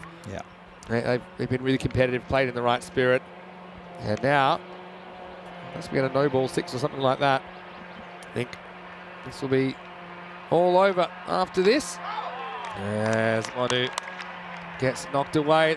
He's actually going to bowl him here. He's gone over to the stump, so Manu will get a wicket in the end. And they do defend that 79 in the end. Final score, Albano 79, Milan United 68. And what a fantastic day's play it's been. So, I mean, two teams that won't make it into the final stages, but we will be here for the finals tomorrow. What a couple of semi-finals we have for you. Starting with that Fresh Tropical versus Kings 11 in semi-final number 1. And then we'll have the Brescia Derby. Brescia Derby with Brescia's EC taking on Chinna Brescia. That all starts 7:30 a.m. GMT, which is 9:30 in Central Europe, 1 p.m. and in India. Let's roll the highlights. And we thought it was kind of a 50-50 game, and that's kind of the way it panned out, didn't it? At 79 standing up, and we do see another team defend a fairly low score in the last game of the day.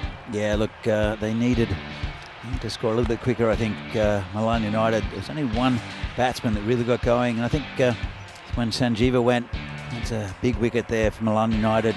He's didn't really have the best of days, did Sanjeeva. He's had a very good tournament, though.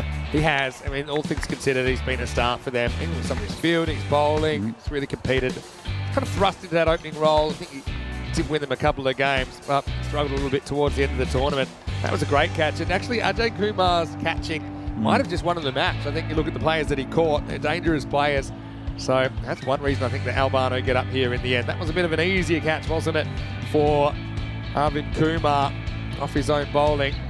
That's, yeah, Roshan, he was the last man standing a little bit after Jayasekara went, as Roshan tried to get them close to the target, but he couldn't get them out of the 60s in the end. Some good play from Monu Lal in the last over ensures that Albano finished with a win. And well, each team wins at least 3 games. Each team loses at least 3 games in the series out of the 10. Pretty even, if you ask me. Gibraltar versus Portugal, only 5 minutes away, so turn over now. And you'll see Gibraltar will be batting very shortly. I'm pretty sure we'll see Avinash Pai and Louis Bruce opening the batting for them. And Portugal probably going to throw Junaid Khan at them early. Maybe Najam Shazad as well. And that will take us through 20 overs each. So yeah, probably another 3.5, 4 hours of cricket tonight on ECS. So we can put our feet up and we can watch it as well.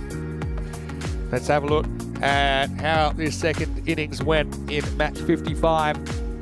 And Milan United never really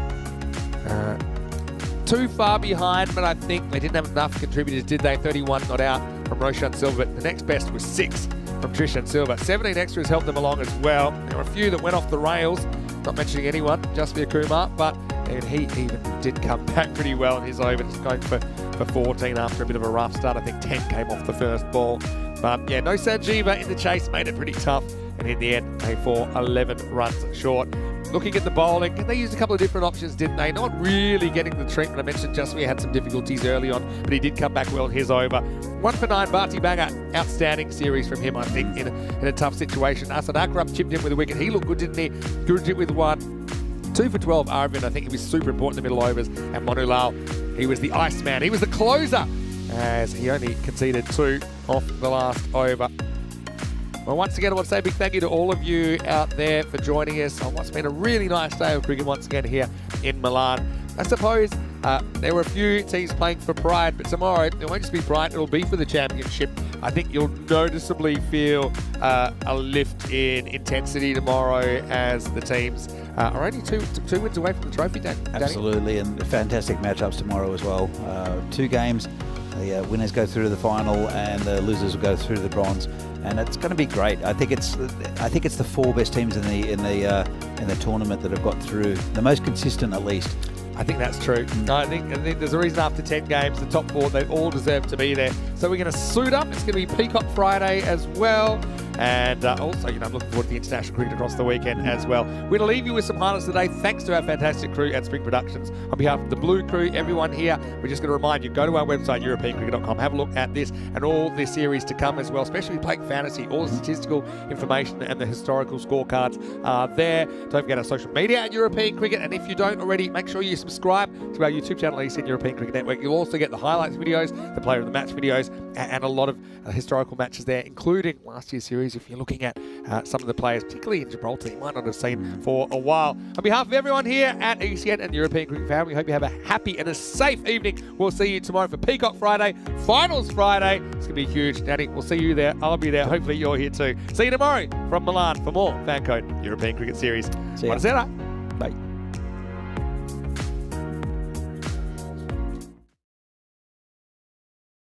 Now picture this, 10 runs needed to win off the last over of the match. Fielders are on fire, sliding and diving, want to take that world-class catch. Tension building as the ball runs in, will it be short, a yorker or slow? A 6 will win it, 4 to tie into the golden ball we go. Cricketers, here be cricketers, share your passion for riding flag with the world. Cricketers, here be cricketers, time to cheer and show the world what you got. Another one, that's the big one. That's gone all the way over into the clubhouse and ordering a pint at the bar. Hundreds of clubs all over Europe are coming together today.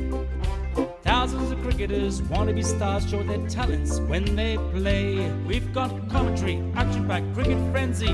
You're hooked, you can't deny.